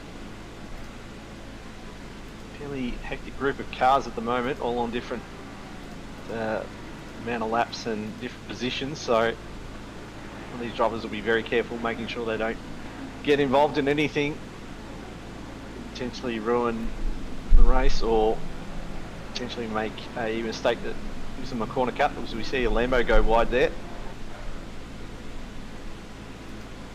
Last thing we want to get is a drive through in the last hour. Alright, well, look away now. Tarquin? Oh, look away. Found it. Here we go. This is Viney, who was leading the Pro-Am class. Oh no! Oh no! Oh no! A simple little lapse of concentration there. I think that's where the mouse fell on the keyboard and changed the views. I think that's what he means. Yeah. It's, Let's go on board. So, I'd say for Viney, he's got the force feedback up on his wheel. Oh, he's so lucky he didn't have that even more flush on and not spin around. Yeah. Oh, yeah. 24 seconds of damage. That's how easy it can just come undone. Yeah. Something as simple as just having your mouse fall off onto your keyboard on your rig. 689's unfortunately picked up a drive through. But at least we've solved what happened there. Like, Yeah, why their pit stop was so long. yeah, because it looked like they hit their marks and it was working, but you can never quite tell sometimes with the way the pitch show up and broadcast.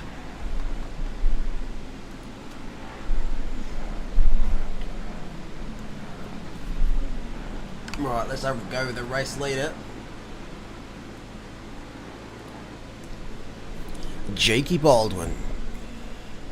So he's going to be the man that'll finish it off. Currently only two other cars, position 2 and 3 are the only ones only a lap down. Everybody else is 2 laps or more. But this team has had it all their own way. Just pick the Bentley, Philippa. Fixed. You can't beat him, join him.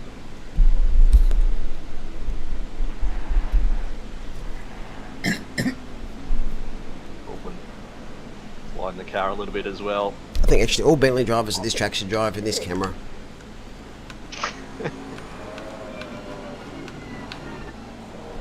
What about the head tilt one that gets nauseating? Oh, is it that? Not that. No, that one. Gross.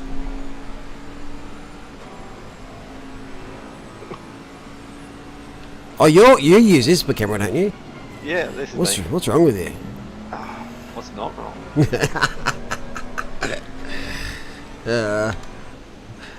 I can relate.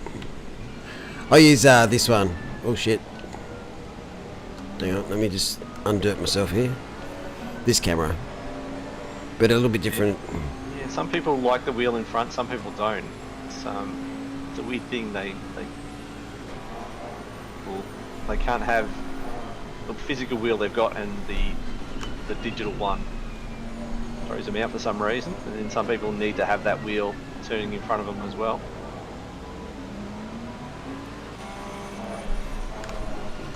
Yeah. Letting some traffic through. I think that's Scotty Blair coming through. Squiddy Blair with Min Newen.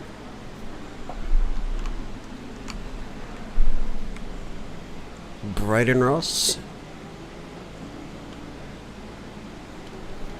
His father is Bob Ross. I thought he was Bob Ross. He thinks he is.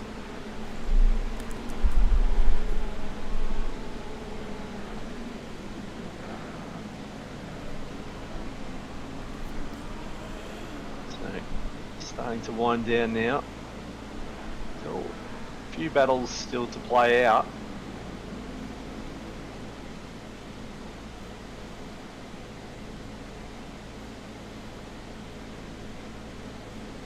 But, as it stands at the moment, the team Bentley OP pretty much got the track to themselves for the overall win and the pro. Scott Blair, as long as he can keep it on track and don't pick up a drive-through penalty for track limits. Oh, scenes if he picks up a drive-through. Uh, You'll be uncontrollable, mate. I will. You know that warning they put on Viagra bottles where if it's over 5 hours, see your doctor. It'll be that sort of situation. Don't drive heavy machinery. Exactly. I'll be lightheaded.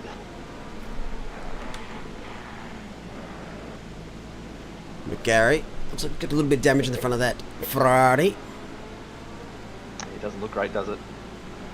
It's certainly got less pickup on the side of the car than that white McLaren we saw. I don't mind that livery though. Mr. Regan Herbert is currently sitting in 12th. So in the top 10 we have 5 Bentleys. I think we started with 6 though. Could be wrong. Yeah, I think JP. Oh no, JP's in P10. He snuck back in. There.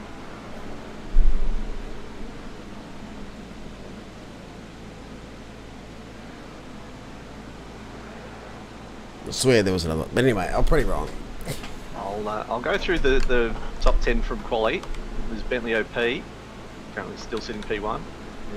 Yep. 130 P2. Yep. 217 P3. So Yeah. they are unchanged. And then name KO8.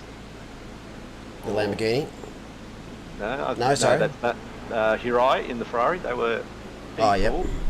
And Team Happy Laps, car number 34, Mitchie Hobbs. They are still there. 191 Kovacs Racing purple in car 191. The 10. Yep. Then GSR eMotorsports, car 619. Oh, that's the Bentley. There we go. I knew there was one that dropped. There we go. Car 619 has dropped out of the top 10 from its starting position.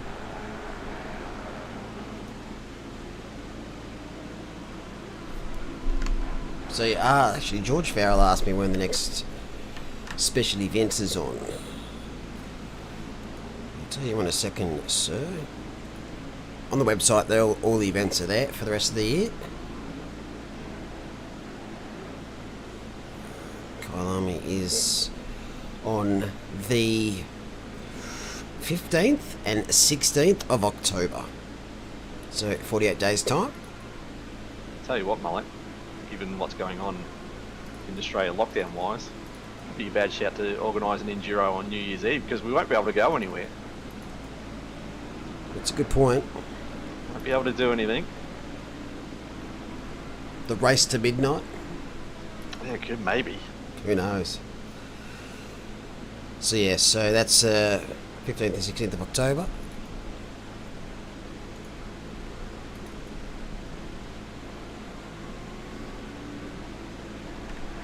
And that's a 9-hour event. So the final one for the year will be Silverstone 12-hour. That'll be done just before Christmas, so the 18th and 19th of December. 111 days time. So that's from sun up to sundown. That might finish just as it's getting dark. Need to go back to Monza. Monza might be next year. I don't think we did Spa this year either. Oh, I don't I was really hoping for some announcements regarding some new circuits, in particular Indianapolis, because I really wanted to do an endurance event with that after these next two. But won't hold my breath.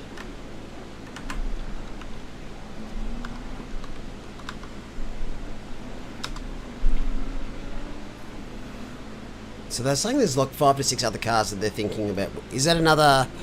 Are they the new Evo versions of the cars that are coming? Is there another car out there? Is it the GT2s? I think the people that are just guessing and saying that's what it is, that's more frustrating than non-announcement. Yeah, I think it's Don't know.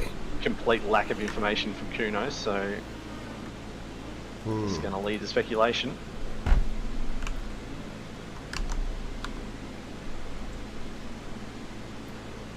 It was very misty out there. Yeah, it's 11 km/h winds, which is one of the higher readings we've seen, but still nothing on the weather gauge, so she's going to be green racing all the way to the end. There's not going to be any rain.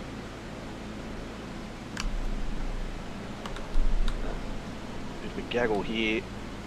Cars just trying to pick their way through some traffic. 3 wide. Coming straight through, if you don't mind. Oh, and a big send here. This could be dangerous. Holy Pinata smokes. keeping out of the way. It was a big send. I'm glad that Pinata was aware. His fellow Ferrari driver just didn't want to wait any longer. That was a big lunge. And Pinata heads up, saw it was coming, kept right out of the way. Currently 26 seconds off the back, but the man chasing him, Michael Pickford's only 1.2. Where's the admin powers to do thunderstorms? Mate, I would have done it at some stage in some race. If we did have the powers, it'd be funny as. But no such luck. Probably a good thing though, because that's a bit of a game changer, just to add random weather. Can you program the weather though? Like pre-programming? You can to a degree. Like just increase the percentage chances Yes. at a certain time. Yep. There's weather variance. There's also cloud cover, rain chance. There's nothing you can say, right, we're going to have light rain for this race. I know what to set it to have those settings. But there's also a configuration setting called SimRacer weather conditions, and we have that as on for these events, which means you won't have thunderstorms. If you have that off, the thunderstorm chances do come into it, but it caps it at max rain for heavy rain, because the thunderstorms are red flags. As much as everyone thinks it's fun, get in one of these races where it's thunderstorming, and you spend half the time spinning. Nice move here by Ty though, inside of Chalmers. Mousepad racing. Is that what happened? The mouse fell on the keyboard? Or was it an actual mice? So it's an unfortunate team name if that's what caused them to have that accident.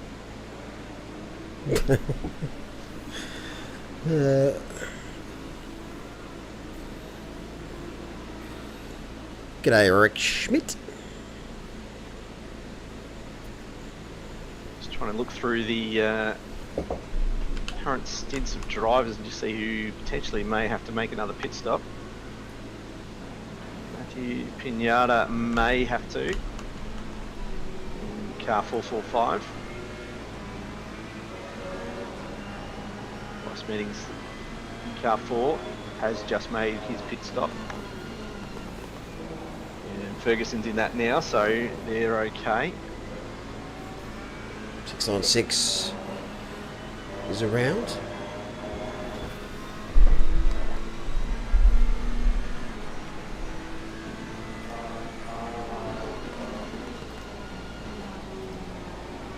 Trying to find who that was.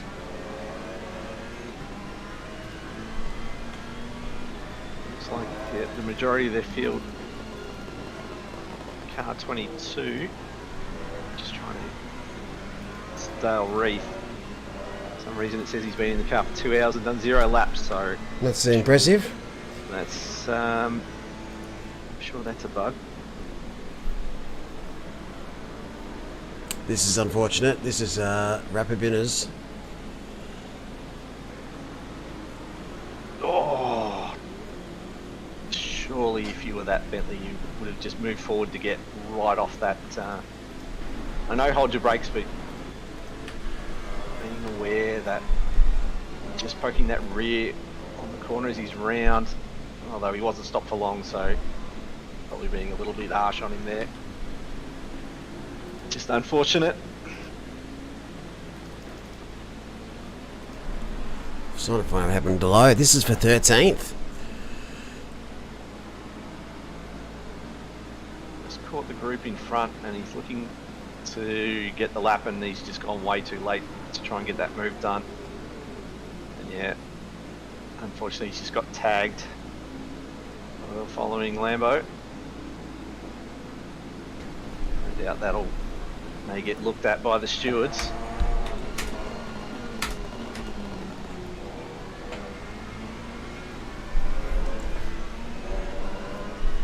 So Delow, he didn't lose any places, but he might have significant damage on that Bentley.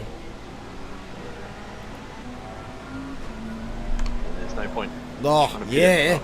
Yep. He's really struggling with that car now. Oh, it's probably not going to show too much. It was on this side, I'm pretty sure. Yeah, it looks okay, but you can see inside the car, the way he was trying to... Well, you can see now that it's crabbing a little bit to the left, I think. See what happens when he comes up to the straight just up ahead, but that car's leaning a little bit leftward, maybe. Yeah, maybe a smidgen, actually. Yeah. I think you're right. Slightly towed out. So that'll be interesting, right? Rest of the race for those guys. Yeah, there's no point trying to pit that now. I'm just going to have to struggle it. And while Michael Young... Just caught back up. Yeah, he's caught back up to Houlihan. I wonder if Houlihan's had an issue. He get an overtake done earlier and like skipping away a little bit. And Hirai is also lurking 1.4 off the back as well. So this could potentially be a three-way battle very shortly.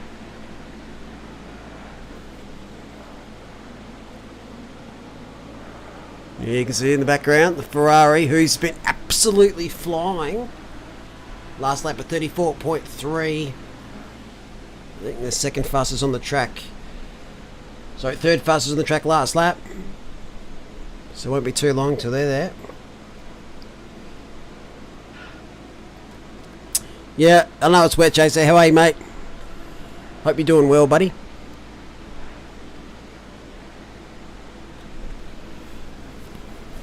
Rightio, who's your money on? Who's going to finish 5th? Oh. I'm not sure. Hirai's a bit of an unknown quantity to me. I haven't seen a lot of his racing, but I don't know. If it goes to a three-way battle, I think it's anybody's, but I've got to say Young's coming back at Houlihan, so he must have a bit of pace somewhere. I don't know. Really don't know. Houlihan is a good defensive driver though. Seen that in the past. He's had a lot of practice defending this season in particular. He had all his own way this season before. Yeah, I remember, I think it was at Hungaroring, spent majority of that race defending. But Hirai's a bit of a wild card. See what happens when he catches up to this pair. So you can see from Houlihan's rear view, that's P6 and P7, not too far back. As the sun comes up over the hill, that looks fucking awesome. That's a photo. 5:30 sunrise time in Italy today.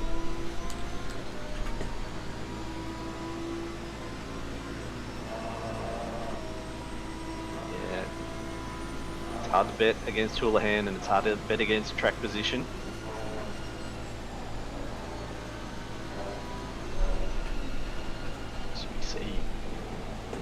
Young go a little bit wide. Hopefully not a cut. Love to know how many warnings these guys are all on.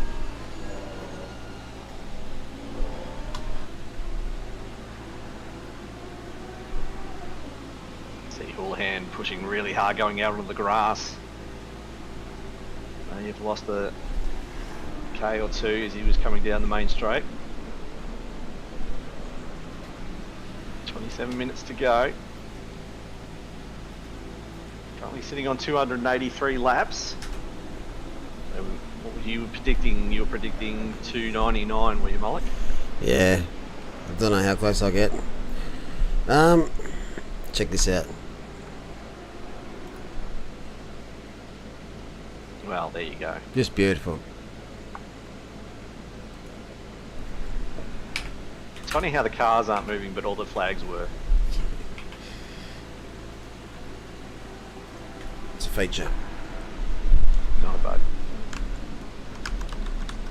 And here we go. They are bunched right up. It's the battle for 5th. We have 26 minutes to go. It's 5:39 a.m. on track. A couple of Lamborghinis and a Ferrari. Who's going to show patience here? I think the time for patience is almost over. You see an opportunity, you've got to take it at this point. Yeah, pink slips are now up for grabs. What have you got? Lambo, Ferrari, and... Sorry, 2 Lambos and a Ferrari. Sorry, I was looking in the wrong section of cars. I think car 8's a chance here. Yeah. If they don't make a mistake, they're looking quite pacey this latest stint. So this is where Young now has to start looking at defending as well as attacking. As Hero goes a little bit wide, hope again that's not a cut.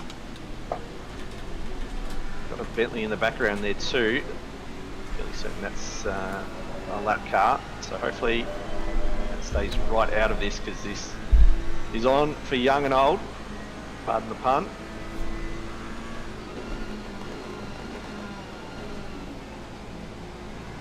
So there's 25 minutes to go. There's quite a few laps left. You don't need to send it at the first opportunity you get. Keep the pressure on.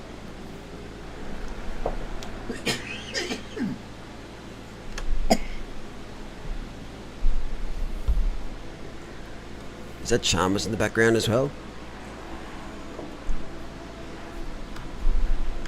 Not sure if it's Chalmers or... Sneakers. Yeah, I was going to say, I think Chalmers was running more the blue. Oh no! Oh, he's gone!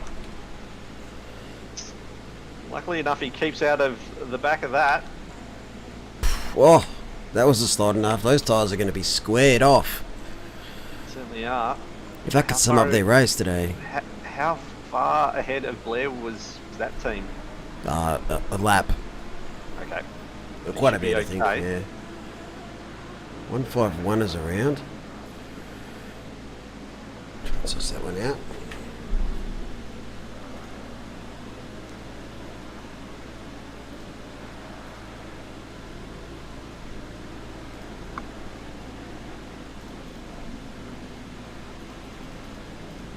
So who's going to blink first out of this trio? Looks like Young's dropped off the back of Houlihan a couple of metres. Maybe because he's now having to drive defensively. He's gone down the middle. Right along with John Zhu. Car number 151, and just lost it on the exit of that corner. Straight into the barrier.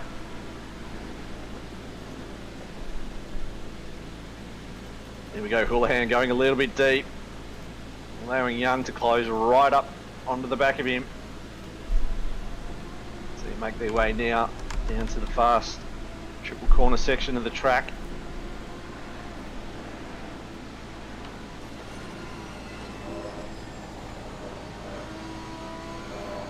Young's a very clean driver though. Always been impressed with his racecraft.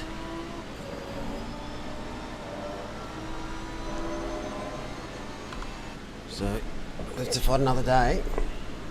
He is, but now all of a sudden he's got Hirai. So obviously these cars have their strengths and weaknesses in different parts of the track.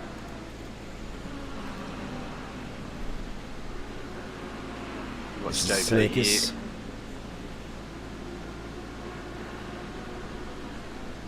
Oh, he's done pretty well there. Yeah, he certainly has. And he costed his tyres.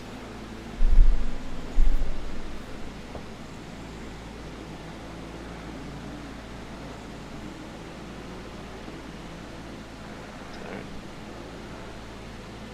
approaching 20 minutes to go. Just see Houlihan through this section seems to steal a couple of metres. And then Young seems to fire back at him at the sort of last third of this lap.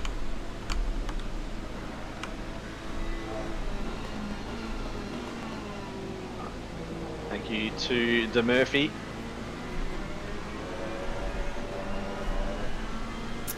Thank you very much, mate. Here's another donation trying to say thank you to Organised Mo and everyone. Really do appreciate you, mate. And Matthew Pinata has picked up a 15-second penalty. So, race day, he probably won't remember all that fondly.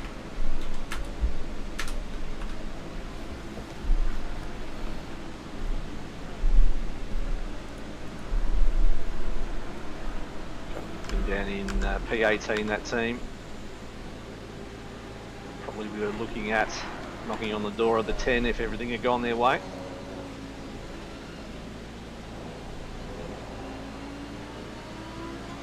Meanwhile, Houlihan once again showing how good a defensive driver he is. Young sort of got an eye forward and an eye backwards at this point. You're right. Really fired too much yet, but maybe just trying to suss out where his opportunity is going to come. Just has a look, but nothing more. You start to see the sunlight hitting the side of the cars now.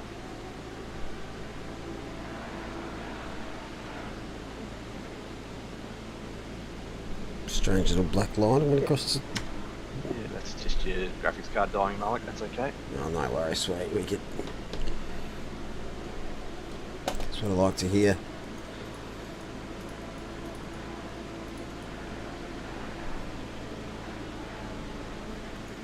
Did we lose 3 in a row? Loudest Howard. I haven't watched an Arsenal game for a while.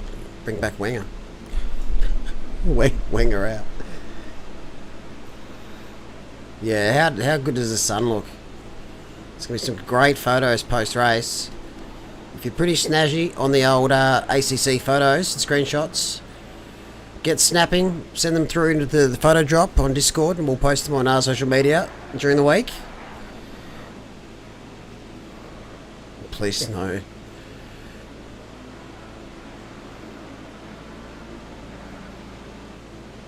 Oh, 2 down in 18 minutes. How far does Arteta get? Look, I know it can't be always on the manager, but for fuck's sake.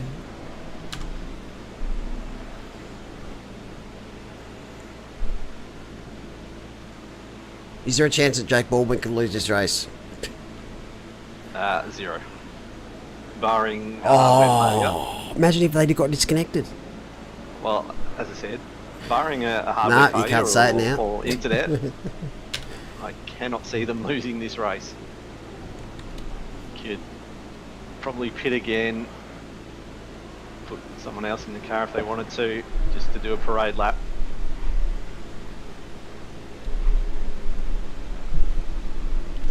Well, less than 20 minutes to go. We've done 289 laps. I guessed 299. I think I'm going to be a little bit too far ahead of that. At a guess. We've got 515 with Baldwin leading from Rose in the 130 and Smith in the 217. Hobbs in a space of his own at the moment in 4th, and then we've got an absolute gaggle here for 5th. And this is what we're watching. Yep. Andrew O'Hara still nervous in the chat. Don't know why. team has done a stellar job today. I think they're fine. Andy O'Hara's not in the car. He's the one that's got the susnet at times. How can you be that good and still have a susnet? Just alien things. Just sort your life out, Andy.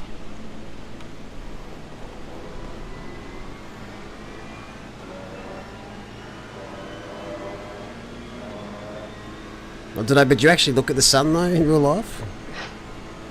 I always get told not to. You did though.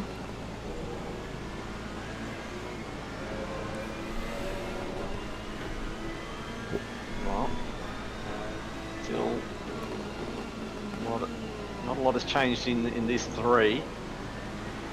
But I feel there's got to be a move or an attempt done soon. 17 minutes to go.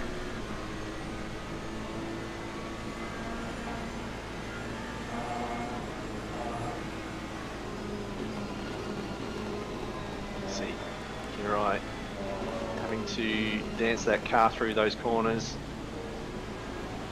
Oh, doesn't it ever, Stephen?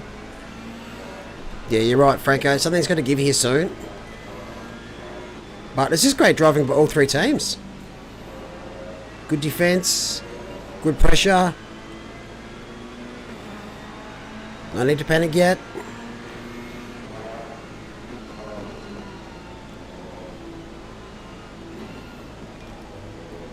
I know there's a couple of other battles going on, but this is for 5th. This is 3 cars in the battle for 5th. We can't watch them all, sorry. We will flick through when we can.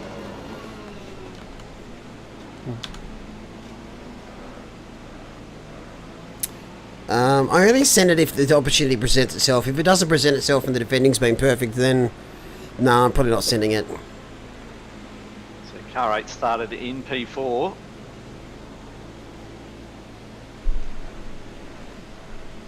68 obviously started in P9.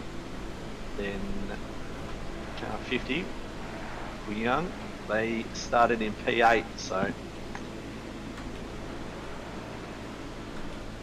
been hereabouts.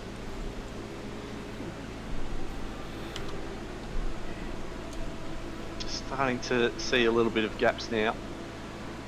Wonder if that's just because the tyres are starting to give out and just want to make sure they don't corner cut, or are they maybe just saving them for a few laps and Yeah. send it for a couple of minutes before the end.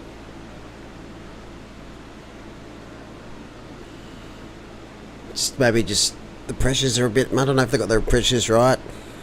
This is probably maybe the warmest stint they've done today. It's not going to change too much though. The track temp's 14 degrees. Yeah, do you really want to risk P7 for a couple of positions at the end of the race and get pissed and have a couple of teams pissed off with you? Probably not so much. But if the opportunity's there and you can just got a hard race, then go for it. Well, opportunity might come shortly because we've got a little bit of lap traffic just ahead of Houlihan now. Depending on where these guys catch up to it, represent itself. Some ball with Min.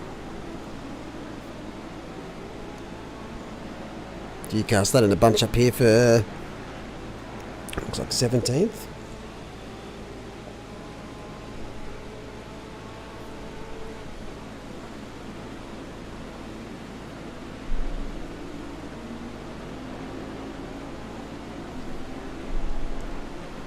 Do you leave your lights on, Franco?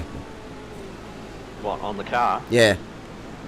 Yeah, unless it automatically turns on because I don't have a button for it, so whatever the game does, that's what it will be. That's fair. Oh! Young has had to take evasive action and it's just opened the door. The Hirai, oh, they're going to touch as they go down the main straight. Young having to go super wide out of that exit. Now he's going to be the last of the breakers into turn 1, 2 and 3. Hirai's going to have the inside line. Is he going to block it off? He does. Gets his nose directly in front of Young. And just like that, As I said earlier, the traffic may play a part, and it certainly did there. Yeah, this is where if you are a car that's a lap down, is still going to keep battling here through turn 3, turn 4. You got to be aware of what's going on. It's less than 15 minutes to go on the race. They're battling for 5th position. You're not battling anyone. You just stay out of it. You give up 10 seconds of your race just to let them through. Yeah. It's also where your teammates have got to be in your ear to say what's coming up as well. Very much a team operation where you need guys telling you what's happening around you, not just what's happening to you. Yeah. Your strategy. Just like that, 3-second gap between P5, P6. Yeah, so Houlihan, the main beneficiary, you'd have to say.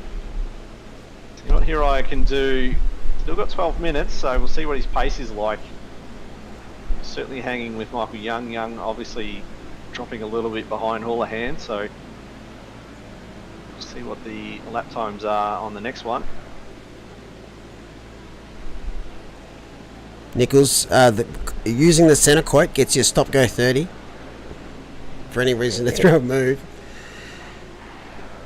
I always find it funny that people, once they research the actual quote and what was said afterwards, it's quite funny.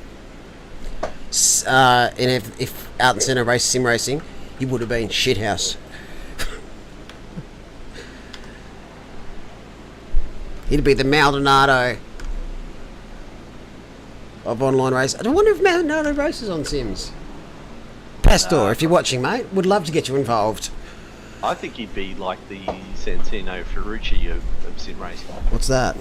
Where he'd be just angry and crashing into people on purpose. Yeah. Are you talking about Senna or talking Maldonado? I'm talking about Senna on a sim.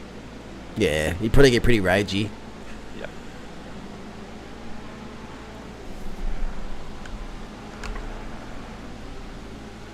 Who would make a good sim racer that doesn't sim race? Michael Schumacher. I don't know. I think, Senior.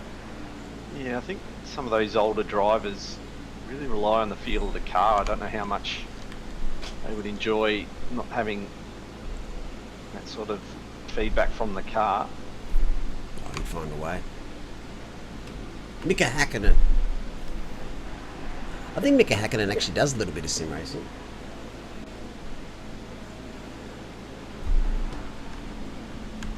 Kimi Räikkönen would get too bored. Yeah, he would go out of it very quickly.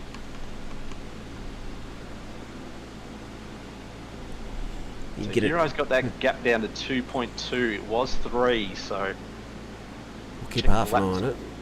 Yeah, keep an eye on the lap times as they come through. So last lap around, Houlihan was a 1:35.1, Hero was a 1:34.2. So that's a big chunk of time.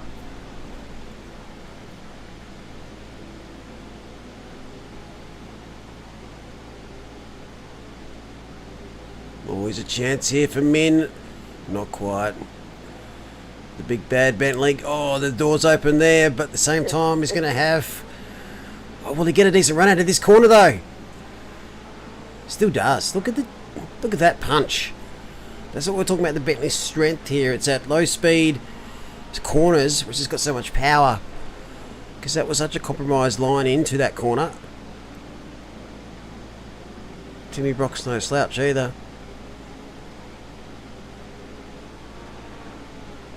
Now we're starting to see these liveries. Oh, bang. Hello. Hi. Porsche, you said. You go deep. I'm coming in. Yeah, he's going to send him wide too. Will probably go on a little bit wider than he needed to. Make sure there was definitely no contact, but they're going to go side by side through this back in section, the which is Bentley here. Always dangerous. Back in the Bentley in this bit. Oh, there's contact, and there we go. And the Porsche's just lost it on the second bite. Wow. See that brewing. Come on, Min, get going again. Oh, there's a gaggle of cars coming through. Yeah, he's losing a bunch of time. He's in and he gets tagged again, I think, there. And Fluke's off. What a debacle. What an absolute debacle. You definitely don't need that with 7 minutes to go. Oh, look away. Oh, the sun coming down that corner looks so good. Yeah, it'll be probably coming straight into the driver's eyes as they approach that corner. Couldn't give out the drivers, to be honest, Franco. All about the visuals, mate.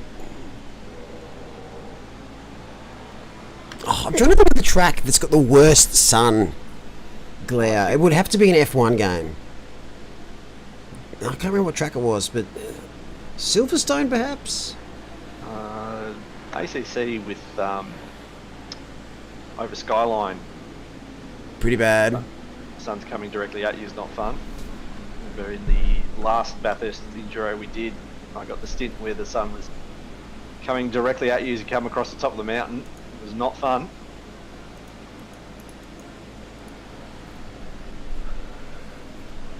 G'day, Spidey.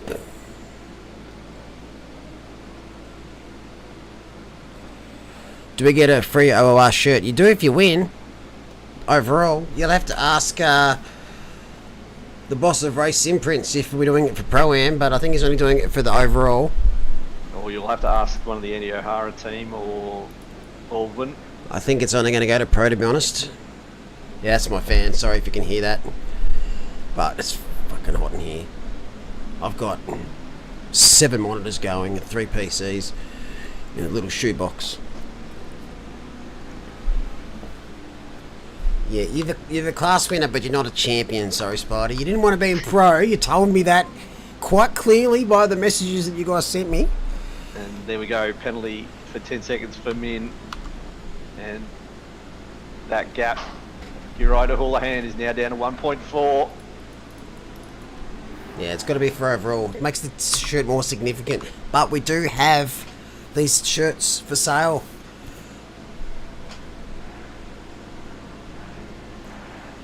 Is there a chance, Franco, that Hooray can catch? If I can find. There it is. 1.5. 5 minutes to go. I think I'm going to be a lap off. They might hit 300 laps here. Well, they should hit 300 laps. Yes. Tyson's in chat. I think it's nearly launched today. It's bare bones, but it's getting there. See the gap now, 1.2. It's being reeled in. You know how well Houlihan handles pressure, but he's got an unknown quantity in Hirai. How much work he's putting on the wheel at the moment.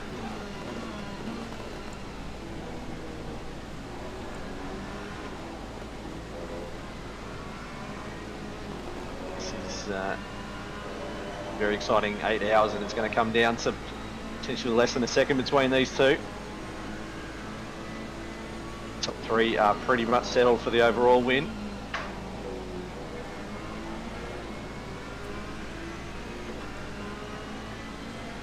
Yeah, under a second. 298 laps in the books. This is the 299th lap. So we might get 301, 302 laps here. Short of my guess of 420 then. Is that what you said? I'm pretty sure I typed it in chat. Lols.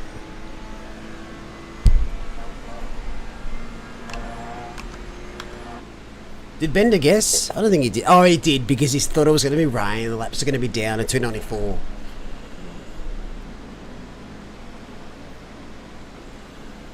Oh, he's going to... No, he won't sleep well tonight knowing there was no rain.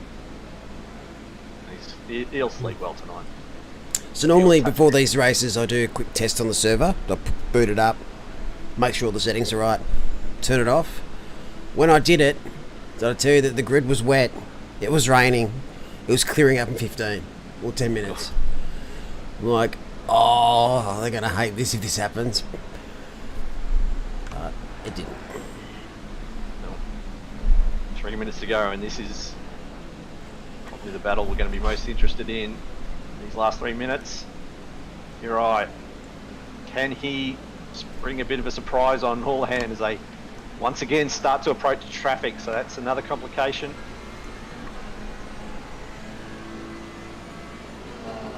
Houlihan going massively wide on the entry to that hairpin. That's what I mean about the McLaren. Just got to know you know your battles at the moment. It's right towards the end of the race. Don't try and save yourself 3/10. Just move. What Ludacris says in the song. Move, mate. Get out of my way. Yeah, exactly. In that nice little way where he says it. Mhm. Right, so how many more laps do you think we're going to get? Or probably another 2, so probably Yes. maybe 3:01. Where's flight 15? Just coming up to back straight hairpin.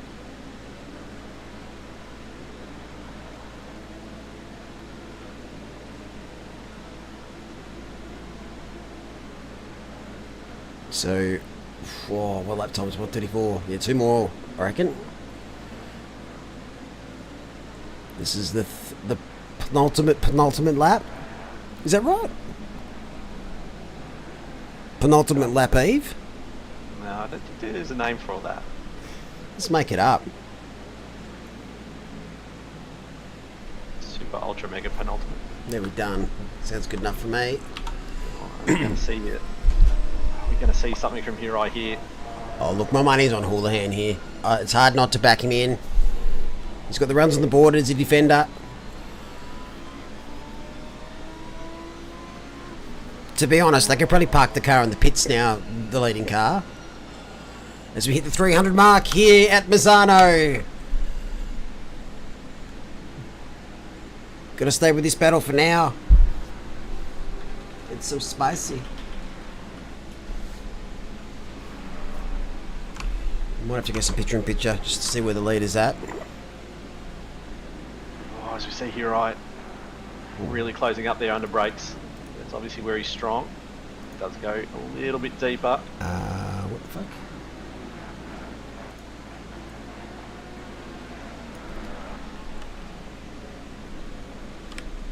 It's gonna do my head in. Don't mind me, chat. Just having a minor meltdown. Yep, now 3/10 between these two. Now more traffic.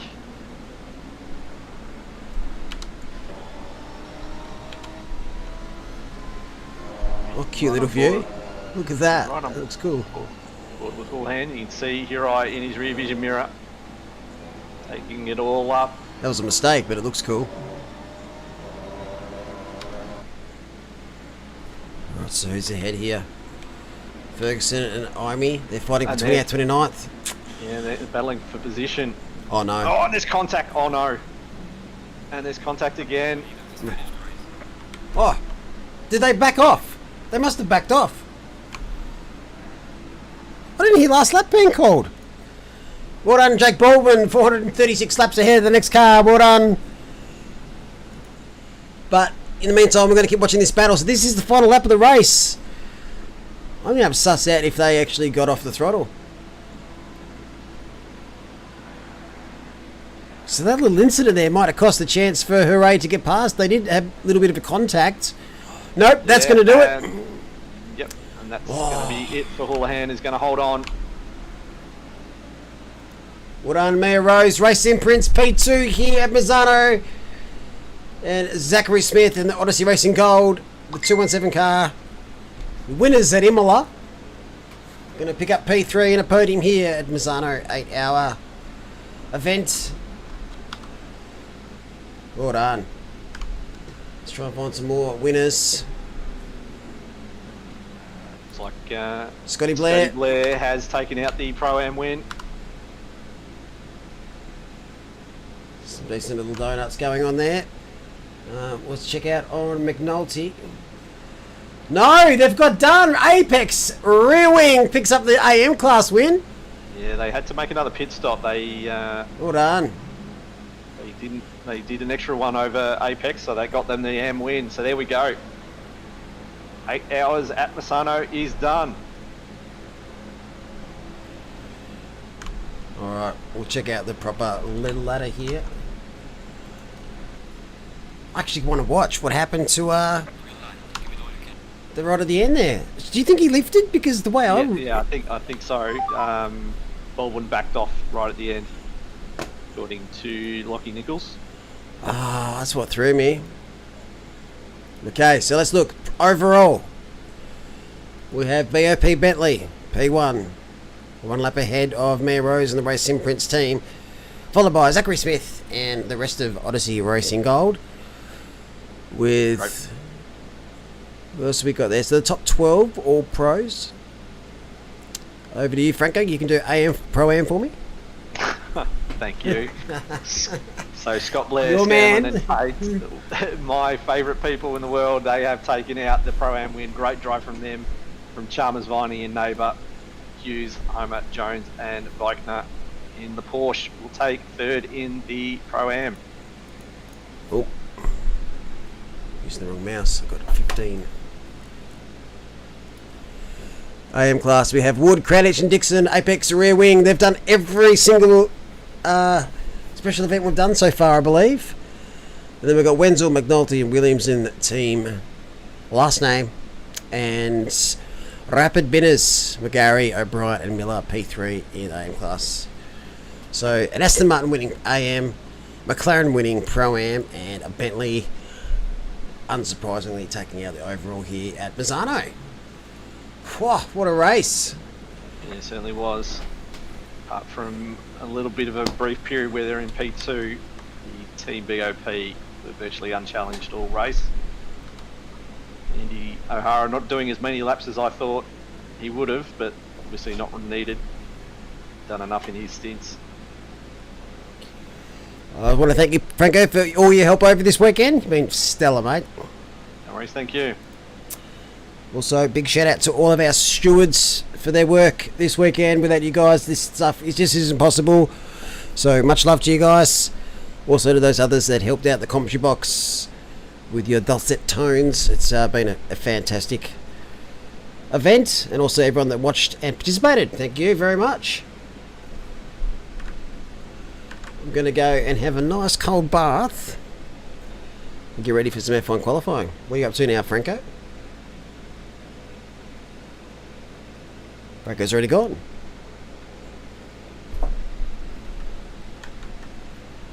Let me just check. Yep, Franco's fucked off. Good on you, Franco. Thanks, mates. Spotty, so you got a DD putting on tomorrow. What did you get, mate? We're just going to sit here and watch the skate for a while.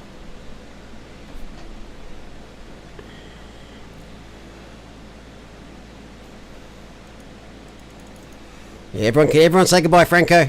CSL. CSL. So just a DD1, did you get? Is that what you mean?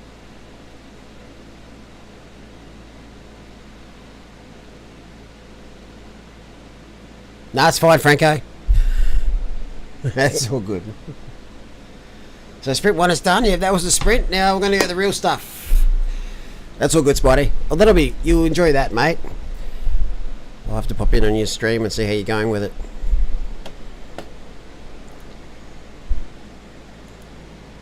Oh. More donuts heading out there.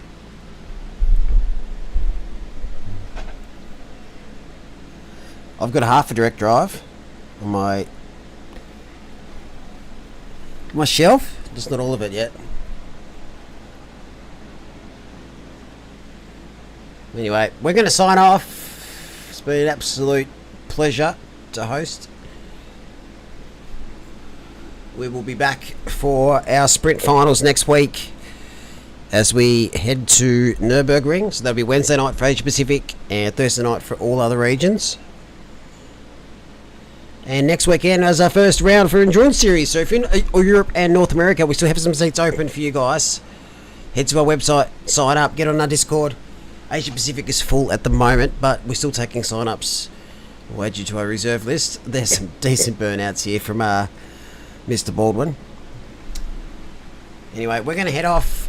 Take care, everybody. We'll see you next time, and stay safe. See you later.